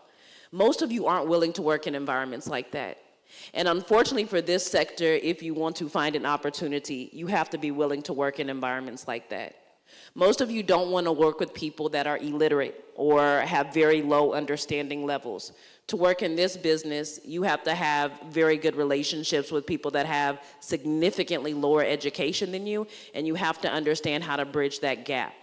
This is the reason young people aren't taking opportunities in plastic waste, because everybody thinks recycling is me sitting in an office and overlooking the workers who are hauling the plastic, who are buying the plastic. That's what you envision when you think of a waste career. That's just not it. Even recently, Environment 360 changed its model. Actually stopped hiring graduates and white-collar workers, because essentially you don't make me money. Right? I don't make my money from the office. I don't make money by you coming to sit in my office and surf the net. I make money from the people that work in my factories. So why not, if I see that their skills gap is they don't know how to use Microsoft, or they don't know how to use Word, or maybe they need confidence, why not just close that skills gap? Because they're willing to do the critical thing, which is work in a plastic facility. So I think that to seize opportunities, you have to realize, like most of the time you work with tools. Makafui will talk about it. One of the key things he does is teach people how to work with tools. If you're not comfortable using power saws, if you're not comfortable using hammers, if you think you've gone to university and this is beneath you, there are no opportunities in waste management for you or the circular economy. Okay, Makafui, so briefly, yes. So there was one time we were interviewing some girls for a recycling training. And one of the girls came. When she came, I was in the compound and I was cleaning the compound. I was wearing a short and I was wearing a very dirty shirt. And she was around. When I finished cleaning, I started engaging her, telling her a bit about what the company does. Then at the end, I told her I'm the founder and CEO. Then she looked at me from head to toe and then she started laughing like a mad person. Like, no, you are joking. You're not the CEO. So as she's saying, these are some of the issues. The work is dirty. You have to dirty yourself to make the money. And you were talking about young people leaving the country because there are no jobs. I know young people who are leaving the country to go to school, to work for bigger companies outside, because they were working in this space here. So the opportunity exists. You are the one who has decided that this is not for me. So there's so much opportunity. You have to start thinking this way. What can I do? You see, that was how I started making impact. I stopped looking for somebody else to do it and solve the problem. I stopped looking up to government. I started looking at my parents. I started looking at my school and my community. I'm asking what can I do about this problem that is lying in front of me to make it better for myself first and for my community? If you start thinking that way, you start to see the solutions. Okay. You start to see the solutions. Okay. Yeah. Thank you very much, Makafui and Cody. We take the very last one, number 5. Thank you very much for the presentations. SDG 14 talks about life below water. And one of our speakers talked about fish ingesting microplastics, and as humans, we also ingest it when we also eat the fish. I want to know what you are currently doing in regards to that space, because you didn't really delve into the marine aspects of it. I also attended a Blue Oceans conference in Liberia, and during that conference, we helped to collect plastics along the beach. People were paid for it. For every kilogram of plastic you collect, you are paid. So it was like a form of employment for some people, and they were dependent on that to earn a living. And after collecting the plastics, the company used the plastics, they recycled it into biofuels for generators. And I want to ask if it is something that we are already doing in this country, or if not, is it a plausible initiative that we can take up? Yeah, okay. Thank you. Okay, thank you very much. Mr. Say. Okay, so but your question is very interesting, because you are asking us what are we doing about it. I'll throw the question back to you. What are you also doing about it?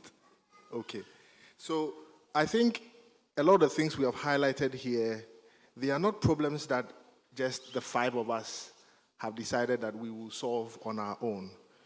It's a national issue. It's a global issue. We need to work together.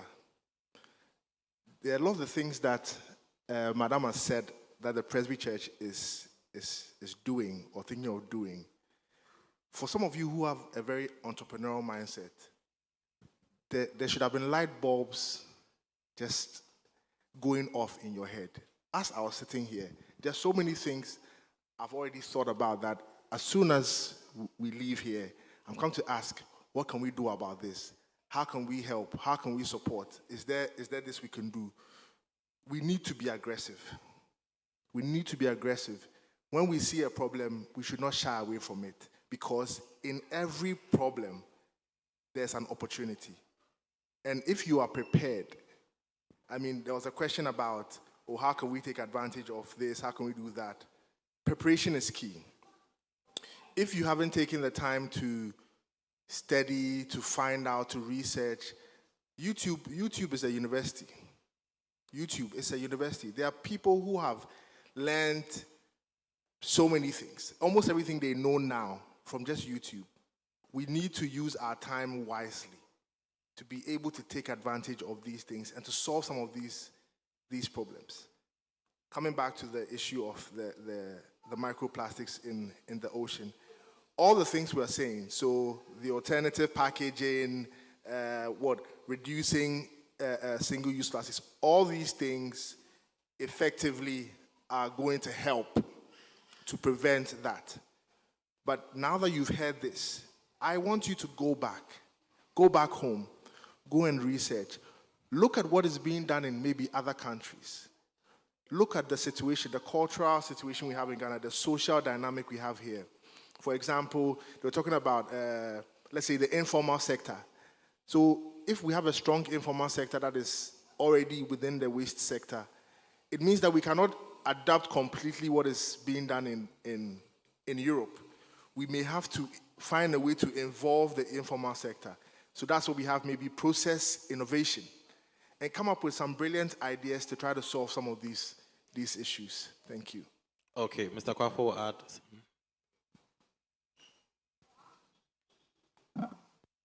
About the opportunities in, let's say, in that space, there are, most of the time, the challenge is with technology.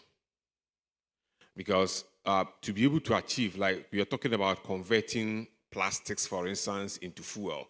Yes, it's a gasification process. And that is such an expensive process that if you went to buy the diesel, it's cheaper than going through the gasification process to convert plastic into fuel. And the opportunities exist, but it calls for a lot of innovations, for instance, because there are, if you start something, the possibility is that you're going to get partnership, because there are impact investors who are also looking for opportunities to partner with people who have similar objectives to what they do. I know of a Scandinavian company, for instance, who use plastic packaging. And now their principle is that they will use ocean recycled plastics for their, for their packaging. So then, to be able to supply them the packaging material, you have to go to the ocean and get the plastics from Polygon or somewhere, and then produce it for them. So partnerships is one of the ways in which you can possibly sell your idea to be able to fund it. Because at certain points, apart from being dirty like they say, which is the truth, it also gets expensive, because new technologies and other things are required in some of these processes. And they are not things that come cheap, So opportunities exist, yes. And like I mentioned earlier, for instance, that there is opportunity even for carbon credit, but those are things that maybe it's corporate entities whose production is at a certain level may be able to do. But like it's been mentioned here, it is not impossible that you acquire enough knowledge in such a field by the things that you've heard today, and being able to identify an opportunity along the line, and even getting the partnerships that you need to be able to do it.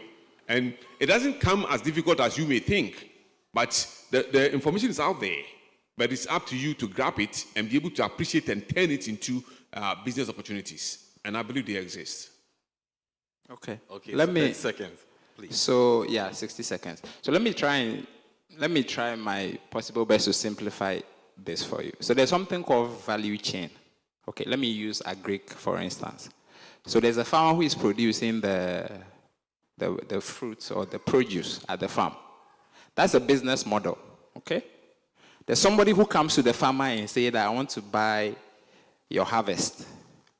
That person's job is to buy from the farmer. Sometimes there's another person who operates trucks that goes to the farm to move the produce. That's a different business on its own.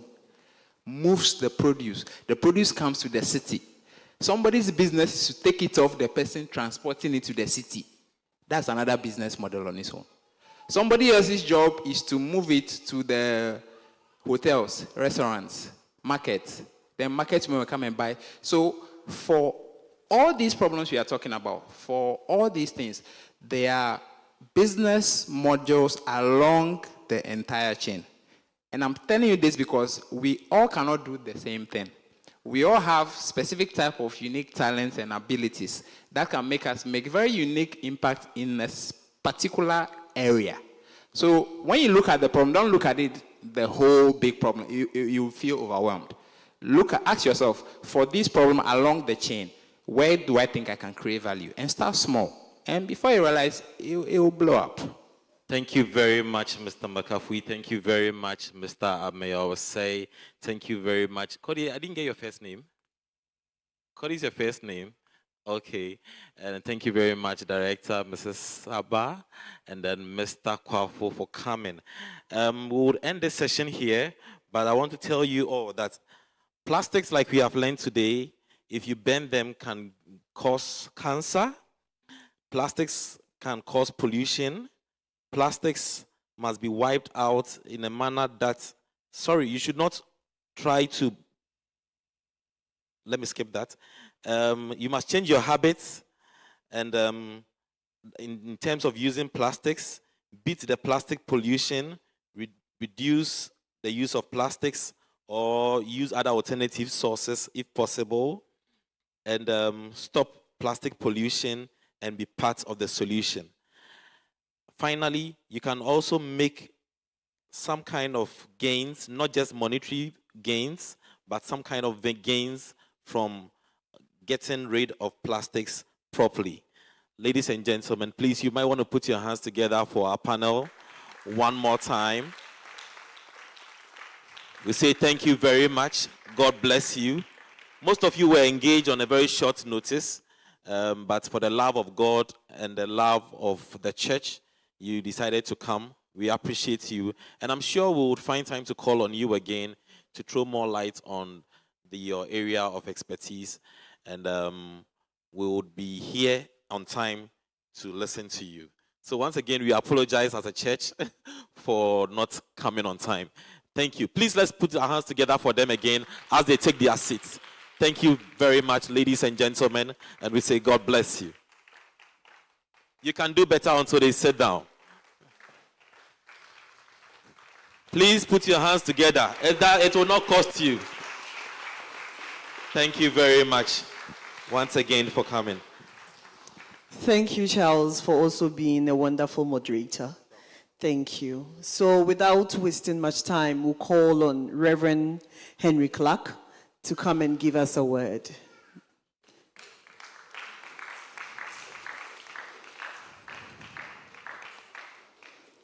Papa, you are welcome home.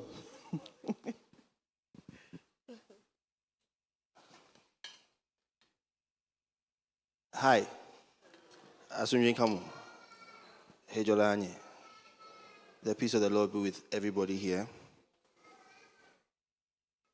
We thank God that what He started a year ago with us is still continuing, and it's inspiring to hear all the things that our resource persons have said to us.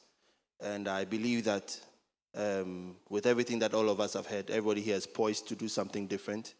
It's important that we tackle this matter of this whole matter of green, the Green Enclave and green initiatives head on together, both as churches and people of society, because beyond us just looking at how we can generate revenue out of these things, we are also agents of the ecology. as children of God. And so whatever we do, God is counting on us to enhance how we manage the environment. I'm especially excited about the next segment, which is the pitch. Last year, we launched that aspect, and we said that this year we would have a business pitch, and the various locals will put their heads, they'll pitch their tents against each other, out of which we would have some winners. The expectation is that beyond just the competition, a year on, we would have at least 3 businesses to even launch at AYEC Season 3. Who is with me here? Yeah. So our expectation and our hope and our belief is that with all the support that the committee and the district and all others are going to put to support these winning teams, some years on, SAKUMONO district can boast of fledgling businesses that have grown and are employing other young people who come out of school. So I think that this district is blessed because for you young people here, so those of you who are now here to enter tertiary institutions, by the time you're done with school, our hope and belief is that these businesses would have taken root and have gained ground, which means that you have another advantage. You know that as I'm finishing school, my district has roles that I can easily slot into, whereas maybe some of your colleagues elsewhere may now be going to struggle to find jobs. So I want to encourage all of us here to continue to champion AYEC. And I want to also tap the committee on the back. Kudos to a good work done. We know that this can only get better, and we look forward to other editions to come. I also salute all the resource persons who have passed through right from morning till till now. Especially the fact that resource persons actually came much earlier than the audience. God bless us all. Amen.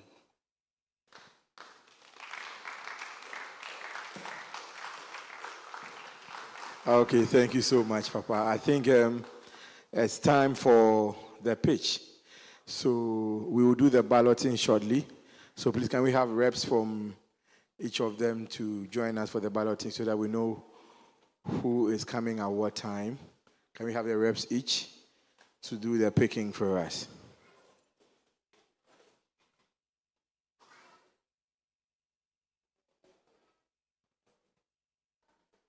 Okay, so can we have the reps?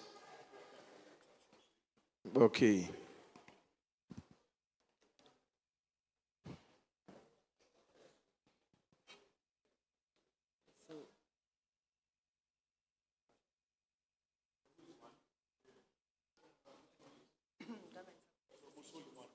Okay.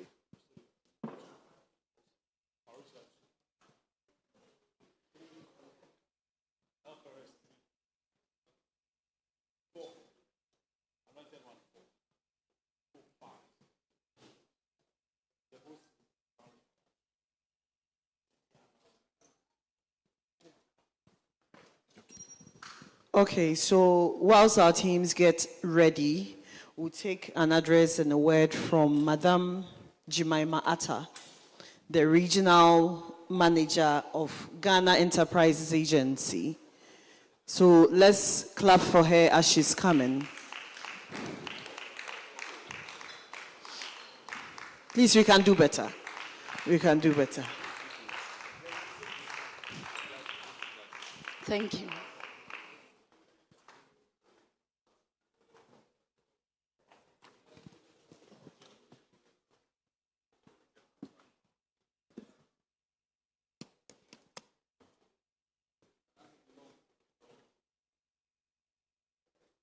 Hello, good afternoon.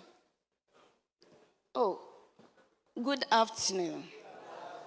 Okay, I'm Jemima Arthur from Ghana Enterprises Agency, and I'm the Deputy Regional Manager for Greater Accra Region. And I'm so happy to be here. Actually, Madam Kosiyanki, the CEO, she was supposed to come, and she called me this morning when I've already made my plans, but because it was a church activity, I had no option than to be here. And to tell you the truth, I've also enjoyed myself. I think I've been an ambassador for the green concept, and I would say this opportunity I know it was in God's plan for me to be here because I really enjoyed myself with the panel discussion. So, first of all, I will start with what Ghana Enterprises Agency, what we do. We are an agency under Ministry of Trade and Industries, and our mandate is to create enabling environments where micro, small, and medium-scale enterprises will grow to achieve their full potential. So what we do is we have some pillars that we work around. One is capacity building, whereby we help startups or existing businesses to build their capacity in whatever they are doing. Another one too is we help in access to market, where we assist our businesses to polish their products and also package it well. We help them with the certification with both GSA and FDA. We also, from time to time, whenever there's trade show or exhibition, we support MSME to participate. And we are also working with some e-commerce platform where we also encourage them and support them with the necessary skills so they can upload their details out there for customers to reach out to them. Another part is institutional development. We are working with enterprises or agencies. They are into BDS ecosystem. When I say BDS, it's Business Development Services.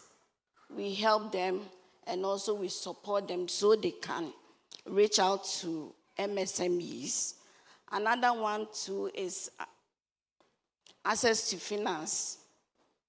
We have products like CABAS, COVID-19 Resilience Fund, and we also have the GET-P, that's Ghana Economic Transformation Projects, whereby we have supported MSMEs with loans and grants. And normally with the loans we give out, with the CABAS for instance, the interest rate was 3%. And with the grant, that one is a grant. It's free. At the end of the day, we expect you to expand your business and also employ more people. That's the only contribution that we can give. So I'm here to also throw more insight into entrepreneurship. So when we ask this question, who is an entrepreneur? What would we say? Entrepreneur. Who is an entrepreneur? Oh, I thought we are all here to pitch. Yes.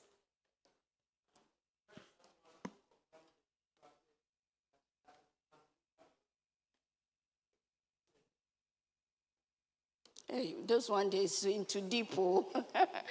Somebody who combine all the resources. Could be the human, the, the financial aspect, the material, and other things to make profits or to create value. Please, who else? Yes, sir.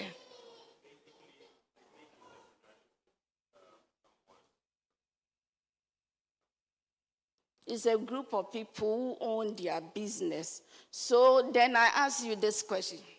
Then who is a businessman? So there's difference between a businessman and an entrepreneur. Normally with the entrepreneur, they add a little bit of innovation and creativity. But with the businessman, normally it's the copy and paste. Like they see somebody selling plantain. The person is doing well. Then they will say, oh, plantain business is lucrative. So why don't we do something about it? Another person will see the same plantain. Yes, this woman is doing well, but what can I do differently?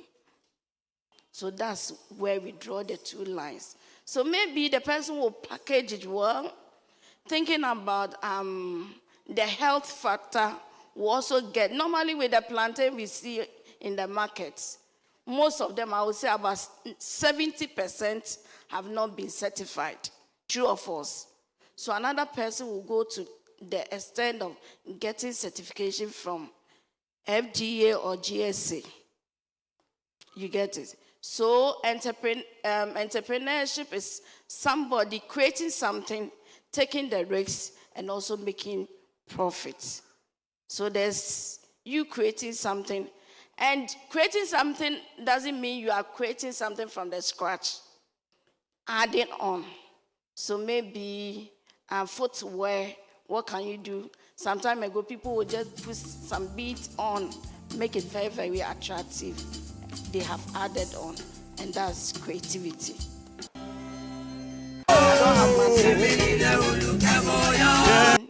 A little bit fast.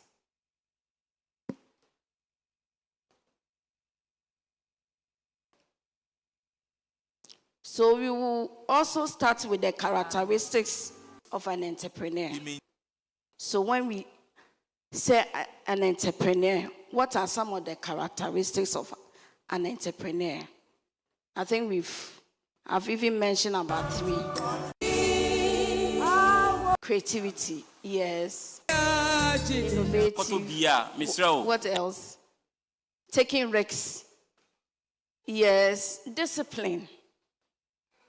A whole lot of discipline comes into it. If you are not disciplined, you cannot make it.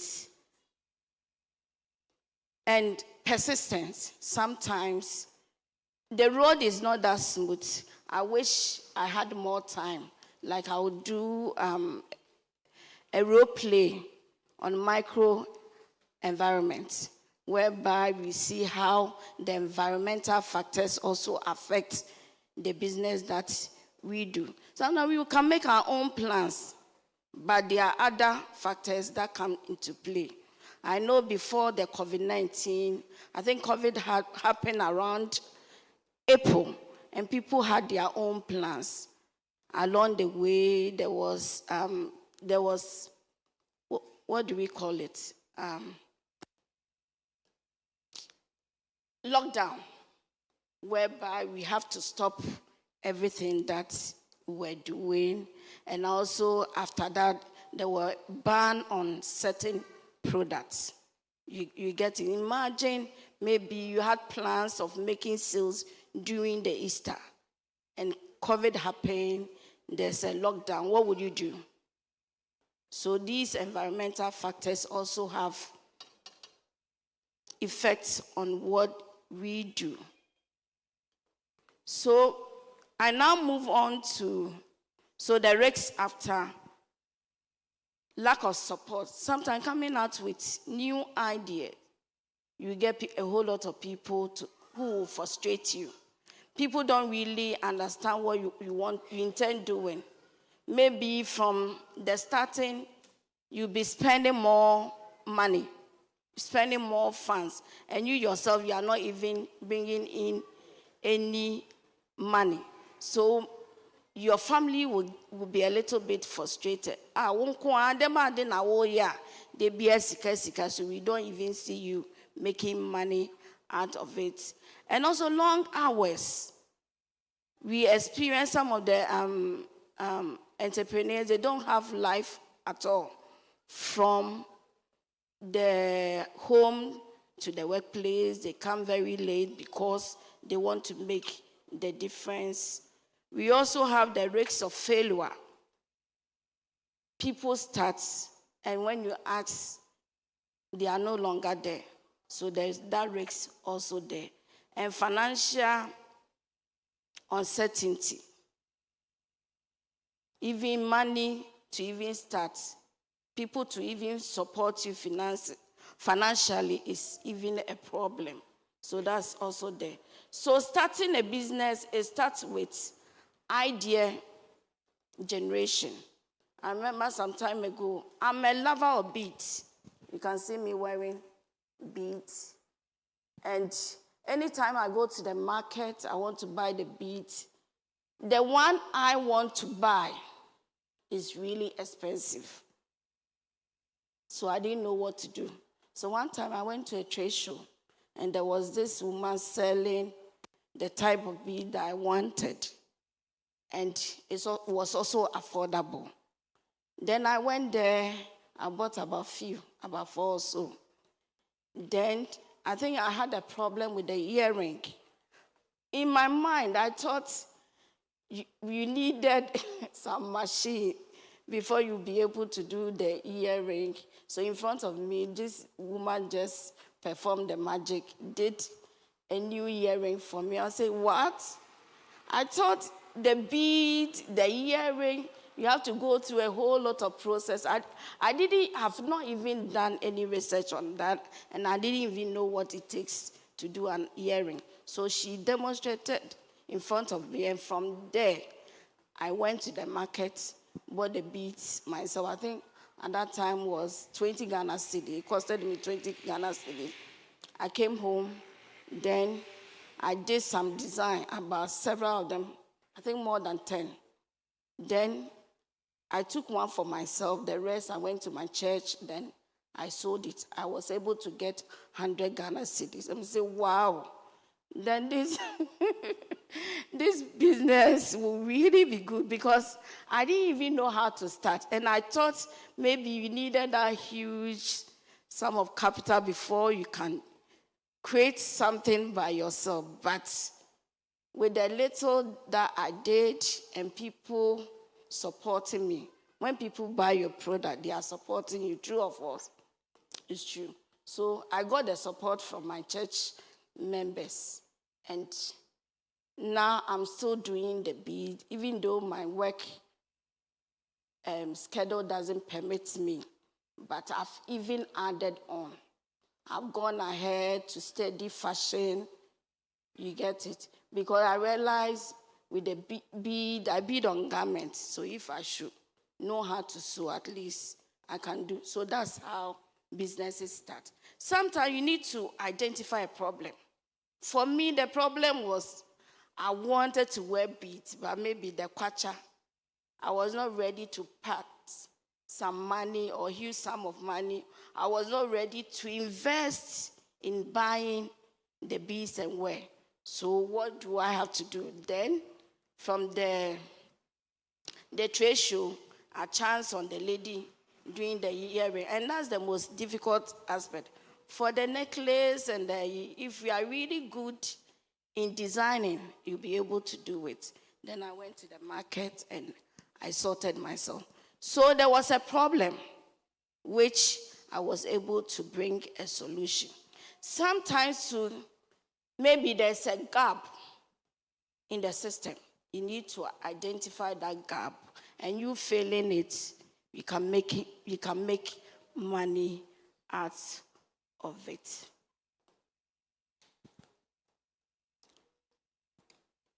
So, how can we generate business idea? So first one, identify a problem and find innovative solution to them. The next one, try finding out exactly what people want in terms of products or services. Consider your talent, skills, hobbies, knowledge acquired. I'm very, very skillful, and because of that, I was able to do the bead business. And consider the resources in a given environment and what you can make out of them.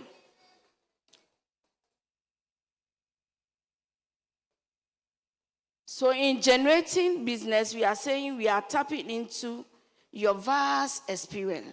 Sometimes you need to think, what can I do? Maybe I'm somebody who is that creative. I'm somebody who is good in combining two chemicals.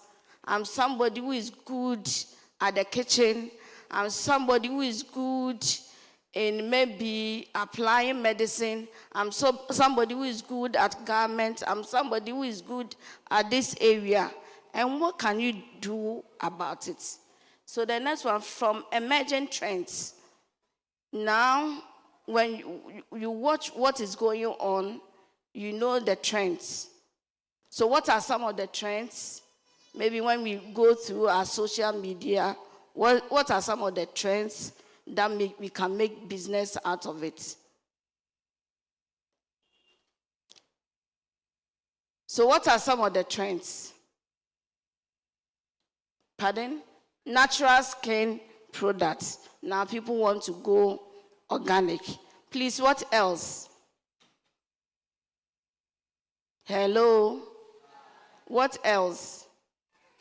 What are some of the trends?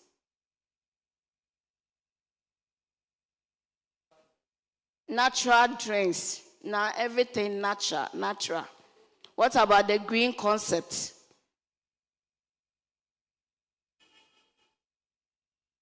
Current societal problems. Now waste is a major problem to us. True or false? So what can we also do to create or to correct this societal problem in a small way? We cannot solve it entirely, but what can we do to solve it in our own small corner? And last one, listening to potential customers and suppliers. Maybe you are selling drinks. The carbonated one, and your client come, oh, do you have the natural fruits? Do you have this? Do you have that? They are trying to suggest something to you. So your customer can say, oh, now I don't really like these bottle drinks. I prefer the natural drinks. Can you please help us with that? Meaning they are suggesting a business idea to us, which we can tap on.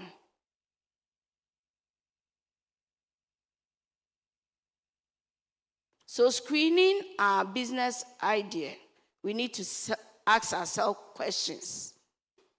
What does it take to make the idea work? The idea will not work in a vacuum. So you need to ask yourself a question. What will it take to make this idea work? The next one, are people prepared to pay for my fee or my idea? At the end of the day, you are going to create products. So you ask yourself this question. Not only you creating something good, something you think very, very innovative, which people would like, you need to also ask yourself this question. After creating the idea, will people pay for it? That's also a question we need to ask. Do I have the knowledge and the skills required?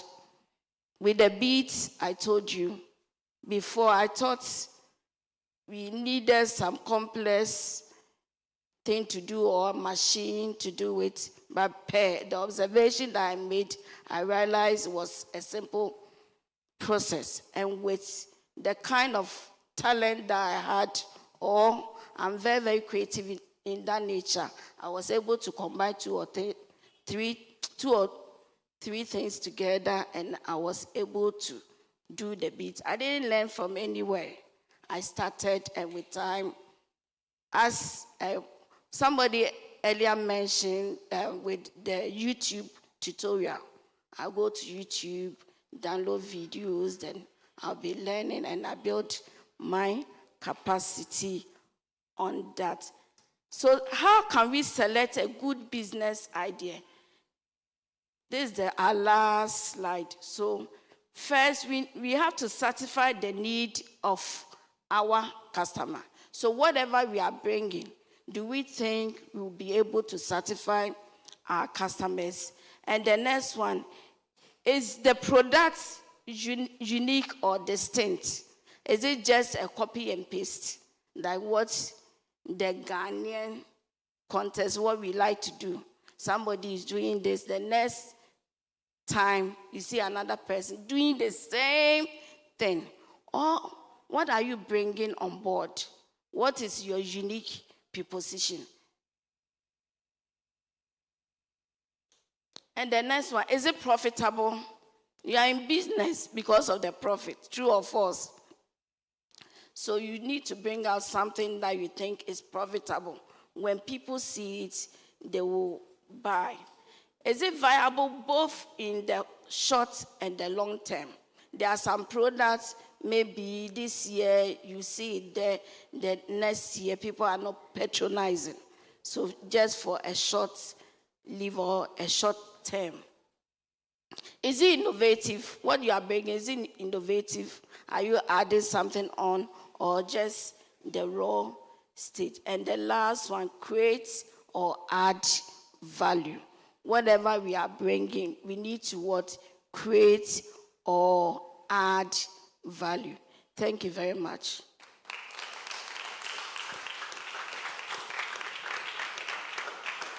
Thank you so much. Thank you so much. I think without wasting much time, not to bother you with a lot of things, we want to call on our judges to please set so that we can just, as soon as possible, start off with the pitch. He's an environmentalist, innovator, entrepreneur, founder and CEO of Macintosh Africa, and the person of Mr. Makafui Ewuku. Shall we please give it up to him? Where is he? Mr. Makafui Ewuku. Where is he? Where is he? Where is he? Mr. Makafui Ewuku. Okay, please, I hope he joins us soon. The CEO. Okay, the next person, Mr. Jeffrey Cole. He's the CEO, Sphincters Astrothef. Please, where is he? Please give it up to him. Thank you so much, sir. Thank you so much, sir. The Director, Development and Social Services, DSS, Presbyterian Church of Ghana, Mrs. Teko. Please, let's give it up to her. Please. Oh, yes, sir. Please, take your seat. Mrs. Teko, please, if she's also around. Mrs. Teko. Yes, please. Okay, so you're coming. So I'm told that per every session, or each of you coming, you have about 20 minutes, and the 20 minutes include the question and answers time. So please, as and when you come, please do manage your time very, very well. And just in this order, you will be coming. The Most Holy Trinity will be the first to come. Parousia, second. El Perez, third. Anointed One, fourth. And then Hope Congregation will be the fifth. So just as you are aware, please you'll be doing so. Mr. Makafui. Yes, sir. Okay, so I think we are working on he also joining so that we can actually start very soon. Just to remind you that, yes, as we are just about to start the pitching, please visit our social media handles, both on YouTube and Facebook. Please do announce to everybody that we are live.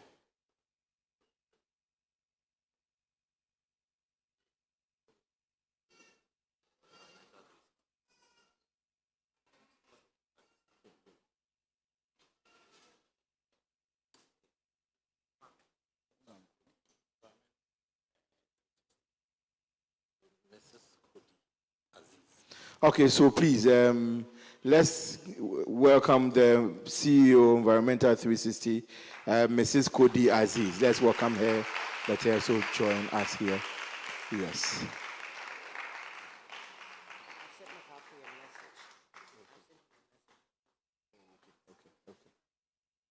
Okay, so I think it's with our last judge so that we can start off. Like I said, we are live on Facebook, we are live on YouTube, so please, you can visit our handles and share it to your friends and tell them to watch you pitch it up. All right.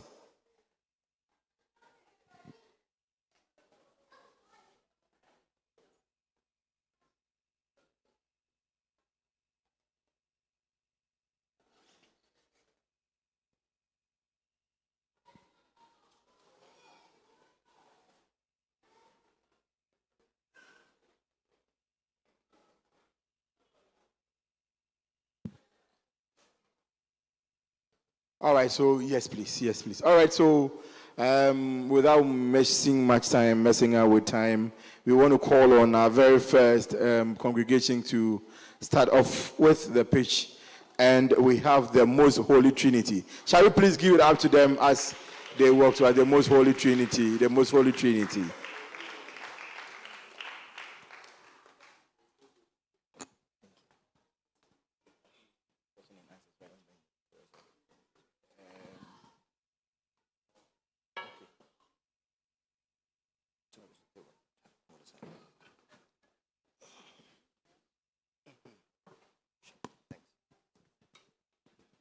Eruption.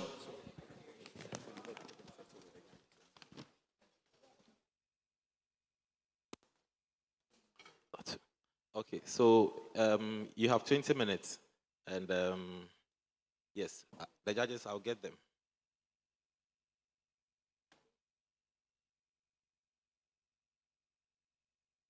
So the Most Holy Trinity, please go ahead. Would you go ahead? Yes. Thank you. Eruption. Okay, we are not feeling the energy. We are youth here. I can see my friends here. There are some youth here. There are some JY here. I'm not feeling the energy. Eruption. No, we are still not feeling it. Can we get on our feet? Let's all be on our feet. In the house of the Lord, that is where there is unity. Let's all be on our feet. Everyone, let's be on our feet. All right. Now let's all take 2 steps to the left. Your left. 2 steps to the left. Okay? Have we done that? Now 2 steps to the right. Is everybody feeling the energy? Eruption. I'm coming to present you to my green world. So I want to feel something. Eruption. All right, my name is Stephen Kofi Alemao. Please take your seats. Thank you very much. Now, the gentleman beside me is Mr. Kweku Ofori Asare. And we are going to be presenting on Waste-Wise Enterprise. We're going to be presenting on Waste-Wise Enterprise. Kindly keep that name, Waste-Wise Enterprise. Our slogan is, go green, stay clean. All right, go green. Okay, the energy is still not in there. Okay, we've been signaled to hold on a bit. But just so you know, the activity we just did cost me 1 minute and 46 seconds. So I'm not saying I'll take it back, but just keep that in mind. All right. Too much energy. I understand. So please, they are just rectifying something. We will notify you soon. So don't worry. The activity you did, I'm sure we'll be giving back to you. Don't worry. Yes.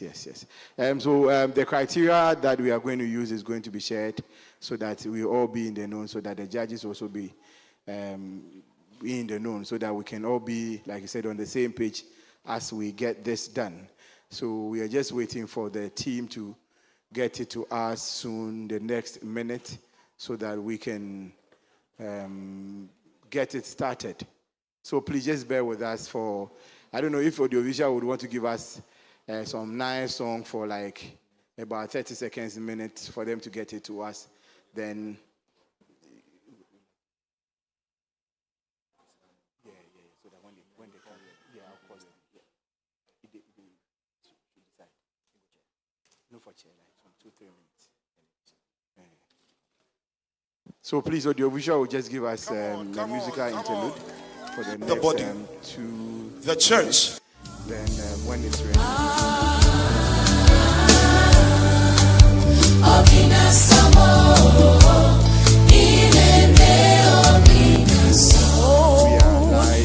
just want to thank you, Lord.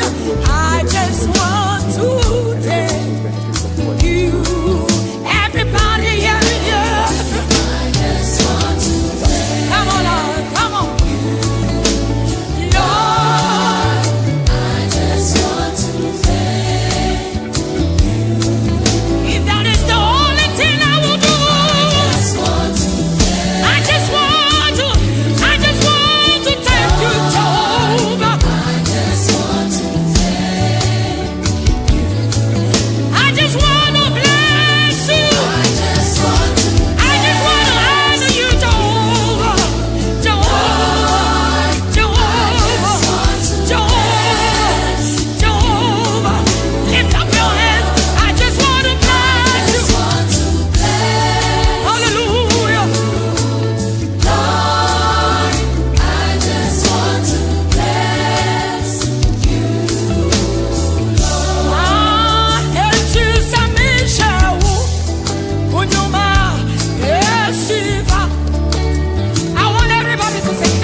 Hello.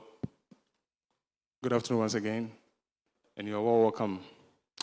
The ladies here have decided to do me honors by asking me to speak to you first before you present your pitches.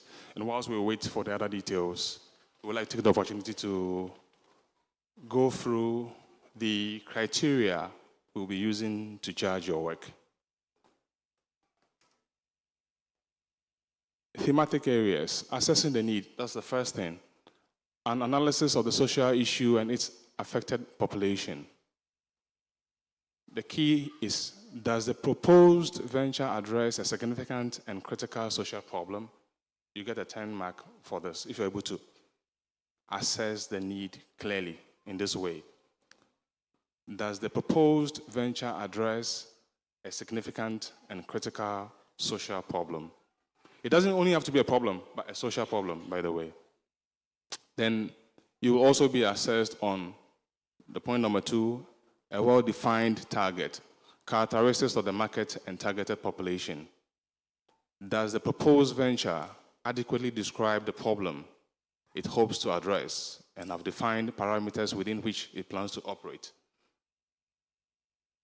You can have a fine idea, but if nobody's willing to buy your idea, or you don't know who to sell to, that could be a big challenge for you. So we want to see you addressing this aspect in your project. Your target audience should be well defined. Then you get 10 points, by the way, for this. Management, an assessment of the entrepreneurs or the entrepreneur and team. Does the entrepreneurial team possess the skills and experience required to translate the plan into action? You must demonstrate that you have not copied anything and presented to us for marks, but show, demonstrate clearly that you have the skills and they are coming from you. And if you are here with a prototype, then you certainly have an experience from what you are going to discuss with us or present to us. Because you can't come and describe an idea in a vacuum, like the previous speaker admonished. So you should demonstrate the skill and experience to translate your plan into action. You get 5 points for this, if it's well done and we love it. Can they demonstrate the passion, commitment, and perseverance required to overcome inevitable obstacles? Is the team comprised of individuals committed to ethical standards? Point number 4, or assessment number 4, creativity. A demonstration that the proposed solution displays a unique approach. Does the proposer approach the social problem in an innovative, exciting, and dynamic way? We'll be assessing on this. And a proposal that is dynamic is certainly unique. And any proposal you make, mind you, if you were talking about a social problem, you may not be the only person talking about it in Ghana or in SAKUMONO or in Takoradi or Koforidua. You may have people from all walks of life discussing the same problem. The challenge here is we want to assess the creativity you brought to bear on your line of thinking about the same thing everybody else is talking about. The issue of plastic waste is age-old. We want to see today new creative ideas, okay? And you get a 10 mark for that. Feasibility, a demonstration that the ventures can be successfully implemented. Does the initiative aspire towards clear, realistic, achievable goals while thinking big? Can it be implemented effectively? Personally, I like to see young Africans thinking big. Somebody once said, if your dream is not big enough or it doesn't scare you, if your dream doesn't scare you, it's not big enough, right? We want to see bold and big ideas translated eloquently and simply in ways that anybody anywhere will be willing to buy. I'm sure you were told earlier on, if you have an idea that nobody wants to buy, the idea is as good as staying under your bed. And more often, startups, entrepreneurs, young people coming into business will want to think first about money. It's been told to you, the panel had this discussion elaborately. don't think about the money first. Money is important. We'll get to it maybe if we have a chance. But the thing is not the money. It's the solution you are bringing. If your solution is something that Akosia wants, Kojo wants, Eben wants, what are they doing to get it? They will buy it. And the more they buy, the more money will follow you. This is a very simple and yet complex aspect of entrepreneurship that we want you to inculcate in your habits right now at the onset, from the very onset. Don't think about the money. Don't think about even how much I'm going to make from this. Think about how compelling this solution is going to solve that problem that everybody is craving a solution for. And when they begin to purchase it, one person buys, another person buys, and then you'll be walking to the bank smiling. So we want to see that feasibility and also the initiative aspect of it, how compelling your idea is achievable, can be achieved. Planning, a clear and well-defined strategy to achieve objectives and goals. Are there clear and coherent schedules, milestones, objectives, and financial plans? If you don't have them yet, it's not too late to incorporate them in your ideas. You will score 15 points for this. Your idea should be very clear.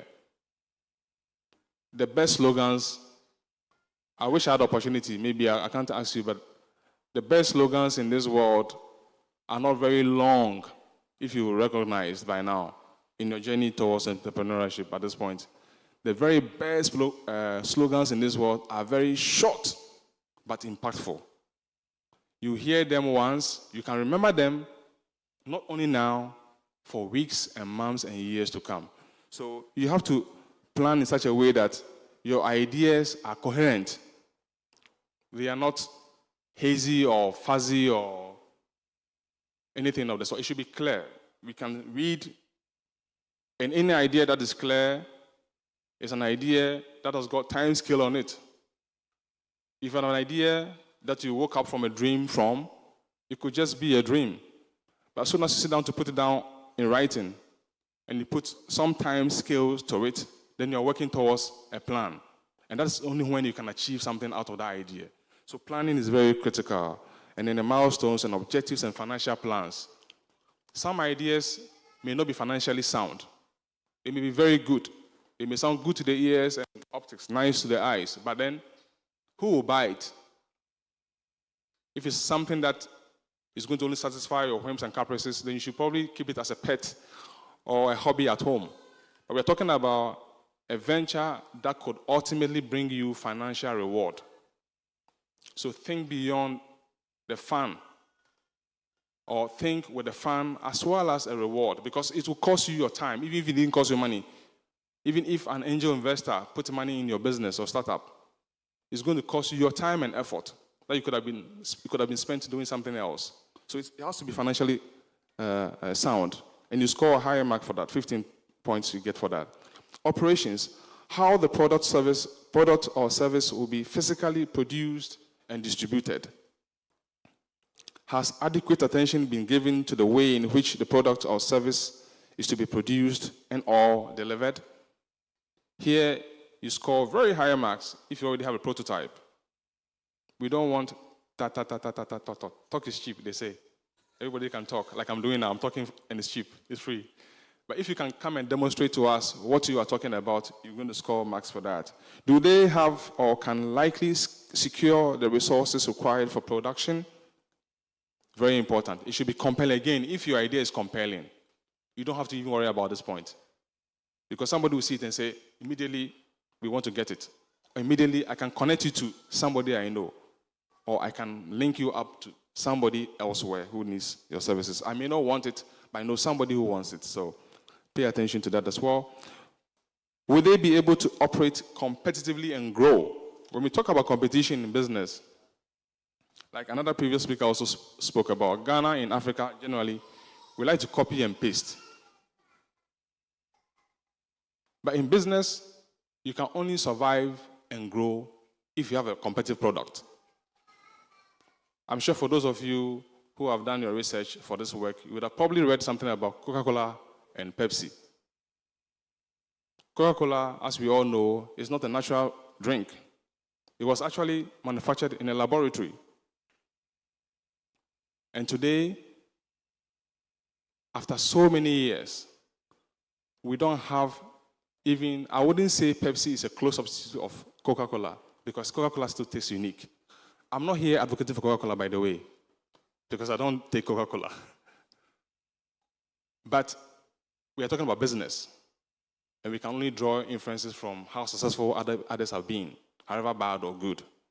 So here, your focus should be on how do I make my product so competitive in the market out there so that whenever they mention toothpaste, like when I was growing up, we didn't even know that toothpaste and Pepsodent were the same thing. We always thought toothpaste is Pepsodent. Your product should be that competitive such that when you talk about toothpaste in general, the only first toothpaste that comes to mind is Colgate or Pepsodent.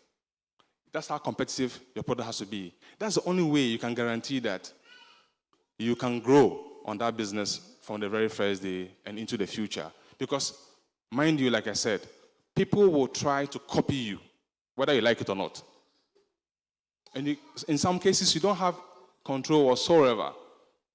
Some may even copy it so poorly that it will develop a taste for other people elsewhere. And you'll be surprised that I have a very good product. I've spent so much money to develop it. I've spent so much money to market it. And the production costs so much. And yet people buy that cheap thing that the other person sells out there. So your product should be very, very competitive in that sense. And this is something that can keep you or, stand you out in the crowd. And it's the only way you can grow your business. Otherwise, if somebody copies you and can do exactly what you're doing, then you're out of business. You may not even benefit from what we call the first mover advantage in business. You were the first to start it, and yet you are still the market leader in the space. So pay attention to that as you present and then as you grow your ideas. Presentation. Overall effectiveness of the actual presentation. We want to see whether your presentation is engaging to the audience, the panel here, and as well as all of us around. Did you speak confidently with authority on what you already know and telling us, because you're going to try to convince us? Were visuals or visual aids, PowerPoint slides clear and valuable? If you don't have some and it's not too late, you still have some time. I think we are waiting for organizers to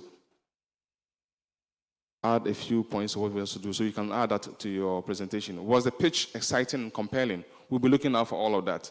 How efficiently did the team allot their time? So altogether, you have 100 marks, or 100%. The marks, if you can do your math, you got 10, 10, that's 20, 25 on this page. You got 5, that's 30, 15, 45. Just 45 points and you are good to go. So if you are ready, we are ready. Judges, please take it away. Thank you.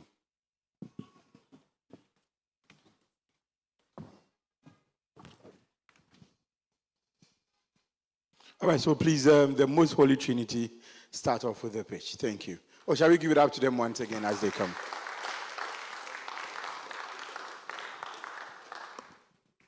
Sorry, start.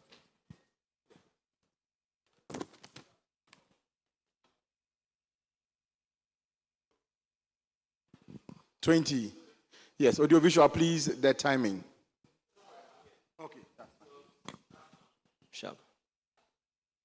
Okay, guys, welcome back from that quick commercial break.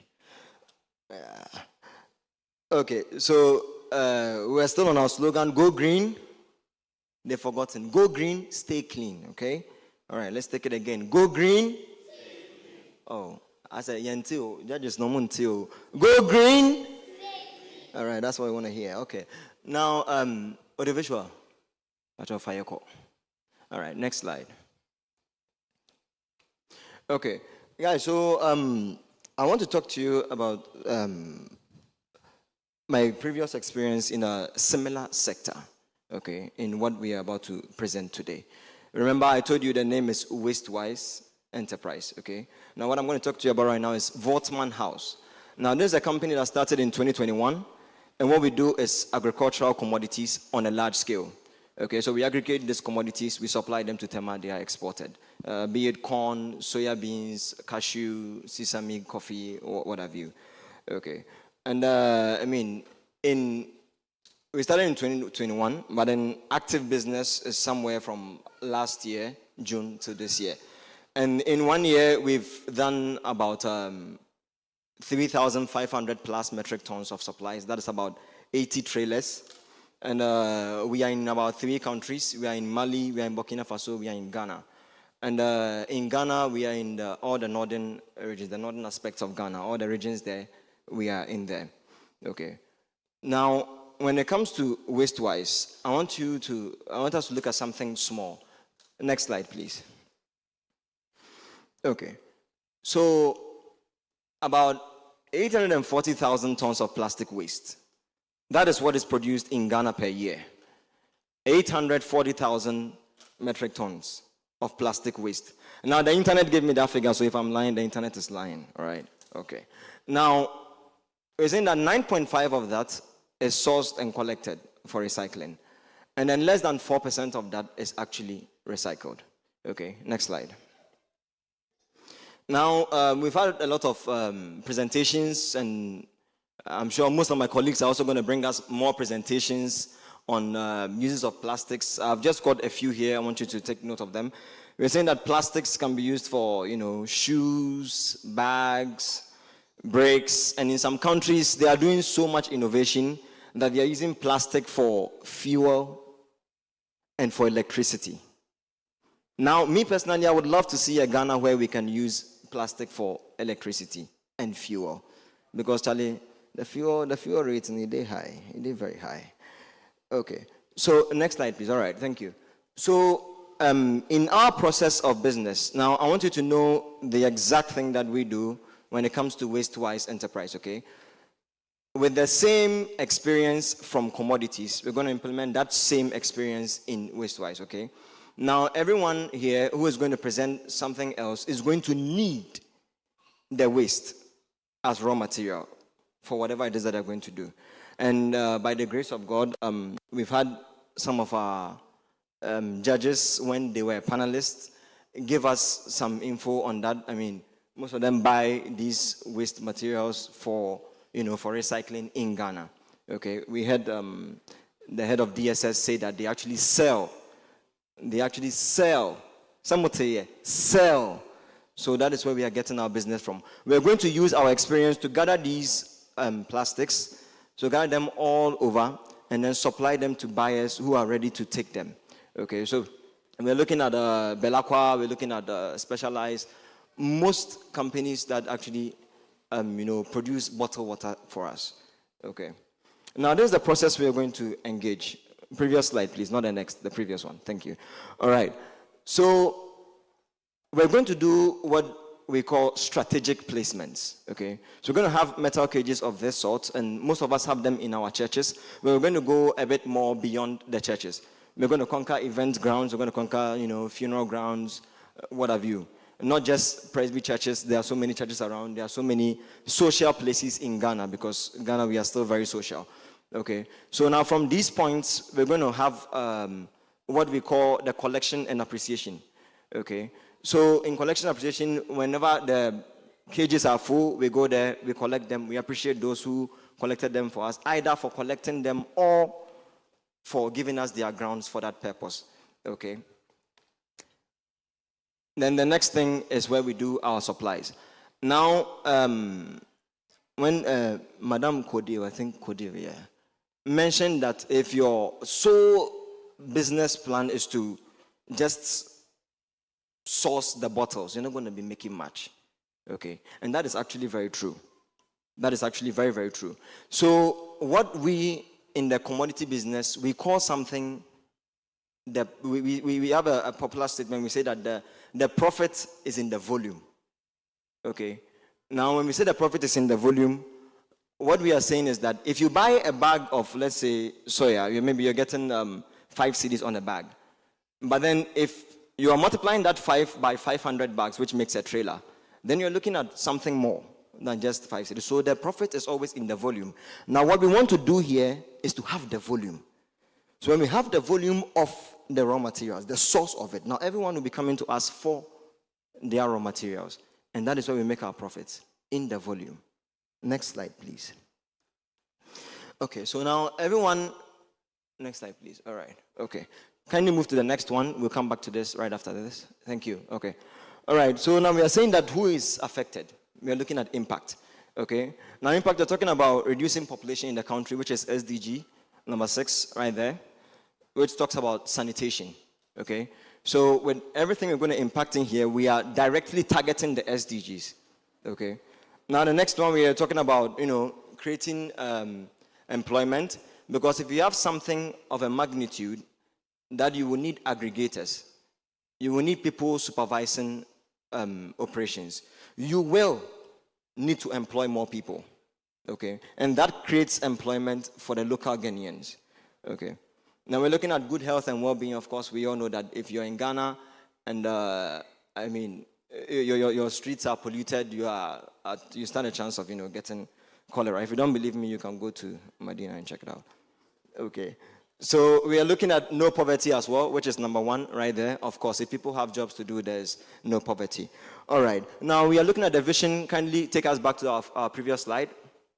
All right. So now with our vision, I can see that with Environment 360, they are already doing most of these. But they shouldn't be the only ones. Okay. They shouldn't be the only ones. So we are also envisioning to actually occupy such a space, which is why we will, right after this, we will go directly under them for mentorship. And then I believe that is partnerships in SDG goal number 17, which we're going to make use of as well. All right, so in our vision, what we're looking at is automated collectors. In the States, they have these automated collectors. You go, you put your trash can in, and then it compensates you almost instantly, okay, to your bank account or to your credit card or whatever it is, okay. And then we're going to bring in eco-friendly trucks, okay, eco-friendly trucks for transportations, and then to set up a fully functional recycling plant. That is the main focus, to set up a fully functional recycling plant. And for that, we will need partnerships, as I already said, regarding the SDG goals number 17, okay. Now, we don't want to take, okay, it's almost 10 minutes now. We'll look at the last thing, which is our estimated budget. Can you take us to our last slide? Okay, right. So we are looking at 200,000 for our startup cost, which includes the raw waste procurement, includes building the metal cages. We're looking at about 40 of those. We're looking at remunerations for those who will be employed. We're looking at payments to aggregators, and also logistics, because you will need trucks, loading boys, offloading, for all those things. All right. Thank you very much, guys.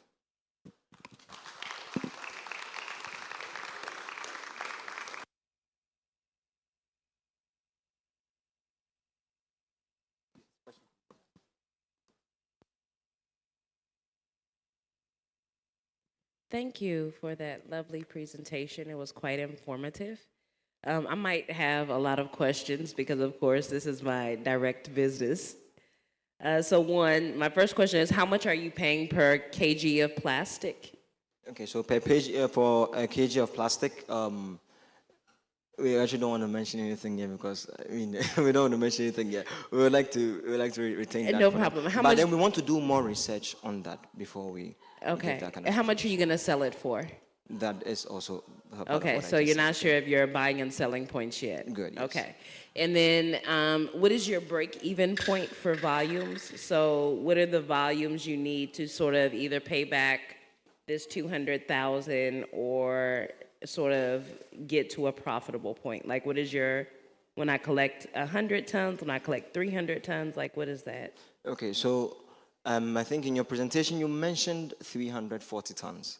And I'm looking, if it's taking you so much time to get 340 tons, then I think our break-even should be around somewhere 300 tons. That way, we know that we've acquired enough assets to offset all those overhead costs, yeah. Okay, and that's 340 tons per month or per month. year? And that we are now starting, so that will be per year, of course. Okay. Okay. All right. All right, thank you. Thank you. You gave us your experience. Yes. But there are two of you on the team, right? Yes, yes, But yes, you yes, only yes. spoke about your experience. Yes. What about your Actually, your I'm partner? sorry. I have to apologize to the panel and the house. I have one apology. My colleague, I was supposed to be presenting with him, but this morning he was called to work, so he couldn't make it. Okay. So I just have moral support here. So he's your giving bodyguard. me all the moral support I need Okay. to do this. Yes. But it's still a two-member team. It is a two-member team. So what is your colleague's experience, He expertise? is a finance guy. He's a finance He is a guy. finance guy, yes. And then your finance... Yes, absolutely. So that is why I didn't touch too much on it, because he has, yes. It was impromptu. He just phoned in this morning and said he can't make it. So you've given us a good concept. Yes. What is your geographic location? Where are you looking at doing this? And why are you choosing that space? The area we're looking at, we're trying to start small and then expand from there. So definitely we find ourselves in SAKUMONO. Okay. So in SAKUMONO, we are looking at all the event grounds around, Adinkra Lodge, all the lodges around, funeral grounds. We're starting from SAKUMONO, and then we're branching out from SAKUMONO. So we're going to be tackling the Tema sides and then the other populated areas. So then I recommend that, as you are saying, you're going to do research, just really go into market research. Okay. Look for the number of event centers around, and whether they are able to produce enough for you to break even. Right. Otherwise, you might not. And then your metal cages, so you said you were going to do 40. 40, yeah. What sizes are you looking at? The sizes for the cages. The size for the cage. Okay, I would have to get back to That you on one that as too. well. Okay, yeah. so that's also something that you should be looking at when you're going in. okay.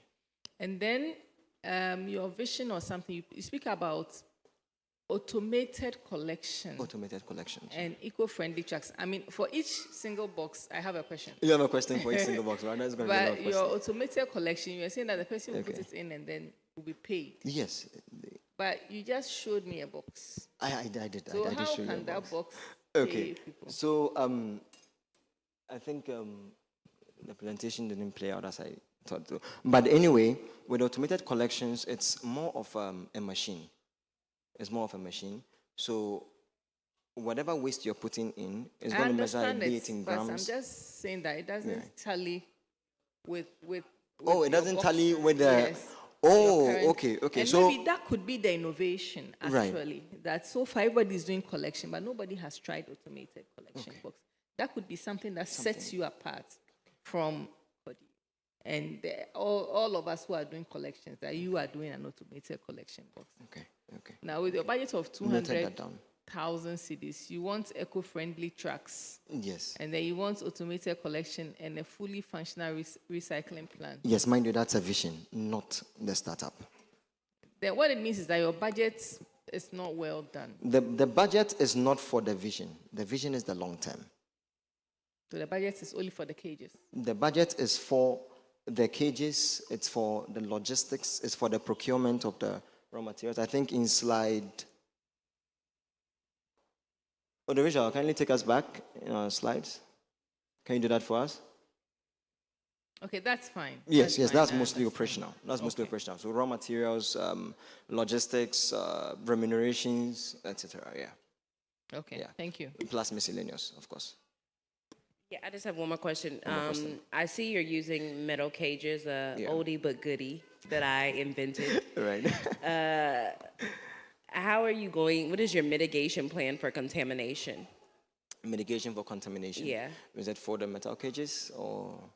Cages. So how are you going to ensure only your target material Gets is into- inside, particularly events, funerals, other things? How are you going Right, to ensure? absolutely. So as part of the value that will be given to buyers for our raw materials, we're actually going to do the sorting before it gets to them.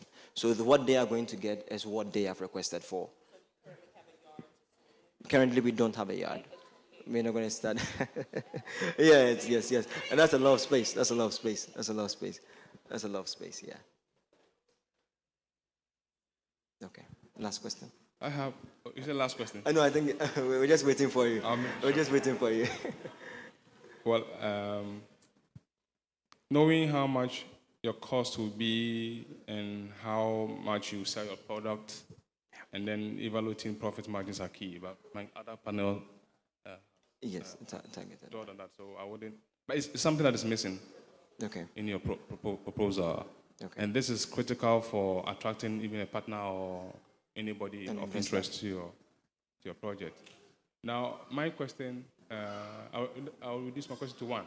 Absolutely. It seems to me that you said you have had a past experience in this project. In commodities. In commodities. Agriculture. The transition from commodities to plastic is quite different, totally different. Yes. At the same time, not really a transitioning, Say more again? of a second business. No, not really a transitioning. We're not moving away from agricultural commodity. We are still doing agriculture. but you are copying the same concept. You are bringing the same concept from commodities to plastic to waste. plastic waste, yeah. Which is where my question lies. Okay. Have you done any research in this space In to understand how you can adapt the knowledge gained in commodities for plastic waste? For plastic waste? Yes. Okay. So in commodities, this is what we Let do. me help you with the answer. Absolutely. Okay. Absolutely. Help me with the answer. Because I'd love that. you're coming I'd from love my that. congregation, so I have to help you. I'd love that. I'd love that. I'd love that. Tie in your answer to the idea that currently Project 360 is the only one doing what you intend doing. Right. So what have you learned from the pioneers? Yes. Yeah, the pioneers. So, and still the only one. Oh, right.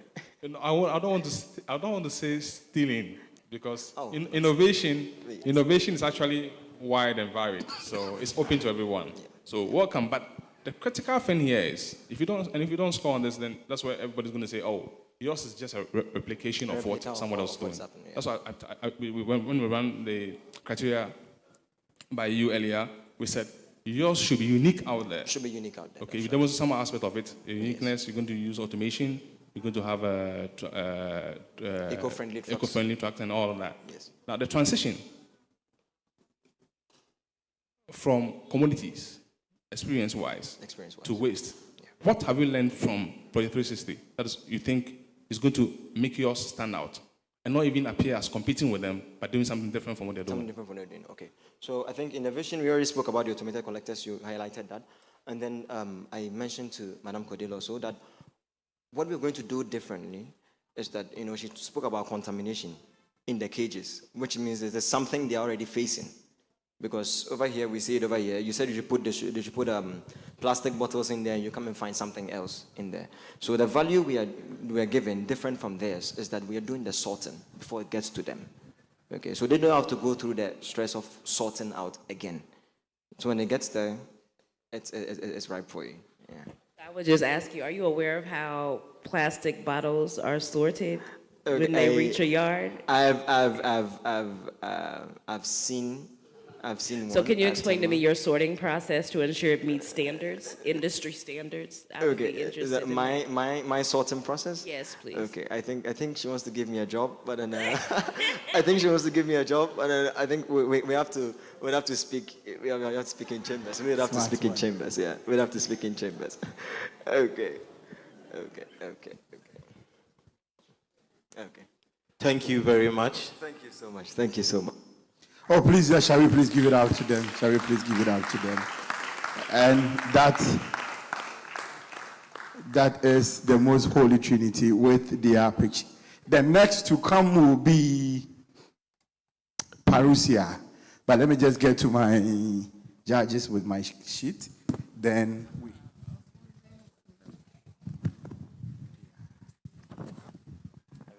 Yes, Parousia. All right, so that's the most holy trinity. Next to come is Parousia. Shall we please give it out to them as they come in? Let's give it out to them. Let's give it out to them. Let's give it out to them. Oh, there they come. There they come. There they come.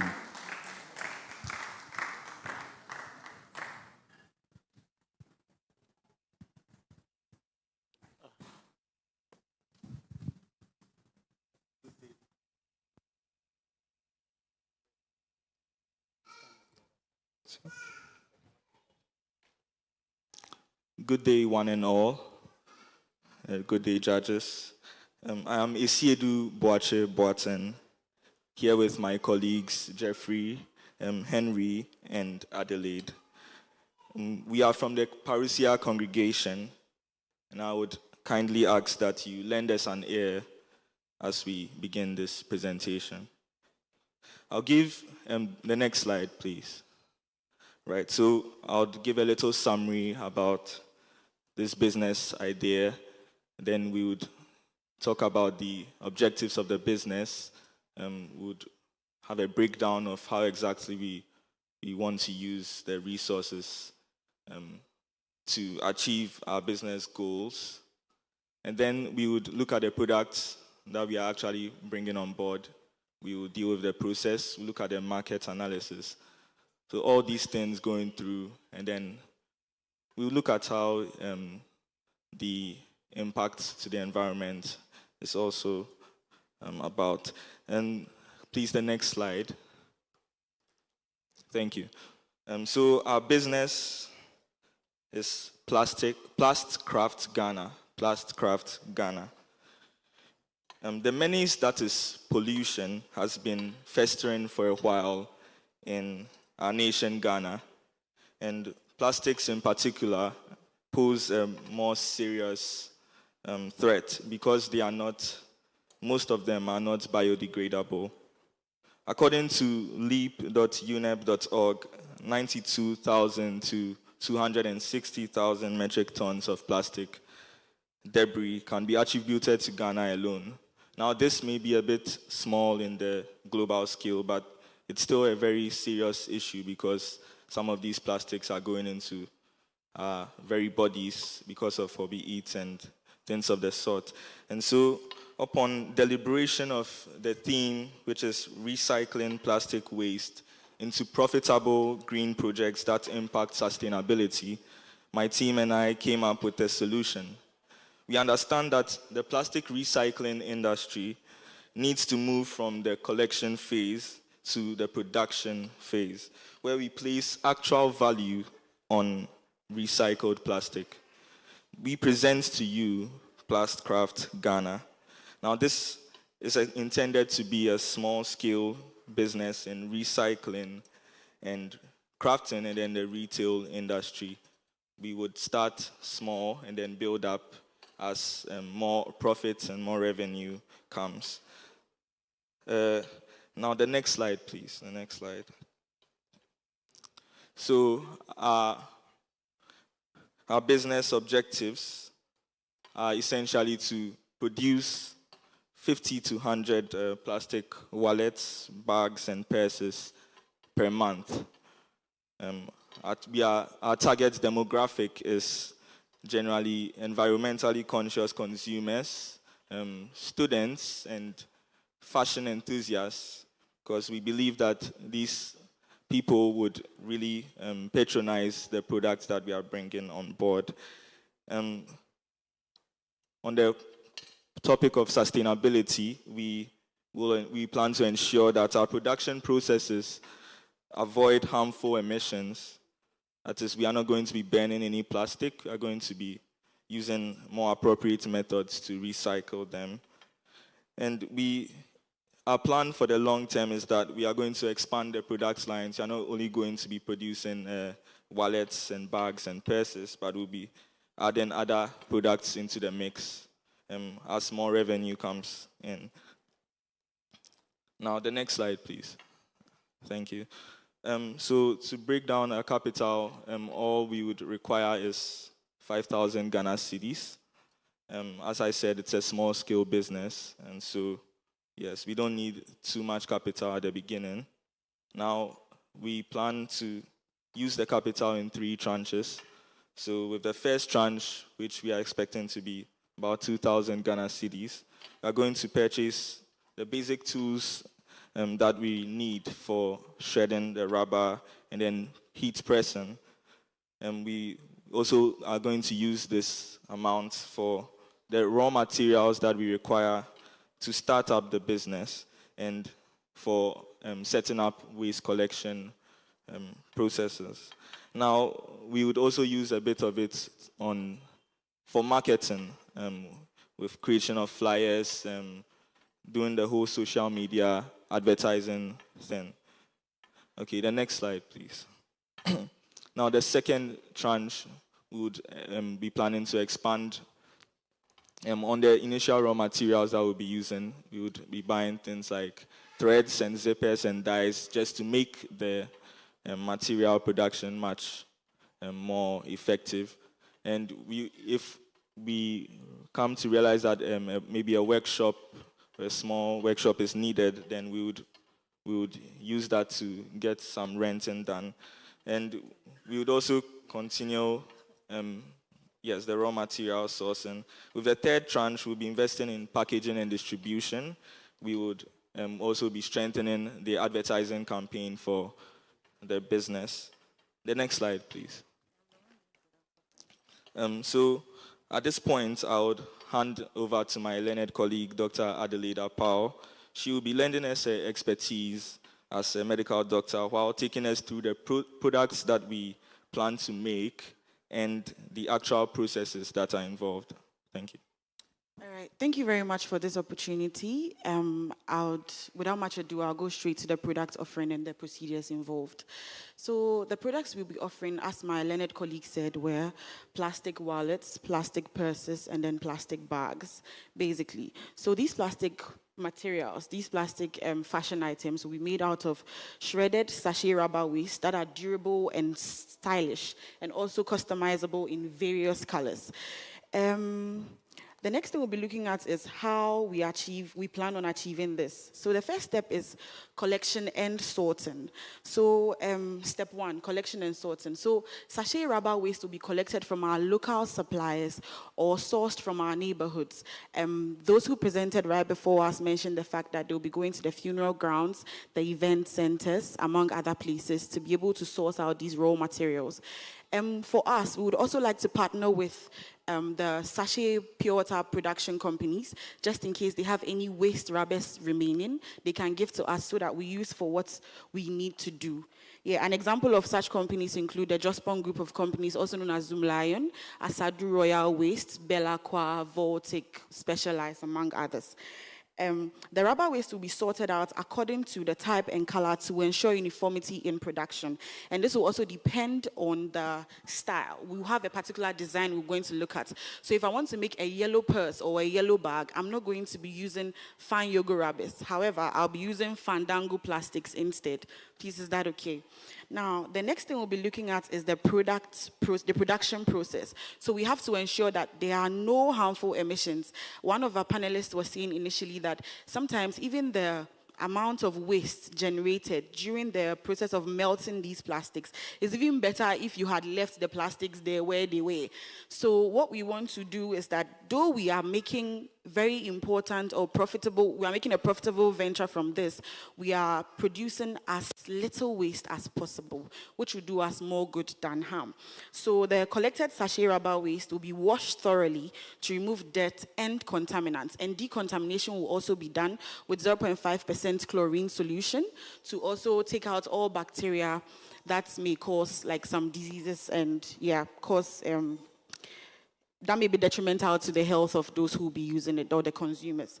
Now, production process. So before we're able to even use the plastics, we have to make it malleable. We have to make them malleable so that they'll be molded into the forms that are necessary for what we want to do. So we do what we call melting and pressing. The sachet rubber waste will be melted using low temperature heat press, such as the professional press 80 by 100 to form sheets. And this machine here, as you can see, we have shown here, it doesn't produce any it ensures that there are no harmful smoke produced. After this pressing and molding is done, the sheets are then created into like the basic shapes or the squares and the rectangles from which we can make our purses, our wallets, our sponge bags, and whatever it is we would like to make. Now, we'll be looking at the production process. Now we have our rubbers and everything available. They have been decontaminated. They have been made into sheets, and now they can be made into the wallets, the bags, and our sponge bags and whatnot. So the fourth step here is the design and stitching. So as I mentioned earlier, we already have our designs made. The sheets will be cut into desired wallets, bags, or purse patterns. Now, those of us over here, we don't have any idea of fashion designing. So this project is also going to give some form of employment to those who have an idea of sewing and whatnot, but don't have jobs yet. So they do the design, they cut it, and then they stitch it. Now, pockets, zippers, and linings will be sewn to the finished process, to the finished product, using hand stitching or sewing machines. And final designs will be inspected for quality. They will be cleaned and packaged using eco-friendly materials such as recycled paper. We can do this by collaborating with, there was this group that came into Ghana in 2022. We call them the Global Citizen. They brought Asha and a couple of Caesar and some people to Ghana. Their main objective was not about having fun. Their main objective was also about ensuring that the sustainable development goals were reached. If you tried to look onto their website and whatnot, those were one of the main things that they were saying. So in this partnership, we know that we don't only have a group that will help us with our packaging and then dissemination. However, we have people who will be in the form of mentors who can guide us as to what to do and how to do whatever it is that we have to do perfectly. Thank you very much. Now, from here, I'll be handing over to my colleague who is well-versed in the business strategy as well as IT. He will talk to us about the e-commerce of this venture. Thank you very much. Before I continue, I think I knew one day that my career path in IT would pay off. Anyway, next slide, please. So I believe that no serious startup can make it to market without first having a proper market analysis, having done or have their market strategy, and finally having their operational, their daily operations. So with the market analysis, we plan on targeting consumers aged 18 to 35 who are interested and suitable in fashion, not forgetting those who fall below that category. And individuals who also prioritize environmentally friendly products. And a typical example was right under our noses, Mr. McAfee. He's no longer here. I believe that when this product makes it to market, he's going to patronize it together with Madam Cody. Anyway, next slide, please. For our marketing strategy, we came up with 3 points: branding, sales, and promotion.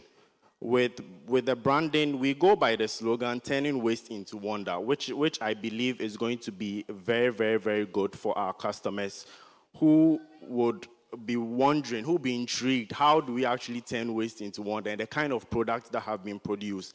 And for sales, we are going to, majority of the work is going to be done online. We are going to set up an Instagram account and build a simple e-commerce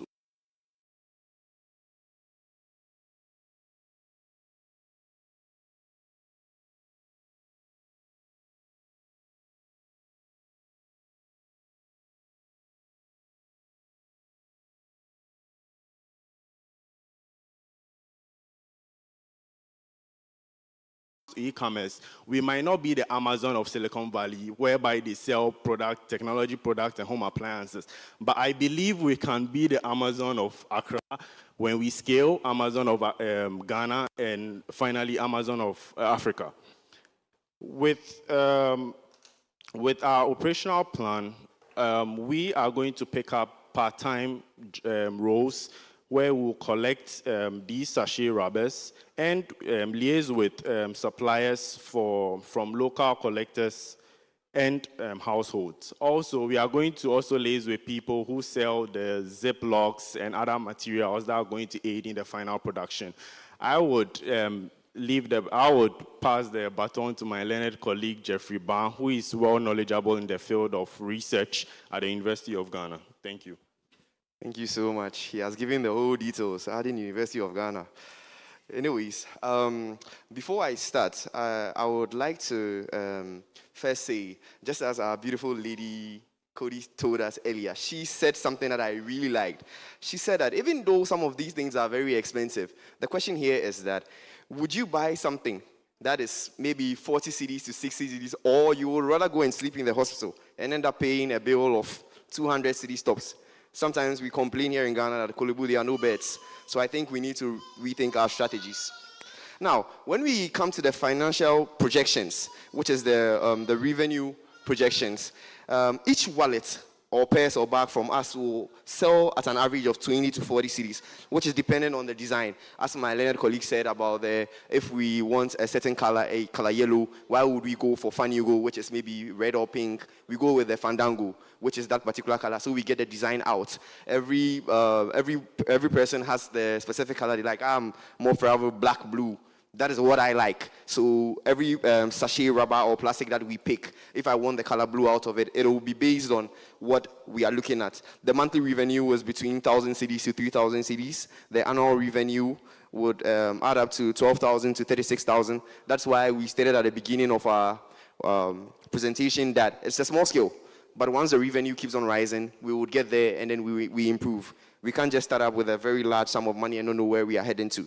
The expense projections. Our expense projections are the raw materials that my colleagues talked about will be 500 cedis per month, as I said again. Then the operational costs, which is the rents, utilities and everything, etc., will also go as 500 also per month. The next slide, please. We are looking at marketing and distribution. As my IT guy just told us that we are going to look at Instagram, e-commerce, and all these things, trying to get Amazon here to Ghana. Yes, we can do it. We are capable. As he said earlier, I'm in the research field, and when there's a problem, we in the research would always find a way to find a solution to it. And we can do that here in Ghana as well. The profit margin is estimated to be 50% of the revenue. When we plan everything, when we plan something, we always know that we are going to have some risk analysis and we need to find solutions to the risks even before we start the business. It will only be a lazy man or someone who is what we call here in Ghana, I don't care, who would actually get into a business without being able to list the risks and finding solutions to these risks. Our first risks over here, we have the raw materials shortage. My learned colleague said earlier that we are going to partner with waste collection organizations like Asadu Waste Management, the Just One group of companies, as well as other sachet water companies in Ghana to provide these materials so that we do not run as associate. The market competition, that is to differentiate the brand on focusing on the unique story in the recycling, craftsmanship.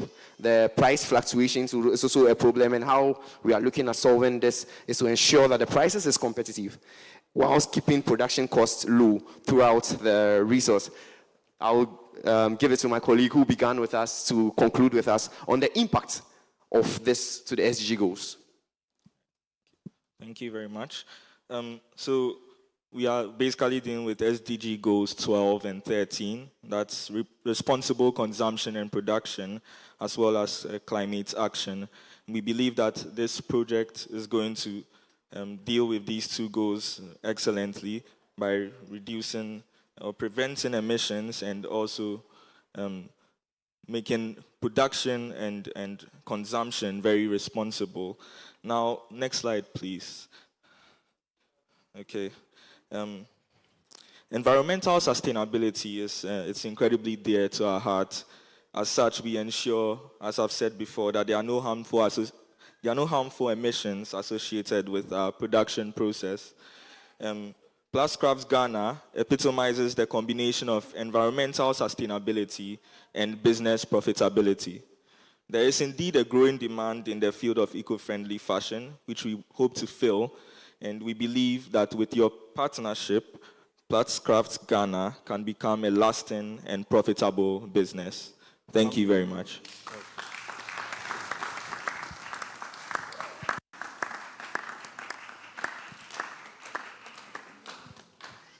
Okay, thank you. Please, questions time from the judges.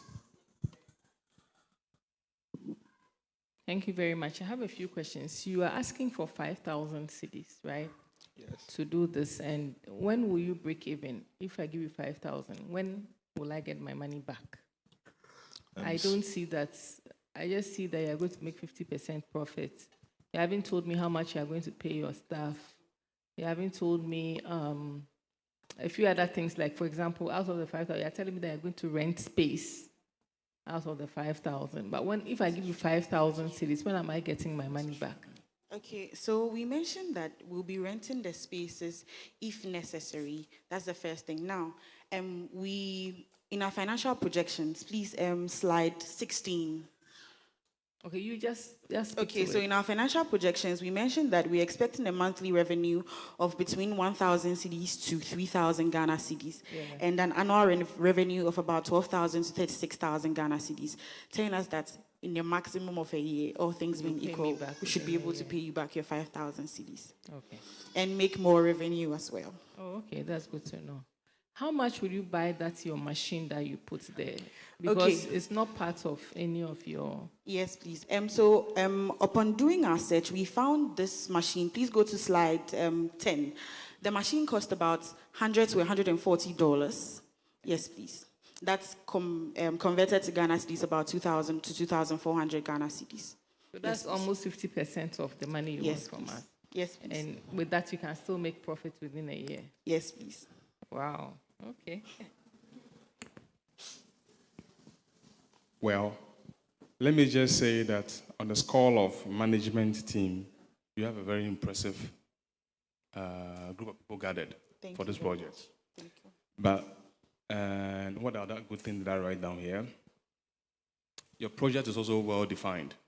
I like the way you've presented it as well. But your capital, just like Madam Director said, you have, only based on what we've seen so far, you have seriously undervalued the potential of your project in terms of the capacity needed to even get going or running. Because 5,000, no, I was going to ask you the same question she asked you. Your melting and pressing machine, you said 100 and something dollars. 2,000, 3,000 Ghana is already out of the window. Your first tranche, you say you're going to have 2,000 Ghana cedis for basic tools. Have you checked the tools? How much do they cost? You're going to engage. Second tranche, you didn't even mention how much will come. And third tranche, you didn't mention the amount you need for the second and third tranches. However, you've itemized things you want to do, basic tools. Can you tell us how much your social media marketing alone, any idea about your social marketing media alone will cost you at this point? So before we get to the social media marketing, there are various means we can advertise our product.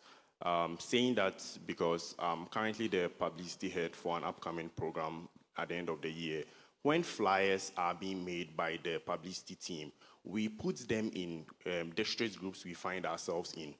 And we also go to the various district congregations. I've been here actually inviting the Hope congregation to our end of year program. So I believe we can channel that, in our startup business, because the main reason for startups is actually to manage capital. So you would actually use all the other resources that you have. So that is what we had expected you to demonstrate here. Okay? What I would do, because you want to pitch, you are pitching, don't forget, you have a brilliant program, and you are pitching it. You want someone to listen to you, follow your analysis, and your research is also, again, impeccable. I like the amount of time you spent on the research. Thank you. But you have, I'm still trying to use the right word. You have greatly underestimated the cost of the project, which is what gives me, it causes me to cringe. Can they do it? Is it possible? It's not just research work that is only theoretical. The practicality is my question. So if you thought that there was another way of doing it, demonstrate it here, okay? Demonstrate it to us in your presentation so that the prospective investor will think, okay, this is how they want to go. They want to go modestly, and then they will scale up. So then the next question, the financial guy will be, how much do we need? We talk about, you used the word managing capital. Capital, yes. Okay, you want to start modestly. Yeah. Okay, but the nature of a project will determine how you should start or how you have to start. And if it requires you to increase the capital, so be it. You don't have to constrain yourself by saying, or under the knowledge or the school of thought that, start small and then grow big. It's not always the case that you start small and grow big. There are businesses you can start even without you investing $1 or 1 cedi. and it's a multi-million-dollar project. You only have to bring the right people on board. The idea should sell, and then an investor will say, okay, oh, this is good. If the bank is willing to support you, then I'm willing to give you the money. You understand? Without seeing capital as constraint. So don't restrict yourself. Because you have also gone ahead to say, we will talk to suppliers and then find out if they will take, or the suppliers will take our product. You haven't spoken to any of them. So you don't even know, as you speak, whether they will be willing to take on board your output. You should demonstrate that I have done this. I've spoken to, as you said, we want to talk to waste management companies, as I do, and then we should have mentioned here, we've met the technical officer, we've met this person, and he's willing to come on board. Okay, that is a statement of confidence and a demonstration of the finality of your research. To convince me, because again, there are investors ready to put money in. We are not doing this for academic purposes, by the way. You could walk out of here and then Project 360 is here. You never know. I didn't introduce myself very well to you, so you never know. Madam may pitch your program to the national level, you never know. So be as detailed as possible without compromising on, of course, the need to be modest from the beginning. So wherever you said, we will talk to these people, suppliers, we will talk to this waste management company, speak to them now and incorporate the feedback into your project. Otherwise, you come up with a very fine, lofty idea only for implementation to fail because the people you aim at talking to or getting on board fail to come on board. Okay? And then the cost is very, very critical. The reason, Madam, I was not surprised when Madam brought it up, Director brought it up, and I'm also stressing here is that when you underestimate the cost of a project, you open yourself up to suspicion with investors. Because then the money will come, you didn't emphasize that this cost will be there, and you're compelled to spend on it, and it wouldn't go for the intended purpose. The banks will question you, an investor will question you. And if it happens once, twice, then trust is broken. Where you need money to grow, the money won't come. And then you say, oh, we have a bad partner. No, you have a bad project. You didn't pitch your finances very well. So please go back to it. It's a very brilliant idea you have there. Get real cost, because that will make this project different from what's on the paper to what you intend to have it out there. Okay, so I encourage you to do more work on this area. Or in this area. Thank you very much. Thank you. So I just have a few brief points. First, I actually like the fact that there's 5 of you. Most of us in this industry, we actually are solopreneurs. It's an incredibly difficult journey. The great reason I like that there's 5 versus 2 is because even if 2 or 3 fall off, you still have enough people to get going. I realize you also have diversified skill sets. A lot of times when we have partners, we try to take people that have the same skill set as us, and this is like a disaster for partnership, right? Because you both have the same skill set. So it's great that you have a varied skill set among each other. I look at this a little bit differently because I know this isn't a multi-million-dollar pitch, right? Yes, please. Everything I've ever done, I've done on a shoestring budget, and it came out quite well at the end game. I believe in shoestring budgets. I also, because maybe I have worked in the industry, I think what you're doing can sell. I definitely think what you're doing can sell. Thank you very much. I think that the thing is going to boil down to is the attractiveness of your packaging, which could be 1 or 2 things you have to look at, because you have to be able to differentiate it. But the fact that you're making these heated press sheets, this is actually how Makafui, it was very similar to how he was making his shoes, right? Yeah, that's true. These shoes are quite popular. He just had a challenge with the international market. So I think if somehow in your value proposition, you can focus on a lower market, but your price point is actually quite good. Oftentimes when people do these projects, they want to sell the wallets for 200 Ghana cedis, 300 Ghana cedis, and it shrinks the market. So I think, I mean, you pretty much answered all my questions. I would agree, though, one thing he did say, I think that if you do get the opportunity to scale, just be real about the amount of investment you need. Nothing is worse than working with an investor like you said, they feel like something has happened with the money. I mean, our environment changes very quickly. Also, there has to be a certain level of creativity. You have to be able to produce this type of thing. You don't want to be under financial stress and dealing with an investor breathing down your neck. But for somebody that's sort of like, I would consider you in like a prototype stage, meaning we think we have this really good idea. Another thing that doesn't bother me is one of you is a medical doctor. You obviously have access to other resources, so even if you fall short on this 5,000, chances are between the 5 of you, you can probably throw in an extra 200, 300, 400 Ghana cedis to get you to your point, right? So I appreciate the fact that you're willing to contribute some of your own resources as a cost share to the project.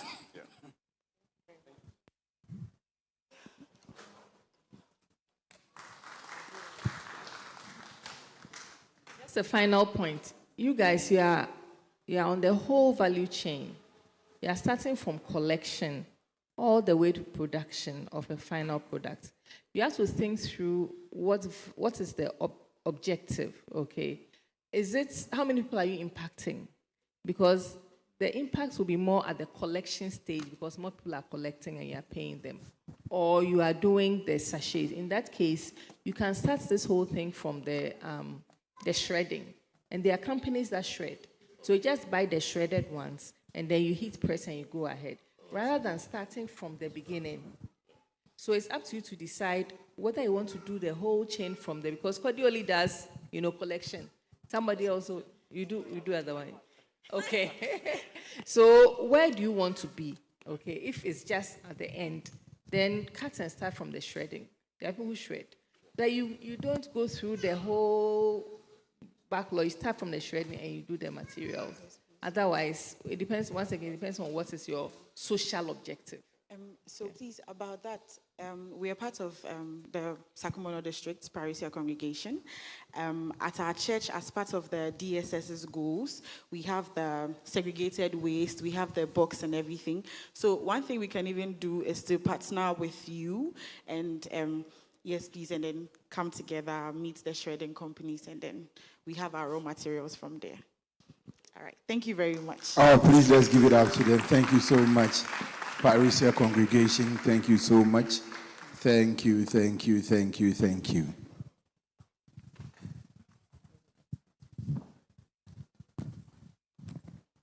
Now, the next to come is the baby. Shall we please welcome El Perez Congregation as they come in with their pitch? Our babies in the district. El Perez Congregation. Oh, let's give it up to them once again. There they come. They are babies, but they are no babies like that. Anyway, you're welcome.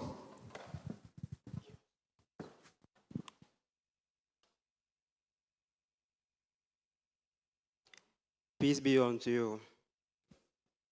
I'm Sammy with my colleagues, Daniel, Mumoni, and Prince. We are here to present our own. Our own is recycle waste plant to be. Excuse, please. We are here to repurposing waste items to decorative light. So I'll hand over to my brother Daniel to give us further explanation. Please move to the next slide for us. Okay, so our outline of presentation, we are looking at the business description, the market analysis, the product and service analysis, competition, market strategy. Please, the next slide. And also the operation and management, finances, and investments proposal. So I'm going to hand over to our brother, Sir Prince, to continue with the business description.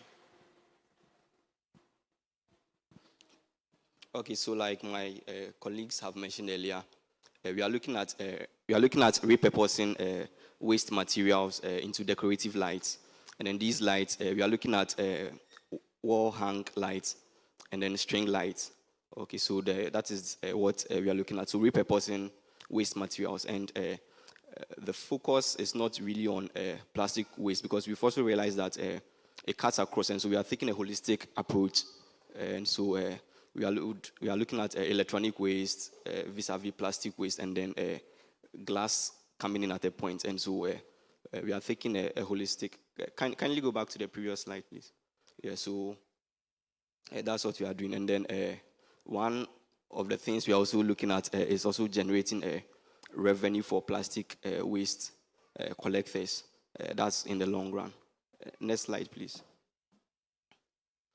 Okay, so upon conducting a market analysis, and then we've realized that cafeteria is springing up a lot, food joints, people are putting up backyard gardens, people want to get in touch with nature the more.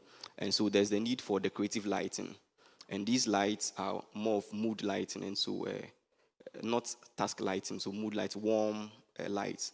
And so these are springing up. And then based on my background as an electrical engineer, I've come across clients who have requested for warm lights, and now most people in putting up their buildings are creating backdoor gardens where they can relax and then get in touch with nature. And so we've realized that there's market for these lights. What we've also realized is that now during Christmas and then activities, congregations put up decorations, and these decorations, most of them have lights in them, evening activities, and then we've realized that there's the need, and then there's the market for warm decorative lights. And corporate bodies as well are trying to set up cozy places for their employees, so that when they come to work, they really feel at home, and then they give in their maximum best. And so upon conducting the market analysis, we've realized that there's the market for these lights. Next slide, please. So for the product and then the service analysis, so these we have a prototype here which would demonstrate after the presentation. So in putting together these the items there, we used a candle, plastic bottles, that's a Salem water bottle, and then we got a can spray, and then we have a soldering iron, and then some LED lights. So like I said, they are all waste material. So these LED lights are from old lights that are not working. So by taking them apart, we have these items. And in cutting the glass we looked at a Vitamilk bottle because it has a transparent look. So in cutting the glass, we all know from our basic education and probably tertiary and then secondary education that when objects are heated, they expand, and when cooled, rapidly they contrast. And so based on this principle, we marked portions of the glass bottle with a glass cutter, and then by heating for 2 minutes, cooled rapidly in water, and then with a little pressure, the glass breaks. And so that is how we cut the glass bottle. So we used a candle for heating at the beginning stage. So probably along the line, we will be getting a Bunsen burner along the line, but this is what we used during the process. Next slide, please. So we appreciate and we understand that there's competition. And so some of the brands or some of competitors in the market, we have Philips Lighting, Ansel Lighting, Nova Lighting. These brands have decorative lights. And so what is making our products different is that we are advocating for a clean environment. We are advocating for waste reduction. We are advocating for reducing pollution. And so this is the main focus. And so if you are procuring a light or getting a light fixture that is going to give you a cozy, warm feeling, and then there's an added advantage, or you've played an added role of ensuring that the environment is free of pollution, this is our focus, this is our point of view. And so, next slide, please. Now, our marketing strategy is, first of all, resorting to the use of social media platform. So, there's Instagram, WhatsApp, Twitter. Now, we understand that people sometimes engage influencers on these social media apps to put out their brands there. But then to begin with, we are looking at using the YPG social media platform because there's quite a number of followers, and we are also looking at using the church, that's El Perez Congregation's social media platform to put out the message. And then because we are also capitalizing on the art of recycling and then sustainability, we are going to also use this as a marketing point. And so we are going to come from the angle of recycling and then environmental sustainability and reducing pollution. So we are going to capitalize on that. And then we also would resort to mobile phones by engaging blast SMS and then email notifications. Although we realize that many people also see this as a nuisance sometimes, and so this is going to be used very rarely, because some people see this blast SMS as intruding their privacies. And then we are also looking at using the PCG courts to our advantage in propagating our cause and the vision.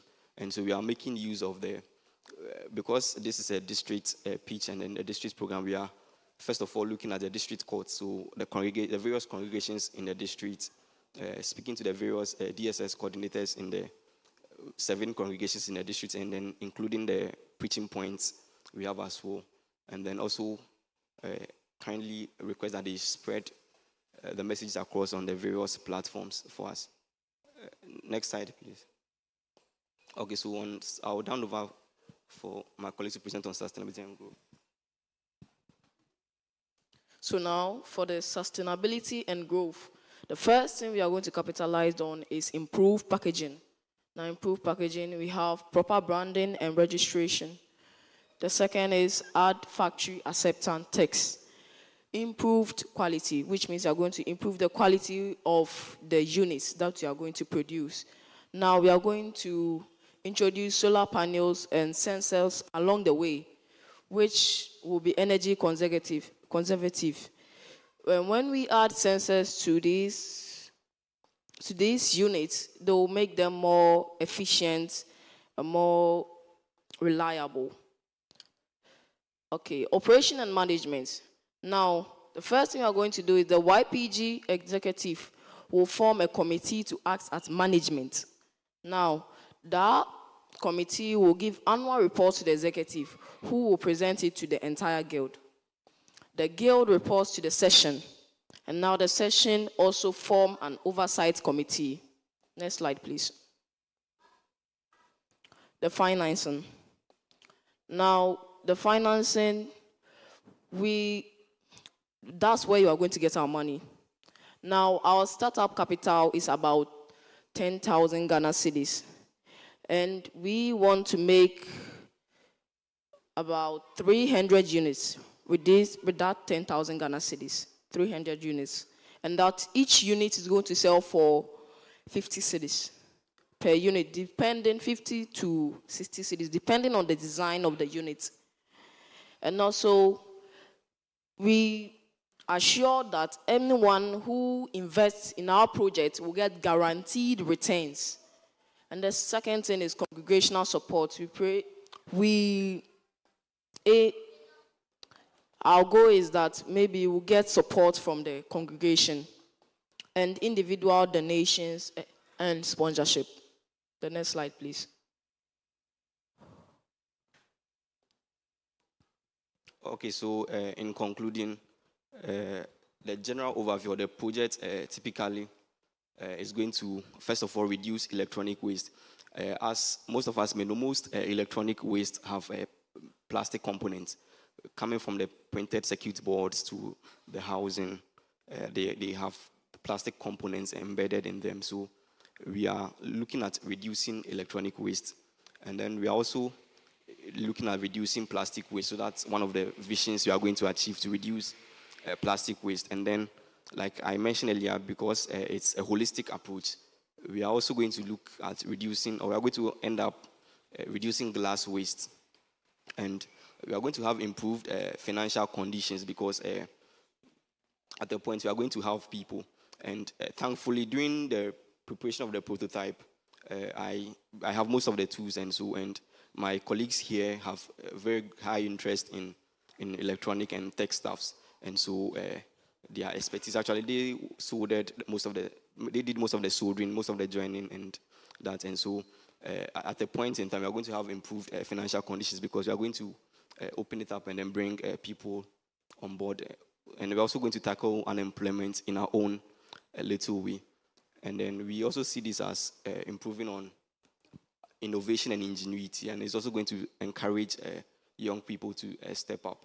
And overall, we are going to have improved ways and living. And one of the key objectives also is sustainable energy sources. And so, like Momuni mentioned in his presentation, at the point going on, we would introduce solar to power the lights, and we are going to have motion sensor and then presence indicator.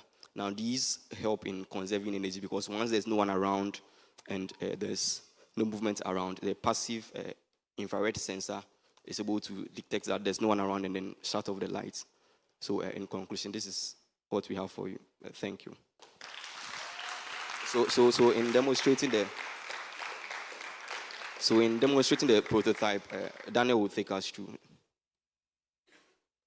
So what we have here, kindly come this way. So this is a warm light, 3000 K color temperature, and then this is a warm white light, 4000 K color temperature. And so this here could be used as hanging lights. Now when you go, we see most of these outdoor sitting areas, they have these hanging lights, and this is an up-down lighter.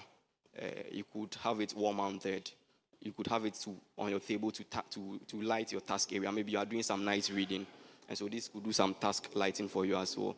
And then this warm light is going to give you that cozy feel. You want to relax and have some light around too. This is a prototype, and this is okay. So what I'm holding here is glass. So this is glass in the middle, and these two ends are plastic, sprayed black with can spray. So this is to make sure that the light is diffused. The light is diffused only through the glass. This here is entirely plastic. So the top and down diffusers are glass. You know, glass, based on its prism properties, is able to diffuse light properly. And so this is plastic saline bottled water, sprayed black, so that we have both ends diffusing the light. And this is currently this is DC powered. And so with a power bank, you can light this up with your laptop. You can light it up with any proper 9 volts. You can light this up even with batteries, normal SunWatt or Tiger Head batteries. You can light this up, and then along the line would introduce AC. So for electricity there's DC and then AC. So AC is direct 230 volts to the wall. So this is 9 volts, and so this is in testing the prototype. Come again.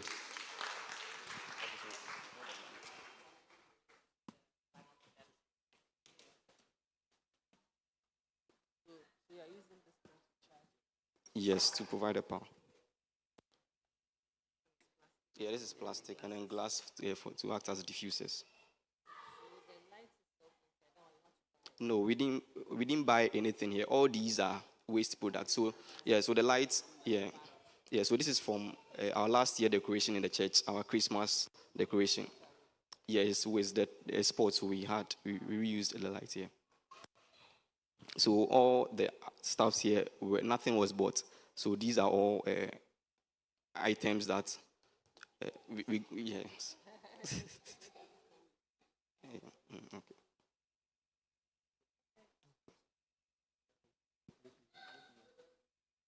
Okay, so this is quite an impressive project as well. Once again, I like the fact that it's multiple people. The one question I would have is for the younger members.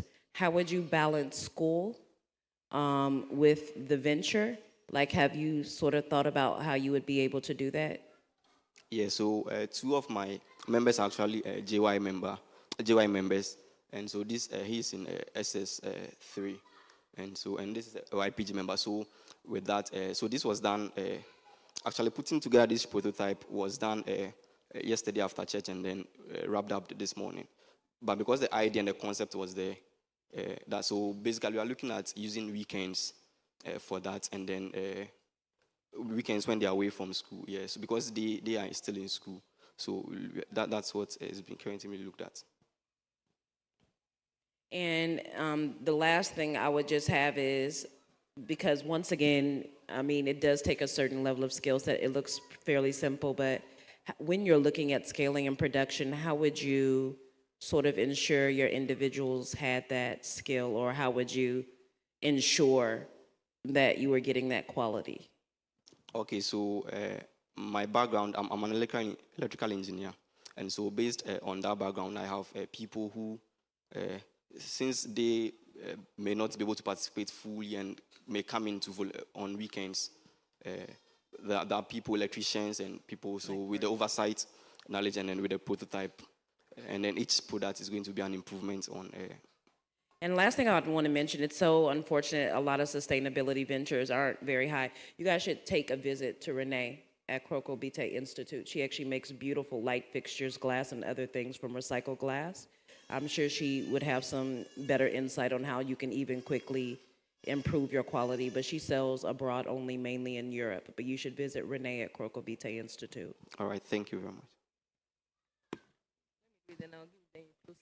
So first of all, congratulations. This is a very, very interesting project, and I think it can work. You know, it's possible to work.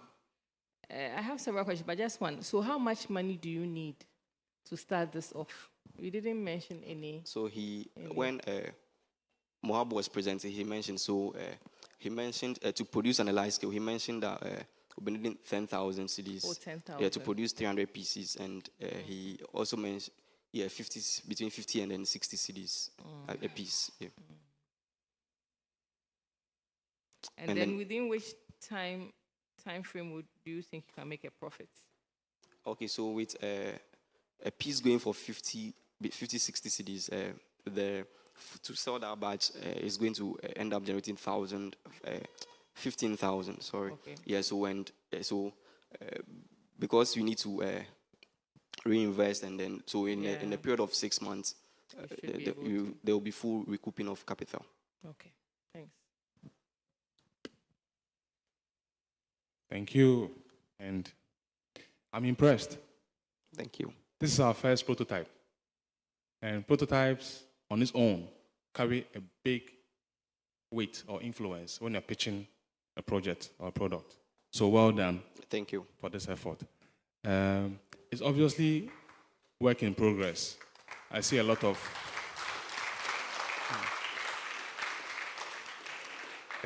areas where you can improve this project, and I pray that someone takes up this project with you.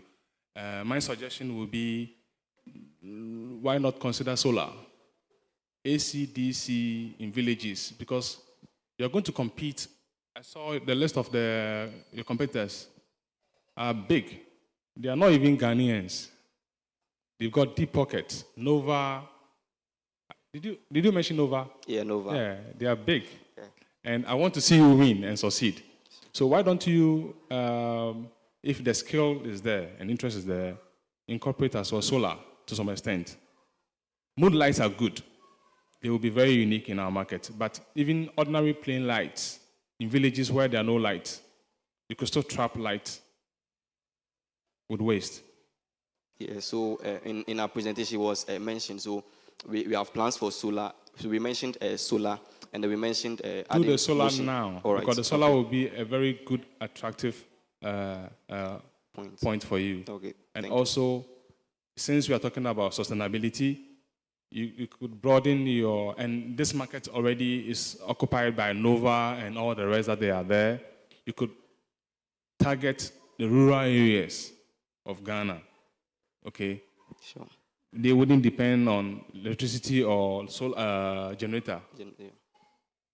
But then you can make good use of solar in this space. So well done. Thank you. I'm very impressed. Thank you. Okay, thank you all so much. Thank you all so much. El Perez, like I said, the babies, you have done so well. And as the judges have already said, let's give it up to them once again. Let's give it up to them once again. Yeah. All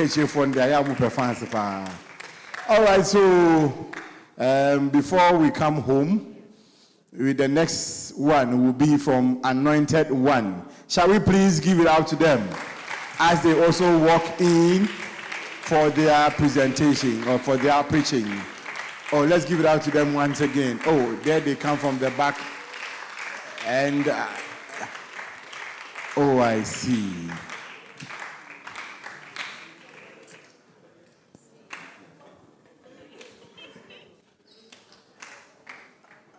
No, if you want to do, you can do it for them.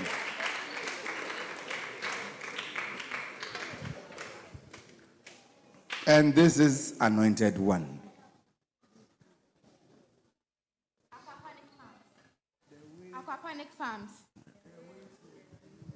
Aquaponic farms. Aquaponic farms. We are Team AOC, and we are here to showcase our innovative enterprise, which is not only a solution to the eco threat, but also improve our nutritional needs while creating sustainable and decent jobs for the youth and older members as well. We are incorporated in the Anointed One congregation under the name EcoWave Innovators. Our project is an aquaponic farming business, a farming concept with plastic waste recycling. In the course of the presentation, the team will be presented. I am Marina Krofi, the project coordinator. Who is starting the timing? Visual, please, timing.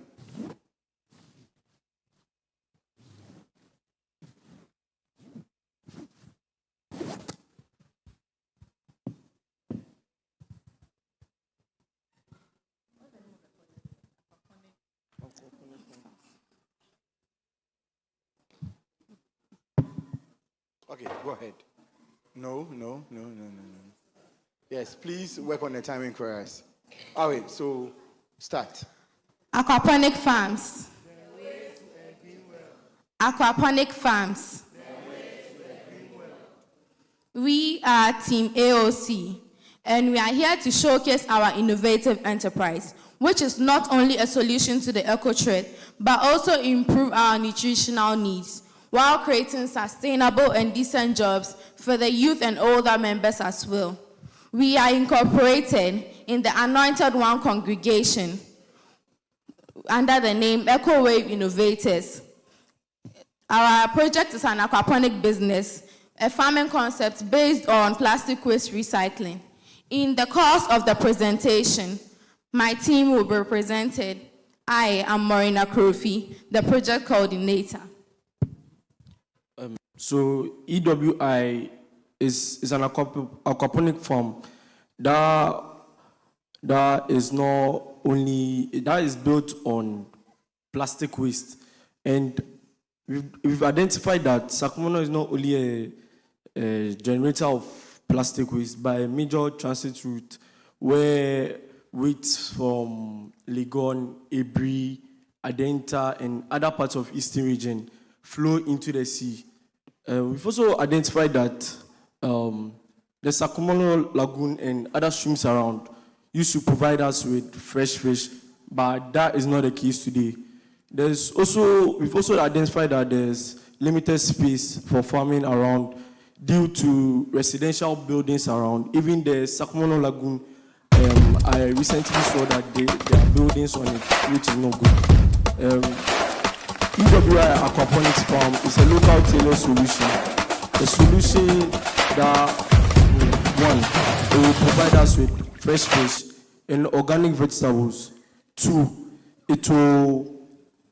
our farming system will combine fresh fish and crop cultivation.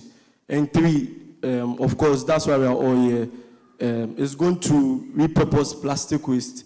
And four, it's going to help eliminate environmental pollution. And five, is going to meet SDG goals 1 and 2, which is reducing poverty and hunger.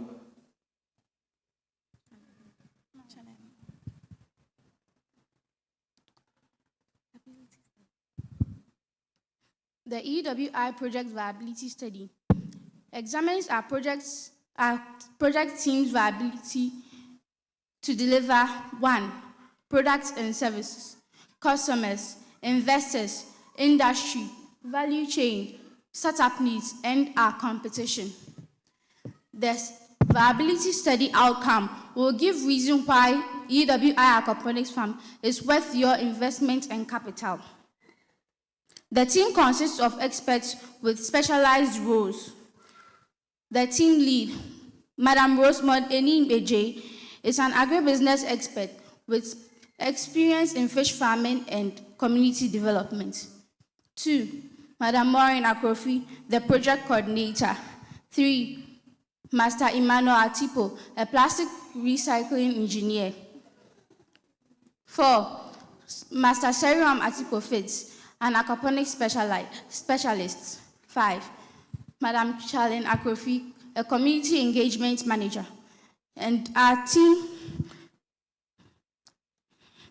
the team is supported by an efficient workforce of 10 people with varied skills and experience. In 2020, fishing in Ghana contributed close to around 1.6 billion Ghanaian cedis, estimated 263.2 million US dollars, according by Docas Dokwa Sasu 2022. The vegetables market is projected to be 3.65 billion in 2024, according to Statistica 2024. The market is expected to grow annually by 9.02%. The cost price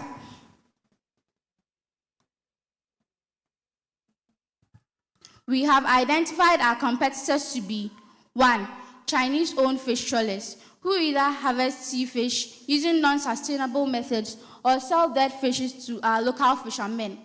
2, traditional fishing canoes owned by local family heads now catch plastic waste instead of fish.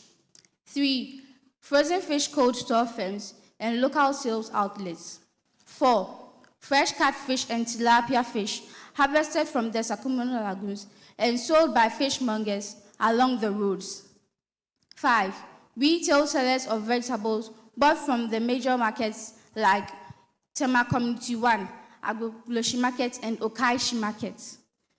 The cost price of fish and vegetables of our competitors is on the high price as it includes high operational and transportation costs.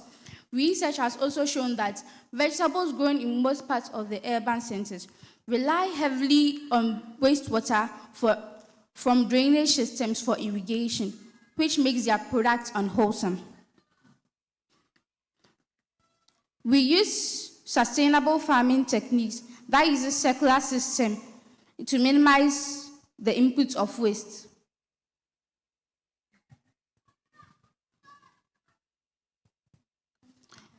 Our products are organic, healthy, and affordable. Affordable because it has low production costs. We use the 3 R's. Our product is green and environmentally friendly. The 3 R's of waste management, which are reduce, reuse, and recycle. EWI Aquaponics Farm reuses waste, reduces waste, and recycles waste. Our customers are eateries, especially the point-and-kill restaurants, malls, and catering houses.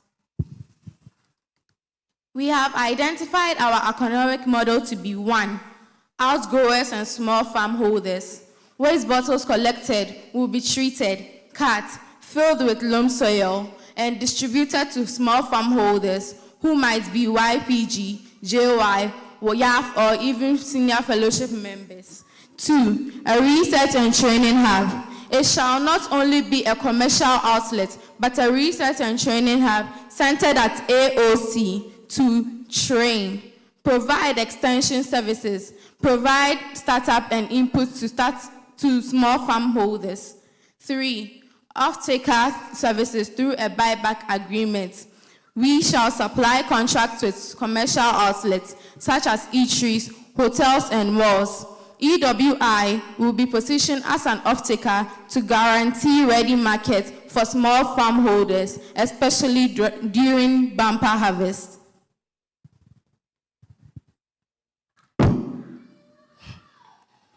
The summary of our financial is being projected, and our total startup capital is 64,700 Ghana cedis.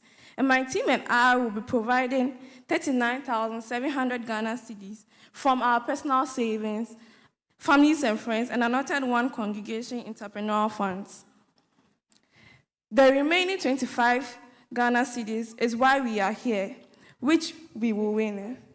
25,000 Ghana cedis.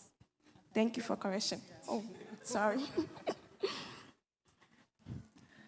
So our revenue sale for the first year is being projected, and we will start with 1,000 fingerlings of catfish, and the estimated mortality for it is 10%. So we estimate that 900 will survive, and we will be selling one at 50 Ghana cedis, and a total of 45,000 Ghana cedis for a year. And with the vegetables, we'll be selling it at gallons, and we'll start with 1,000 gallons, and one will be sold at 40 Ghana cedis, and a total of 40,000 Ghana cedis. So in a year, we can get a total of 85,000 Ghana cedis. And for our cost of sale for the first 3 years is being projected. And for the first year, it's a pilot sale, so we won't be including small farm holding. Sorry. And so in conclusion, our cash flow for the first 3 years is being projected. And for the first year, we will invest 64,700 Ghana cedis, and we are expecting to receive 85,000 Ghana cedis. And for the third year, we will invest, if the market goes on well, we invest 385,000 Ghana cedis, and we'll be receiving 603,885 Ghana cedis. So in conclusion, our analysis shows that EWI Aquaponic Farm is a profitable business, and we are happy to announce to you we are offering 38.6% equity in the business and a return of investment of 57% over a period of 5 years. Thank you very much.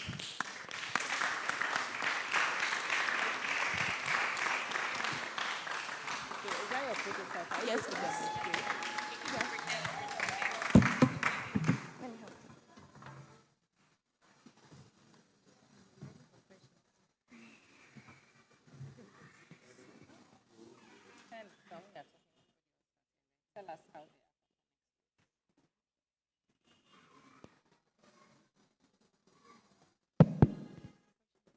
Tell us how it works, the whole system. Okay, so this is an aquaponics farm based on plastic waste recycling. We use the base of plastic bottles and we filled it with soil. And then now we put in our catfish and our plants, lettuce. And so the effluent from the fish, that is the fish water, will provide ammonia and other nitrates and other nutrients to the plants for growth. And so we started with like a plastic bottle, and we cut like it into half, and we punch holes into it so that water can be absorbed from the soil. So we will start with putting seedling in the soil, and because we'll be putting the fingerling at the other side, so we divide into two, and the one at the we will reserve a side for, because we couldn't bring the big one, so we brought like a small one that can be able to like be presentable to here for this place. And we will be because the soil is in the water, we don't need to water it and we don't need to do anything. And the nutrients from the soil will be the nutrients from the catfish, because the catfish, they feed on bacteria and insects. They can use it for nutrients, which is good for the plants. So, can you grow any type of vegetable or? No, please. Okay, so what are the limitations? Which vegetables can you grow? Tomatoes, berries, like berries. You can use some flowers too, such as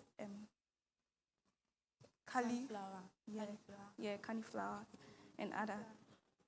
This is just a prototype. The different types of plants. Okay, and is there some reason you guys didn't look at urban areas and target urban farming? You said?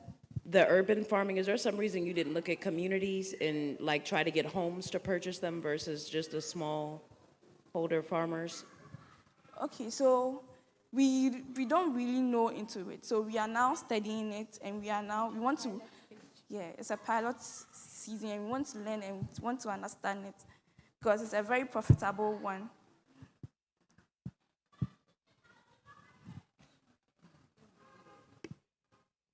So AOC, right? Yeah. Yes, I think this is really great. Did you introduce all yourselves? Yes. We did. Oh, you did? Okay. I think this is a wonderful project. In fact, just last week, I was in Ekopong, and there's an aquaponics farm there where they do cucumber, and it's doing very well. So I'm happy that you're also picking this up and you're doing it here. And all your analysis are good. Where would you situate such a farm? We will do it at Anointed One congregation. We will study it at Anointed One. So we will... Wait. So you were saying that there's a bigger one that you couldn't bring. Where is that bigger one? Now, we are now setting up at Anointed One congregation. Okay. This is a Anointed One congregation. Yes. So within the church premises? Yes, definitely it can. It's a good idea. I don't have any questions. I think you've done all your analysis very well.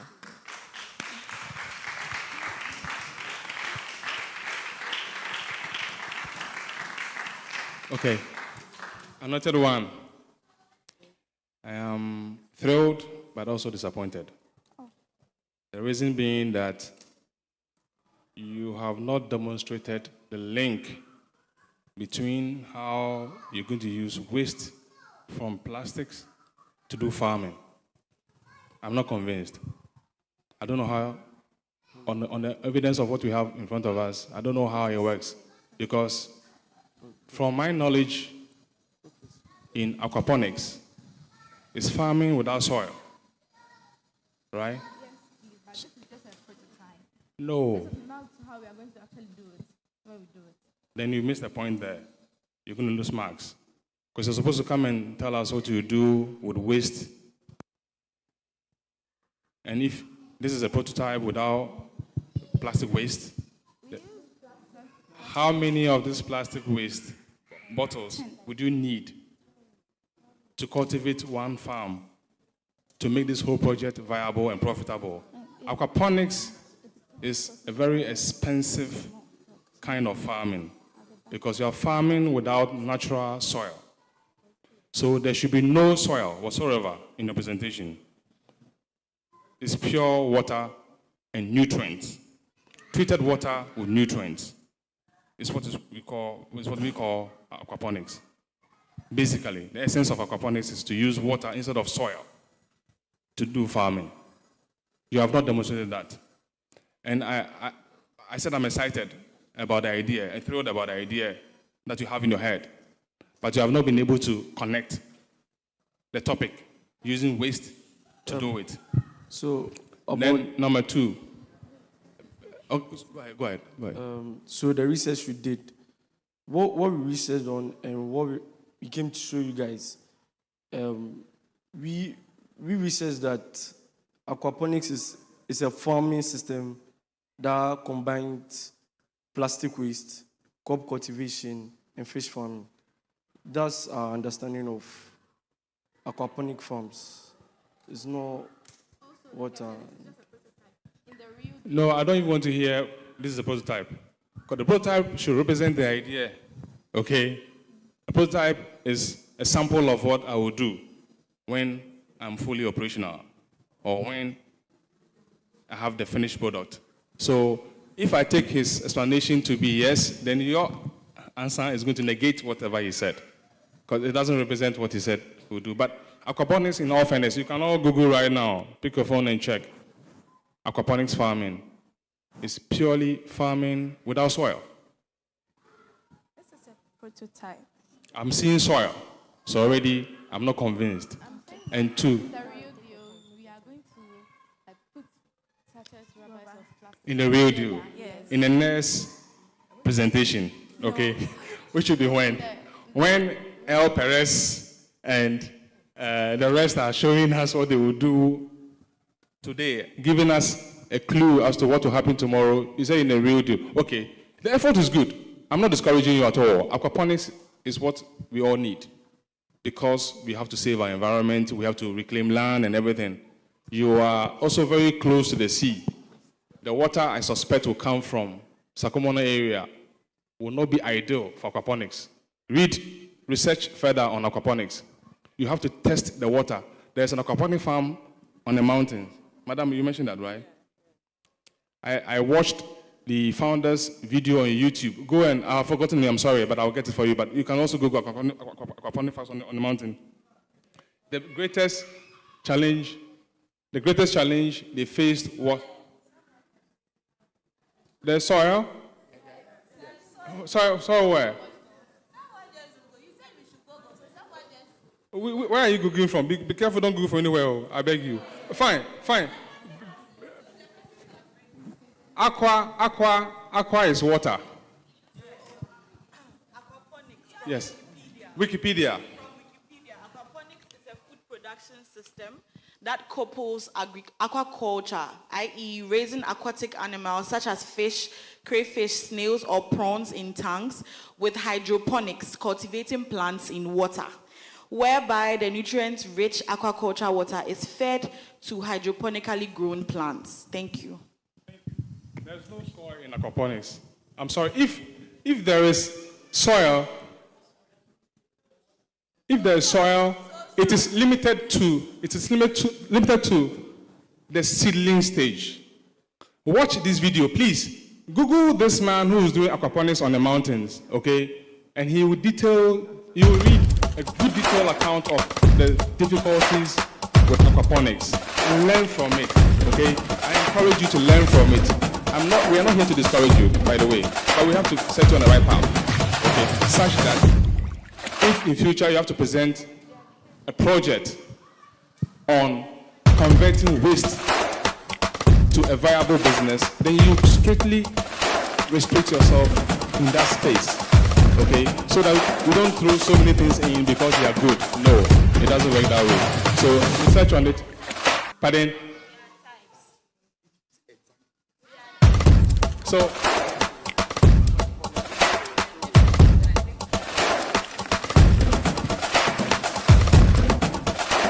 this is silly. At silly stage, you can do this. But when you are producing in large quantities to make it sustainable and environmentally viable, it is pure water. Well, I may be wrong. I'm not an expert on aquaponics. I only have read and also done research on it, and that's what I'm here to share with you. When you talk about aqua, as the name implies, 90% is treated water. And you have to, just like our lady read from Wikipedia, you are going to treat the water in a way that microorganisms for farming can survive. Plants can survive, and animals and other things can survive in it. That's when you are doing aquaponics at the largest scale and making it sustainable. But to convert waste to aquaponics farming, I'm struggling. But my opinion is different, okay? I only have one opinion on this. So do your research well and then improve upon it because your analysis are good, your financials are good, the idea is good, but the implementation is where I have a difficulty with. So check that area again. Okay, thank you. Thank you very much. I just have one other question. How do you ensure, you mentioned using water sachet, how do you ensure that the fish or whatever else you're growing isn't going to feed off the plastic or the plastic's not leaching into the water? Explain about that, washing it into details. What if I'm... Yeah, that's the last one, yes.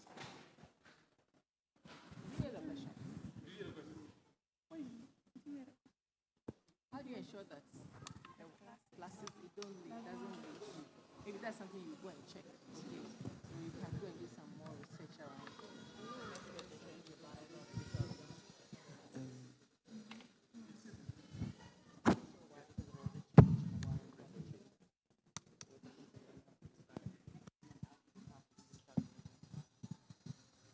So if you are done. All right, so shall we please give it up to them? At least one basic thing is the fact that we are learning. And all the information that came up, we are so much grateful that they came. Oh, let's give it up before they sit down. Let's do it. Let's do it well for them. Let's do well for them. Now that we are exhausted with the children, let's go to their mother. Shall we please welcome Hope Congregation? Hope Congregation. We are done with the children. Let's deal with the mother and the father. Hope Congregation. Oh, please give it out to them. Give it out to them. Thank you so much, Hope Congregation.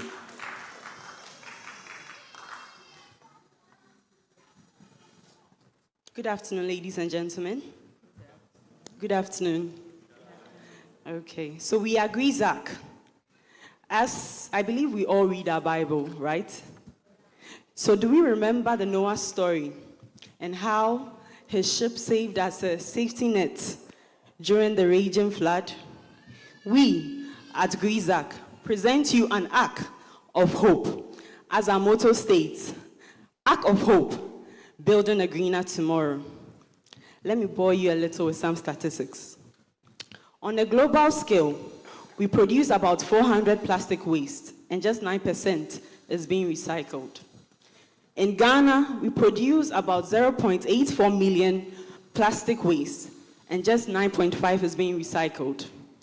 We did a little research in our congregation. Out of 100 families, just 3% is responsible for segregating their waste and actually recycling their waste. Why now? In our country, 90.5% of our waste is being found in our landfill sites, is being found in our water bodies, is being found in our environment. This is posing a big problem. It's causing health issues, it's destroying our food chain, and in general, it's destroying our ecosystem. We need to act now. Thank you. The solution. We are setting up a company which will collect plastic waste and sort them, but then encourage people bringing their plastic waste to sort them before bringing them. We then partner with recycling organizations, companies like CESA, which are actively involved in recycling, and then hand over these plastic waste to them. And then we'll be involved in environmental and then educational awareness of the impact of plastic waste on the environment. But how is all this going to work? You realize that there's a problem at hand, that is plastic waste, which we don't have a way to manage. There are recyclers who are looking for plastic waste to recycle.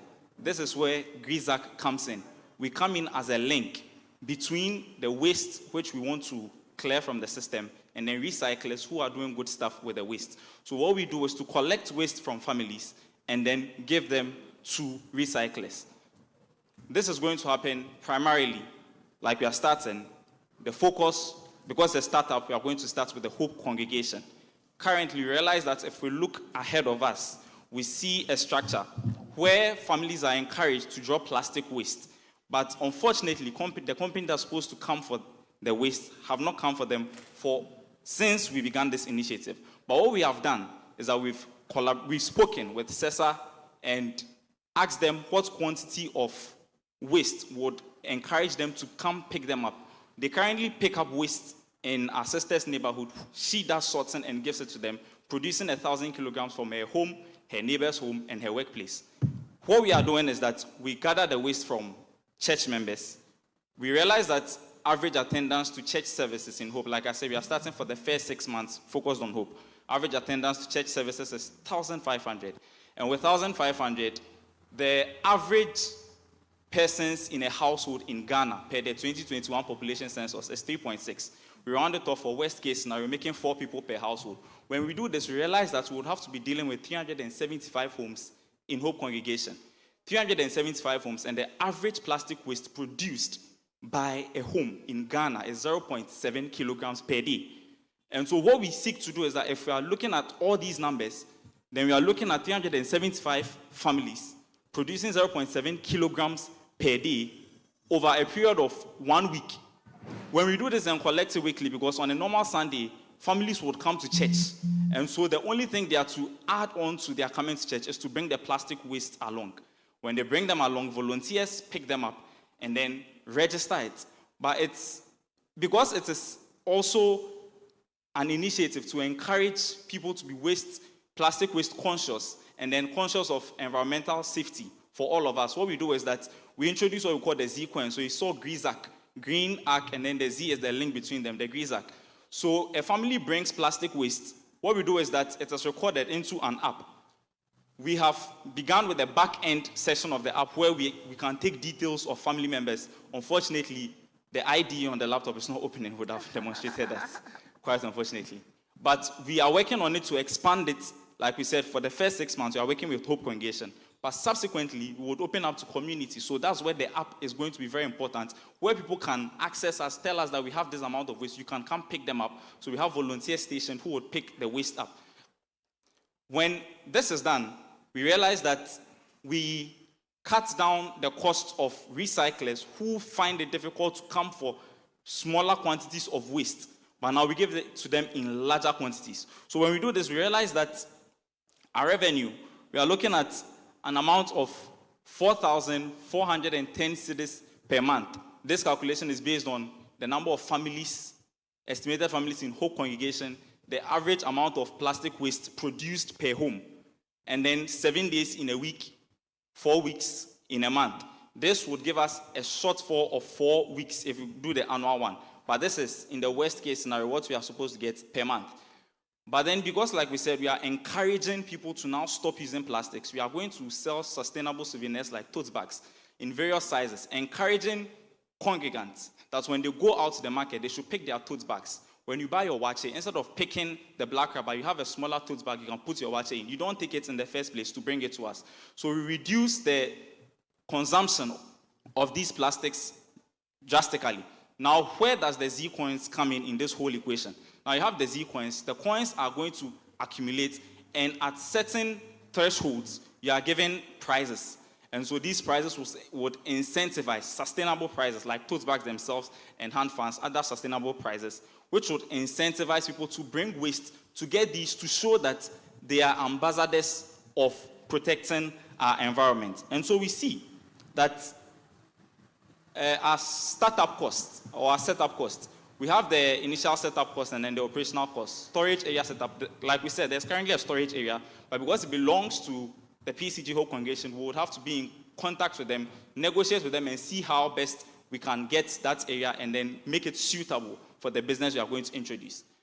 Then, bins for collection, weighing scale, because we are going to weigh the plastics to be able to determine how many points each family gets, how many Z coins they get after bringing their waste. With the tracking system and the app, we have an amount that will be for domain, buying of a domain, and then hosting the app. And then business registration, that's 1,500 cedis. So the total setup cost, that is the initial cost sunk, is 11,500 cedis. And then souvenir purchase. For souvenir purchase, like we mentioned, we'll be buying souvenirs to sell them and to give incentives. That's 4,500 cedis. That's for the tote bags, hand fans, in reasonable quantities. Then we have volunteer incentives. In the beginning, we would get T-shirts for volunteers. We would train them, and I would also give them incentives, stipends, as time goes on. We would give them as they are helping us with all this.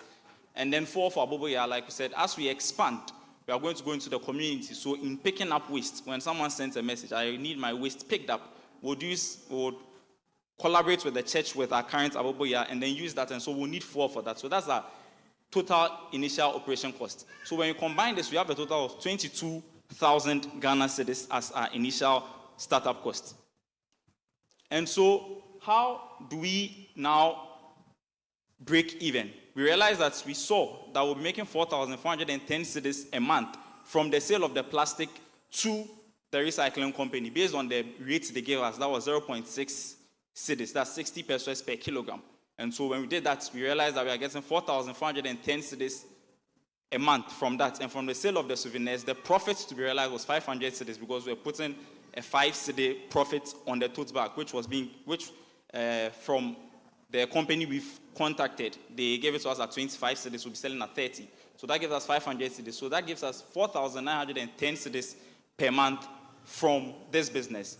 In 5 months, we'll be able to make up whatever was invested in the company, but we would only give the money in the 6th month so that we'll have enough to run for the 6th and 7th months while we are doing this. I'll hand over to someone. What makes us so special? So, you know, Zoom Lion is the largest company that does collects waste in Ghana here. And we know that for them, they collect the waste and go and sort. But we sort before we sort. We make sure people sort and they bring it. So that's one thing. From a materials engineering perspective, when you have a bin and you're able to put in food waste, metal, cement, it causes stresses on whatever you've put in the bin. And it causes the recycling to come out with poor performance. So then they have to be put at the landfills and it won't be used. But with our initiative, 100% of everything we take would be recycled by the help of the third party. A youth volunteering force that have started, the Bus Stop Boys, also do not sort. They spend about 500 plastics, polyethylene, to collect rubbish to keep the place clean. And so we are bringing that sorting initiative before we do the processing, and we don't let the materials to be very contaminated before we sort. And so that makes us very special. And we would have climate education throughout the communities around SAKUMONO to pilot with. So our first development is to do the app, make it customer friendly. People within the environment, within 1 kilometer to 2 kilometers, can just put in a request. And once you put in the request, volunteers will visit at a scheduled time. The back end will do that. Volunteers will visit at the time you set to pick up these sorted things. We would gather feedback from the congregants and the communities, people in the communities around, to see how it's going, the process is going, and we'll engage funders and for partnerships. And again, we'll optimize through education, going forward 6 to 10 months. Our process seems to help in sustainable education. We seem to help with environmental preservation. And why are we designed to last? With our app, we're able to take all the data. Once you come, we have your data. So with data, you can know the projections of what your profits are going to look like. And this month, did you fall? Did you rise? And then you can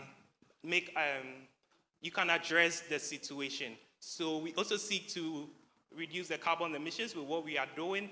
And so that's a great initiative, SDG 13 Climate Action. And so thank you very much. We are GRIZAC. And will your anchor hold in the storms of life? Will your anchor hold in this pressing environmental crisis? We are GRIZAC, the Ark of Hope, and we are building for a greener tomorrow. Thank you very much. And my name is Audiovisual. The last audiovisual. The next slide. Oh, I don't think you can hear, but my name is Samuel Seamponsa. I'm a researcher at School of Engineering Sciences, founder of EcoClimb Africa. We are a sustainable initiative. And then I'm Pepera Frimpong. I'm an electrical engineer by training, but I have vast experience in setting up small startups. So we began the Ghana Novice Debate Competition in 2020 when COVID struck to engage novice debaters in the Ghana debate space. I also began as the department president of the Electrical and Electronic Students Association, a YouTube channel currently with over 3,000 subscribers, and significantly improved results such that at the last graduation in electrical engineering, which people think is so difficult, over 30% of students from electrical engineering class 2023 graduated with the first class, with 60% graduating with the second class upper. And so we realized that pass rates were highly improved. And so we start things and we have results to show that we are able to manage the things we start. And I am Natasha Kukwa Eya. I'm a volunteer. I am a sustainable education lead, and I contribute in research and communication. Thank you. Oh, sorry. So we have 2 other people in our team. We have Fifi Boedi and we have Sandra, but unfortunately they had to go to work. So thank you very much. Yeah, thank you very much. Thank you very much, and thanks for sharing. GRIZAC. GRIZAC. I didn't see the arc, the things. The logo. Oh, okay. First page, please. First line. So is it that your collection will be in the form of an arc, or some arc is happening somewhere? But I like your model. This is a model that is in use, okay? But from what I see in my office, I realize that the collection, the points from the collection here to the friend is saying, the third party is the issue. And what we found in the work that we've done is that the child collects it. And getting it from the collection point to the third party, that missing link is actually a good thing to focus on. Because the only thing you do, if you get third parties that are close to you, and that's the question I'm going to ask. If you're going to work in this area, who is your third party? Where is it located? Because if it's located far, you spend a lot of fuel getting there. And it's going to reduce your profit. But if it's located close, then you are good. And then you also have to have economies of scale.